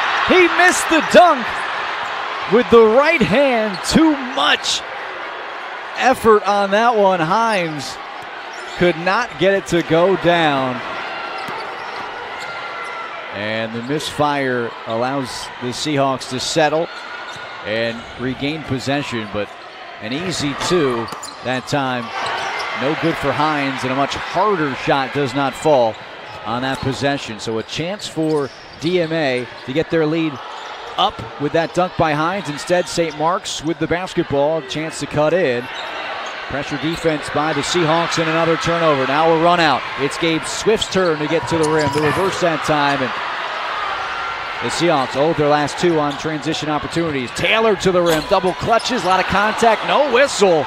And both teams cannot hit from inside the paint. Indian action playing just too fast around the basket. Nobody using shot fakes and head fakes. And finally, we hear the whistle as this one highly contested on both sides. Let's take a look at the dunk by Hines, or the would-be slam by Kyer Hines if we can. A breakaway opportunity. Or we'll take a look at the misfire after the dunk by Hines. That was after he had a look at the rim. Well, let's see if that 2 points doesn't come back to haunt DMA. That's one thing that players always want to ignite the crowd and get their team going. But my point is, lay the ball in a lot. That's a lot safer. And if you go up and sometimes mistime your jump, especially on a different court, those may come back to prove to be really points that they would have needed. 2 free throws good from Green. And lead up to 8 for DMA. We'll see some pressure here, full court. And DMA switches defenses up almost every possession, sometimes on makes and misses. Really tough to get a feel for what DMA is going to do. But excellent passing there, getting the ball into the middle of the lane and attacking to the weak side immediately. Luke Takei really giving St. Mark's some fine minutes. An excellent defender and a really good player in the mid-range, and a very smart and intelligent player. That was a masterclass on how to break pressure. Good ball movement, good teamwork by the Spartans there. Green's had the hot hand in half number 2. Not that time. Short. Ball comes loose, secured by Parante. And now Parante gets it back, fires away. Nice box out that time by Chad Dole, and a reach in by Gabe Swift of the Seahawks. Chad Dole's only a sophomore. He's a soccer player. Really fine one there. Plays on the attack, and he's had a really good season for Lonnie Wright, who's improving every game. He's got a wonderful shot, but he's a fine defender out on the perimeter. Nearly a turnover there. Marks, good look inside, and back-to-back buckets by Luke Takei will lead to a timeout on the floor with St. Mark's again cutting in. DMA was up by 8, 4 straight from Luke Takei, and it's a 4-point ball game. We'll take a look at Luke Takei there. Glad to have him back. Boy, they certainly are. He had missed the beginning of the season, just back for the last couple games. He's active in the middle. That was a really nice pass from Gavin Marks, who did a nice job there of drawing the defense with a fake, and then gets the ball into the middle of the lane to Luke Takei, who's able to finish. Not only a good defender, but also a really fine offensive player around the basket is Luke Takei. You see the team huddled up with the Locke 24 on the back of their shooting shirts. That's why we are here tonight. It's UnLocke the Light, the SL24 Memorial Classic. And if you'd like to donate, you can text SL24 to 53555. The ticket price to come tonight was just $10. So if you're watching, a $10 donation, that's a couple of cups of coffee for kids that want to come to Sean's house and they need to talk to somebody. They need to sit down and chat with a peer about what they're going through, that are brave enough to admit that they are battling depression and beat the stigma of depression. $10 can go a long way. $5 can go a long way. Anything that you can give, please do, as we raise funds and awareness tonight for UnLocke the Light. What a great event it is. Day number 1 of 2, 5 games coming your way tomorrow. This one a fantastic contest between DMA and St. Mark's, and we're back in action with St. Mark's cutting the lead of the Seahawks to 4. Parante double clutches, never gripped the basketball correctly. Hines was underneath, he's fouled. If that's on Takei, I believe that's his 4th. We'll wait for the signal from the lead official, and it is on Luke Takei. It's the 3rd, though, on Takei officially, so he'll be able to stay in if Lonnie Wright so chooses. Lonnie Wright, the first-year head coach here at St. Mark's, former assistant at Delaware Military Academy. Announced as the head coach on July 13th of last year. Hines was great at the free throw line in the first half, went 5 of 6, misses there, though. He has a flat shot from time to time, so as a defensive rebounder, you've got to be aware of that it might kick out. but he's got to have it just on the right trajectory when it is that flat. But I'll tell you what, he is so active on the offensive glass, really a quick player and a very tough defender as well. Hines knocks in the second one. Part of that football team at DMA that won their first 4 games of the season. Final game of the year, they lost to the St. Mark Spartans. Free safety and wide receiver is Hines. And reaching foul going to go against DMA. That's their 3rd of the half. And that's one of the reasons this game has been so physically played. You've got a lot of football players out there That's who right. are competitive and physical. They'll be on the floor. They'll look to get to the offensive glass. So a lot of activity out there, and both teams had really fine football seasons. Good to see multiple sport athletes. Absolutely, we talk Scott. about, You know I'm a huge fan of that. absolutely. We talk about Sean Locke, and he was a basketball player, but also part of the championship baseball team in 2012. His goal knocks it down. We talked about his ability as a 10th grader to knock in some big-time threes, and he does just that. He's had a terrific season from long range. He's a smart player, only takes good shots. A wonderful skip pass from Jabri White across that 2-3 zone employed by DMA, and Chad Dole shot ready. Beautiful stroke on the triple from the wing, and now DMA against this zone defense. Swift ends up with the shot, and Dole showing he's more than just a sharpshooter against the defensive rebound there. Skip pass, Marks Dole again, a little bit deeper, no problem. Back-to-back triples from Chad Dole, and the home St. Mark Spartans are on top. The skip pass is a great weapon against a zone. Instead of using point-to-point passes, you skip it across. You can get there much more quickly. Chad Dole fearless from the three-point line. Chad Dole looking like number 24 St. Mark's used to knock it through. Hines, an answer. Can't get it down. Green, offensive rebound. And he comes up empty but follows his shot. Green everywhere on this possession as we go under a minute. Here in the 3rd quarter, St. Mark's marching back as they were down by 8. A 9-0 run right now for the Spartans. They may hold for the last shot here. They've gone ice cold here in the 3rd quarter from the field. St. Mark's back to a zone. They've been playing some man-to-man, and I think this may be confusing them. They've had some good looks, but they have been off target here this entire quarter. And a whistle. May have been 3 seconds on the backside of the zone. That's a tough call for a team really just having a catch with it, trying to milk clock here to end the 3rd quarter and take the final shot. Not only now do they not get the final shot, but they give it back to St. Mark's, who will have plenty of time to get a good look. DMA will show some full court man-to-man pressure here to try to slow up or maybe even get a steal. I think you'll see Gavin Marks run the club, and the ball should go in Jabri White's hands about 5 seconds to go. Marks, ball fake, blocked by Hines, 3 seconds, ball loose. White, foul line jumper, can't get a bucket to end the 3rd quarter, but a 9-0 run by Sean Locke's alma mater has the Spartans on top by 1. Don't go anywhere. We've got some great 4th quarter action coming up next. It's the 4th annual SL24 Memorial Classic.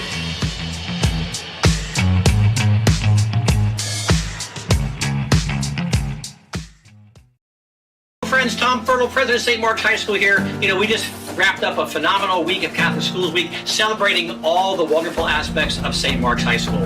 In this important decision to make as to where to send your sons and daughters for more than 5,000 hours of their lifetime in that high school experience, we encourage you to come check out all the great things about being a Spartan. Come and make our home your home. Thank you very much, and go Spartans! 4th annual SL24 Memorial Basketball Classic is being brought to you by the Healy family, High Five Hospitality, the Courtyard by Marriott, and by St. Mark's.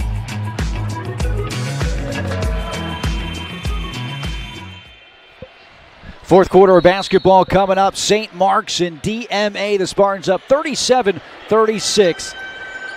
At the field house in Wilmington. You want to know just how special of a night it is? Well, look no further than your screens right now. The governor in attendance tonight to check out the Spartans and DMA. St. Mark's grad, Dartmouth grad, played football, was a basketball player as well in high school. He was at the University of Delaware game last night, taking in a lot of basketball. But John Carney's done a wonderful job through this entire COVID process. Very happy to have him as a St. Mark's grad, and it's great to see him here tonight supporting this fantastic cause. Looks like some good seats for the governor as well, enjoying a great basketball game tonight. DMA went up 36-28, 9-0 run to close out quarter number 3 for St. Mark's. It's St. Mark's night here on a Friday night as both the girls and boys basketball teams in action. Jabari White gets to the rim and just a little too strong. Great drive, though, by White. Has showed multiple times his ability to get to the cup. And that time, Perante getting to the rim and not being able to finish on the other end. Just playing a little too fast, not enough jump stops. Really trying to force the action instead of getting their bodies under control and finishing at the rim. It's going to be really important that they start to do that because St. Mark's defense is amped up and has done a really nice job here in the third quarter of containing Green and Hines. White operating. Marks pointing out directions. Trying to get it inside of the big fella, and a reach-in foul. Going to go against Mason Harding. Harding coming off the bench, playing some minutes tonight, the junior. It's a fourth foul on DMA. DMA now back to man-to-man. They're very aggressive in this. They will play behind the post. They try to cut off driving lanes and will have some random double teams. Dole had a big third quarter. He's the inbounder now as Marks rises and fires, missing Perante with a rebound. He was a part of that 9-0 run with back-to-back three-point shots. Getting St. Mark's back in it. A deflection will stay with DMA. And don't forget to check out SL24hoops.com for silent auction items that include tuition for a year at St. Mark's, a 7-day stay in Antigua, St. Lucia, Panama, or the Bahamas. As the ball comes loose and another jump ball, arrow to DMA. Troy Reeder signed a jersey. Lane Johnson, a three-time Pro Bowler, has a jersey signed. Seth Joyner, a three-time Pro Bowler and Philadelphia Eagles Hall of Famer, has signed a jersey. Seth Joyner would love the way this game is being played. Guys on the floor, bodies diving everywhere, a lot of contact. And you can get a signed football from him as well. Check out SL24hoops.com to bid on some really great items for a great cause. Brad Dole, he checked it. He misses that one, but a good look after making 2 threes in the third quarter. Tough defense. Green loses grip.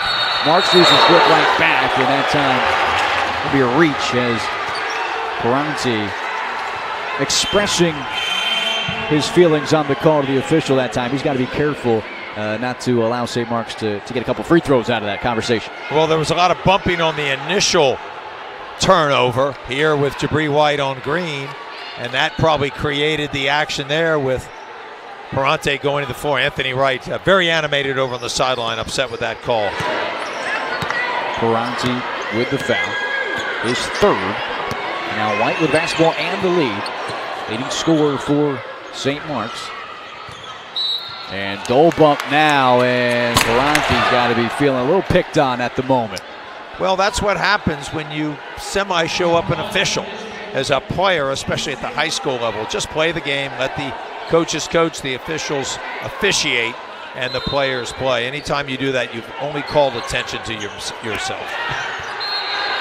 And no foul call that time as White thinks he got hit underneath. I think he might have a case to make as he points to his head, asking for the foul. Didn't get any. It's been a physical game, though, from the start, and it's been called that way throughout, allowing some contact throughout. So this has been a change up here in the fourth, as it's been a physical contest, highly contested game, and a close one, just as we thought we would have here, as emotions running high at the SL24 Memorial Classic as we raise awareness and funds for the UnLocke the Light Foundation.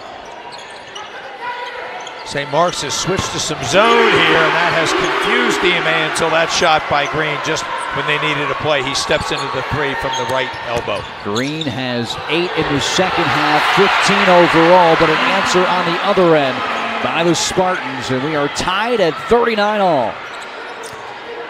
St. Mark's shifting defenses much like DMA. Now they're in man-to-man. Interesting matchup here with Hines. He may have a dribble drive opportunity. Hines loses grip, off the glass it goes. Hines throwing it ahead, right on the run out. Pulls up, just inside the free throw line, and the coach's son gives the Spartans the lead back. A lot of bodies on the floor. Jabri Wright getting down to get that ball free down the court. And then Chase Wright doing a really nice job in the mid-range, finishing. And a timeout on the floor as St. Mark's goes up 41-39. Let's take a look as Wright in transition.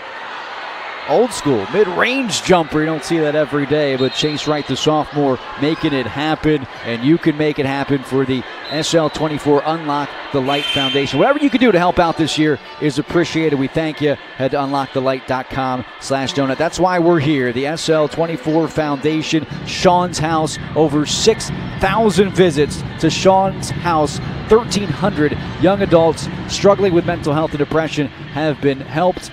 And they've assisted 43 people who have arrived at Sean's house in a suicidal situation, whether it's a place to do schoolwork, to relax with friends, or just have a cup of coffee like we mentioned, talk with friends. It helps reduce the rate of youth suicide by providing a place for young adults to feel safe, welcomed, and supported. They are doing phenomenal things at Sean's house, and Chris Locke, the founder, and of course Sean's father, and a great team of people making this weekend happen. Great weekend of games. We've got these two tonight, and then tomorrow starting at noon, number 3 Ursuline taking on Padua. Great rivalry matchup there in a girls matchup. And then 2 o'clock, Apo versus St. George's, Archmere versus Indian River at 4. At 6 o'clock, number 8 William Penn will take on Caravel, and then the nightcap, number 4 Sanford versus number 1 Salesianum. You're going to want to be here tomorrow. Basketball all day. You see the crowd out here tonight. You're not going to be able to see those blue seats that are showing on the left side of your screen tomorrow. It is going to be packed. We're excited for that on a day with 5 games tomorrow from the Fieldhouse in Wilmington, all for a great cause. There's a foul away from the ball after the timeout by Anthony Wright. And Coach Wright, first year at DMA, but he has won a championship back in 2006 with Tatnall. Went to the Final Four 4 times as the head coach at Tatnall. Had some great teams with Juwan Carter, Justin Perillo. I'm just trying to bring that to DMA now.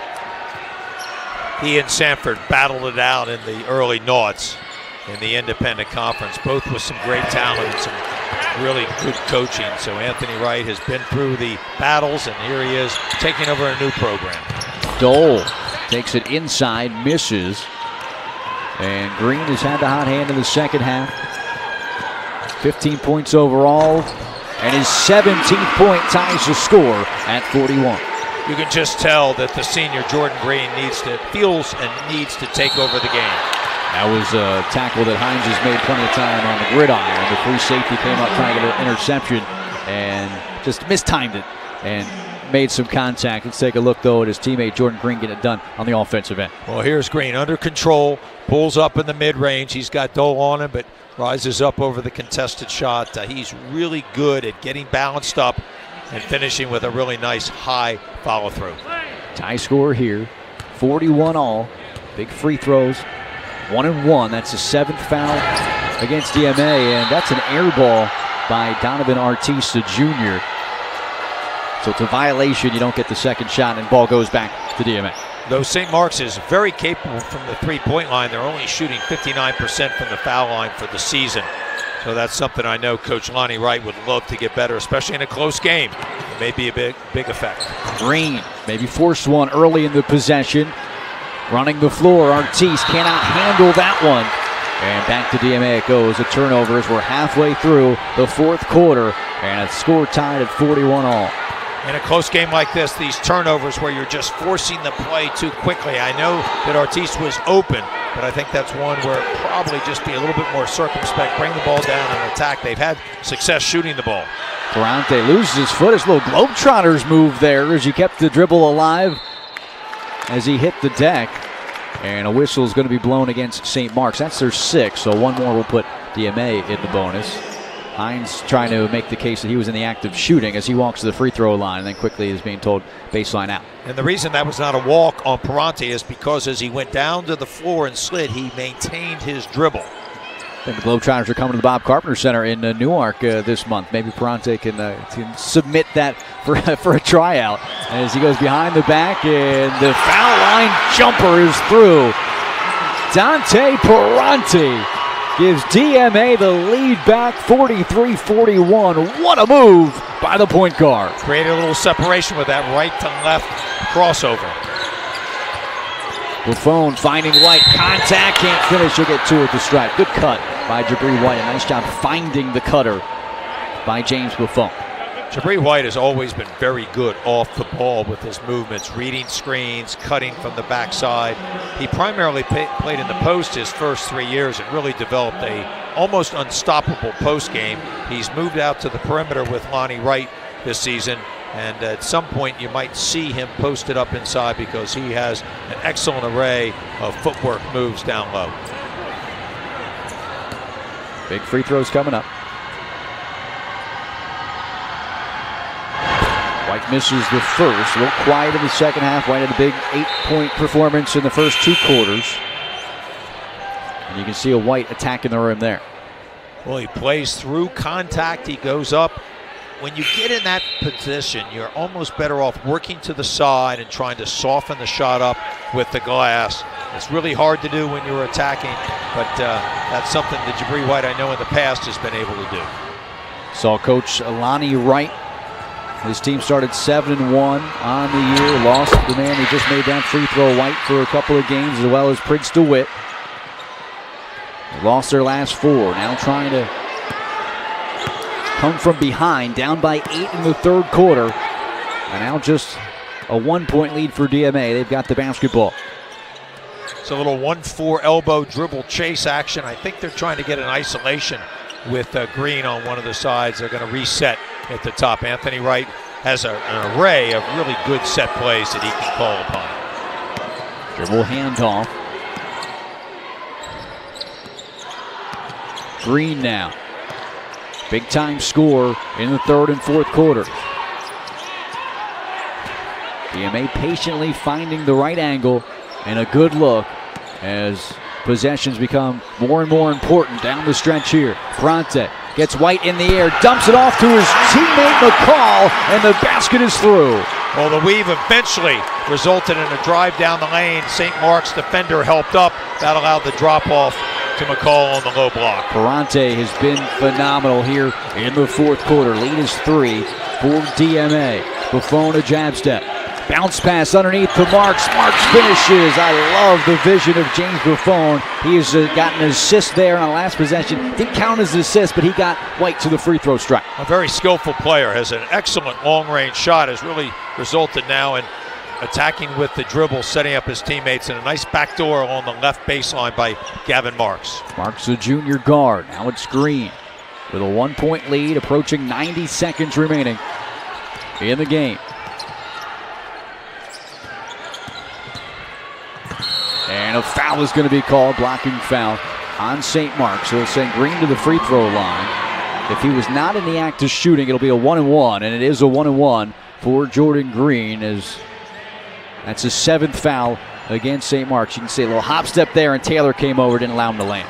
He was trying to jump stop in the middle of the lane and probably pass through to the weak side, but St. Mark's caught him just as he was going in. Green's really clever at finding those gaps in the defense and attacking. First shot good for Green.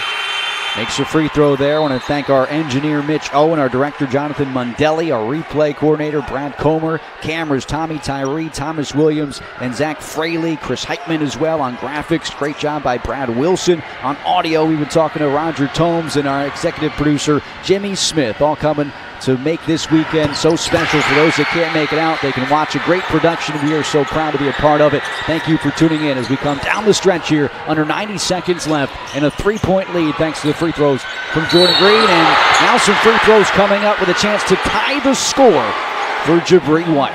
The cardinal sin of any defender is never foul the jump shooter, especially a 3-point shooter that's come down without even a pass. And that time McCall caught Jabri White, who had done a really nice job of keeping McCall on his back as he brought the ball down the court and then rose right up into the shot. McCall's just got to run by that and not jump in, and that's what created the foul. White makes the first. You can see the foul at the top of the key. They'll get 2 more. White Got the inside game, the outside game, does a little bit of everything. Scored 16 points on this court in the SL24 Memorial Classic's 3rd edition a season ago. He's short on the second. Now Donovan Artis going to come in perhaps for some defense here off the bench of Lonnie Wright. Coach Lonnie Wright doing a really nice job going offense and defense here. He's got James Buffone back in. Artis is terrific. And that's a tough visit to the free throw line for Jabri White. Looked pure on the first one, and then maybe pressing a bit on the next two. He had a chance to tie the score, down by 3 with 3 shots at the stripe. Made just 1. Here's Green. DMA needs to be in no rush to shoot this basketball with 1:06 left. They typically go into a 3-2 spread, a la the old-fashioned North Carolina 4 corners that Phil Ford made popular. We'll see if they utilize this here. Green will be the primary ball handler, and he's such a good free throw shooter that they want the ball in his hands at the end of the possession. He'll stand at the center circle, closely guarded by Dole. With no shot clock, DMA essentially could run the weave for 52 more seconds. Swift will decide he'll add to the total instead. A clutch bucket for the sophomore Gabe Swift. How about that? A 10th grader stepping up in the big time and making it a 2-possession lead for the Seahawks. And now a timeout taken by Lonnie Wright as his star, Jabri White, was in a bit of trouble. It takes a lot for Gabe Swift with his teammate, a senior Jordan Green, his teammate, a senior Kyer Hines, to take that shot. Senior Dante Perante's been hot in the second half as well. And then Gabe Swift takes it upon himself to make it a 4-point lead here with 36 seconds left. You make a great point. It's one of those where you might say as a coach, oh no, yes, as it goes in. He just avoids the back tap of Buffone, keeps the ball in front of him, and rises up into that mid-range shot.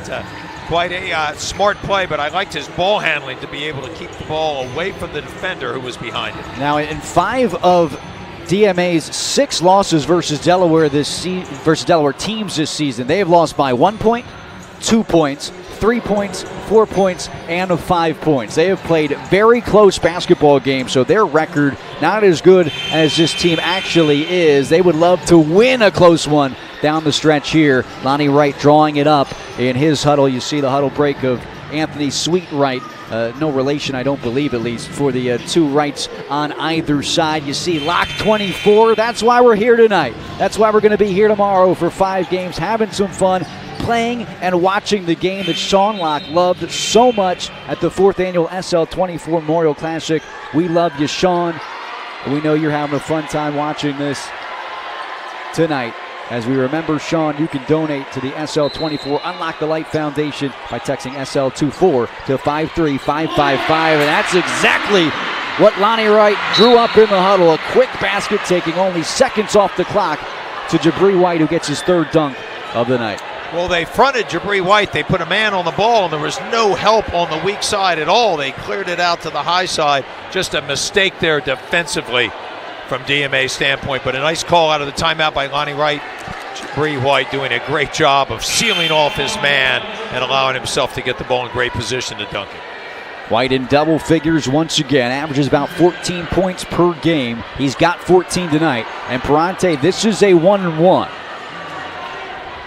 8 fouls against St. Mark's, so Perante will have to earn his second shot if he can make the first. If he does not, 31 seconds left for St. Mark's to tie this one up. And Perante touches every part of the rim before dropping through. 2 timeouts for each team, and the possession arrow favors St. Mark's. Perante made some big plays in this quarter. Foul line jump shot, a big assist earlier. The cross standout also can handle the rock. And he puts DMA up by 4. Big free throws for Perante. If he misses one of them, St. Mark's only needs 1 possession. Because he made them both, it is now a 2-possession lead for DMA. And again, another huddle here. As Lonnie Wright, you can see his first season as the head man at St. Mark's, bringing a new system, a faster-paced style to St. Mark's this season. They've scored in the 80s. They've scored in the 70s. They've also scored, though, in the 60s, 50s, 40s, and 30s this season, so you never quite know what you're going to get for St. Mark's, but tonight at 47, they love to get in the 50s. They'll need to if they want to pick up win number 8. You're absolutely right. Lonnie Wright brought in a different system. They played a little bit more freestyle up and down the court, a little less emphasis on defense, but more emphasis on offense. They've got some really good shooters to go along with it, and when you have an outstanding player like Jabri White, you can do an awful lot of things on both sides. But I'll tell you, I think players like Gavin Marks, Chad Dole, really been impressed with James Buffone tonight. He's passed extremely well, and he's got some good minutes from his bench. And his son, Chase Wright, is an excellent player. He was injured all last season, and he's a really fine young man. He's a coach's son, and he plays with great fundamentals, and he's a terrific shooter, and no fear in Chase Wright, the sophomore. Final 31.5 of this one. We'll see what Lonnie Wright drew up in the huddle. You got to think it'll involve the man that'll touch it first. Jabri White. He throws it in and gets it back from Artis. Full court pressure by DMA. Artis with some speed to the rim. Misses on a layup. Wanted the foul call. Didn't get it. Tries to strip the basketball back and ends up fouling DMA. I believe it's going to be McCall who will go to the free throw line. This is the final 1-and-1 of the night. Both teams now with 9 team fouls. And so pressure on Carlos McCall as Artis maybe just got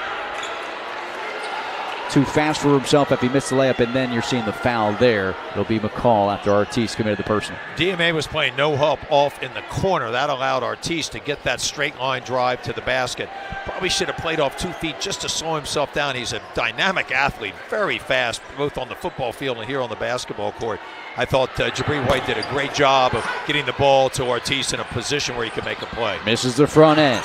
St. Mark's need to make something happen. Wright never got squared. Long ricochet saved by Gavin Marks. Dole fires away from 3. In and out. It was halfway down. Now Perante will hold on to the basketball. It was a good look from a very good three-point shooter, but it popped out, and it looks like this one going to go to DMA. Well, this game was ultimately won at the free throw line. Some really clutch plays by a number of players on DMA, and certainly none bigger, though not a free throw, but that mid-range shot by Gabe Swift off the weave hold. St. Mark's battled valiantly. This was a really well-played, hard-played game, a lot of emotion from both teams. We saw some outstanding play from Jabri White, Jordan Green, Kyer Hines, and a lot of other complimentary players. So both teams battled hard. It was a great venue tonight, obviously a great cause, and I thought both teams played extremely well. Free throw good from Perante. What a night it's been here, Bill. St. Mark's girls basketball beating Middletown in the first game. DMA getting a win over Sean Locke's alma mater, St. Mark's, in the second one. The win or lose, both these teams came out and supported an unbelievable cause, and we'll do the same tomorrow with 5 more games from the field house in Wilmington as White fires and Hines grabs a rebound to secure DMA's 6th win of the year. The 4th annual SL24 Memorial Classic night number 1 is in the books as DMA defeats St. Mark's by the final score of 53-47.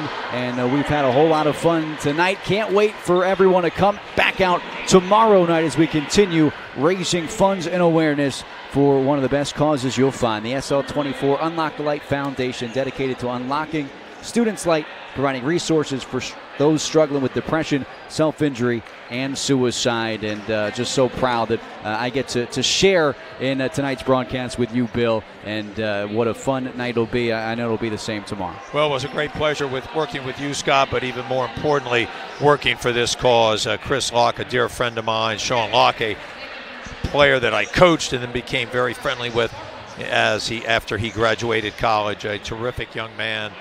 It brings back some wonderful memories of Sean in high school and in college, and you and I both had the extreme pleasure of working those games when Sean played, especially the scoring out in Spokane and the NCAAs. We had Barnett Harris with us in the second quarter, giving us some great stories. But appreciate your time tonight. It's going to be a fun day tomorrow. A lot of really good games. I know Mike Corey will be here, but we will miss you. And thanks for all your help. And again, what a fantastic cause. A wonderful game tonight, but for a much, much greater cause.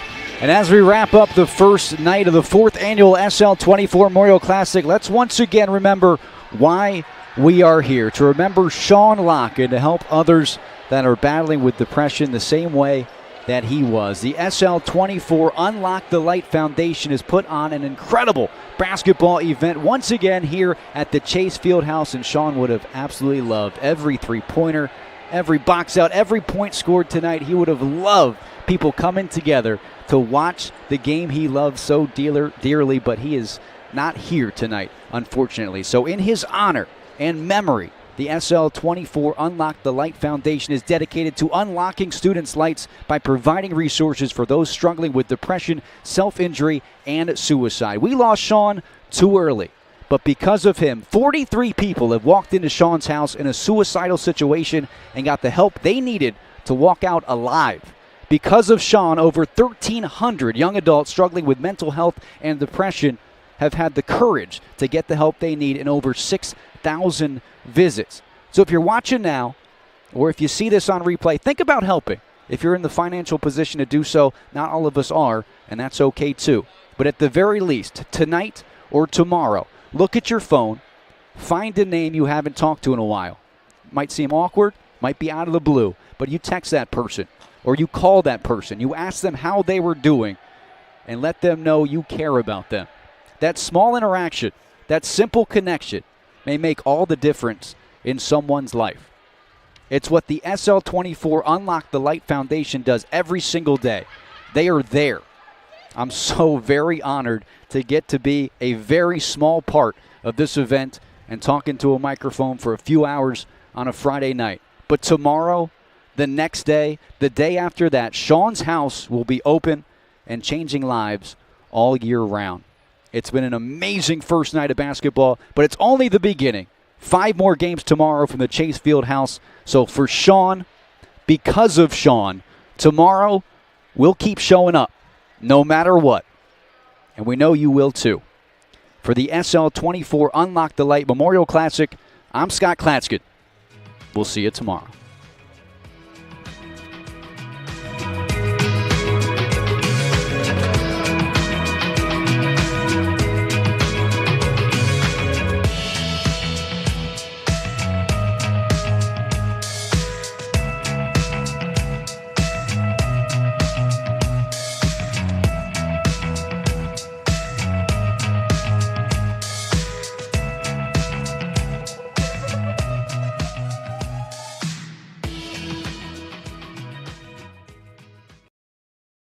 On behalf of our board, the Locke family, and the SL24 Foundation, I want to sincerely thank each and every one of our sponsors.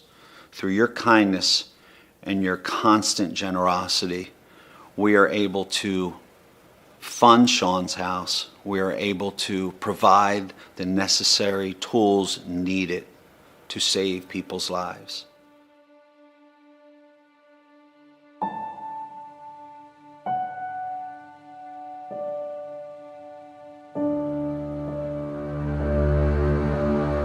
So sorry that Sean's experience had to happen at all, but it certainly has opened my eyes to the need that's out there. And I'm so impressed with everybody that works at SL24 and Sean's house. The numbers of young people that walk through that threshold, and when they do, they're making a statement when they come through that threshold that maybe they need to talk about something that they're not comfortable talking about. The fact that we're tying in the basketball with the mission of the organization, with Sean's career and with Sean's love for the game, I think it's just an awesome way to bring everyone together, spread the message. It affects every single one of us, but nobody talks about it. The need is there, the time is now, and if people are willing to give of themselves and give of their resources, there's a need for it. I lost my son to suicide in 2001, and when we were going through my son's mental health illness, there were no resources available in the state of Delaware.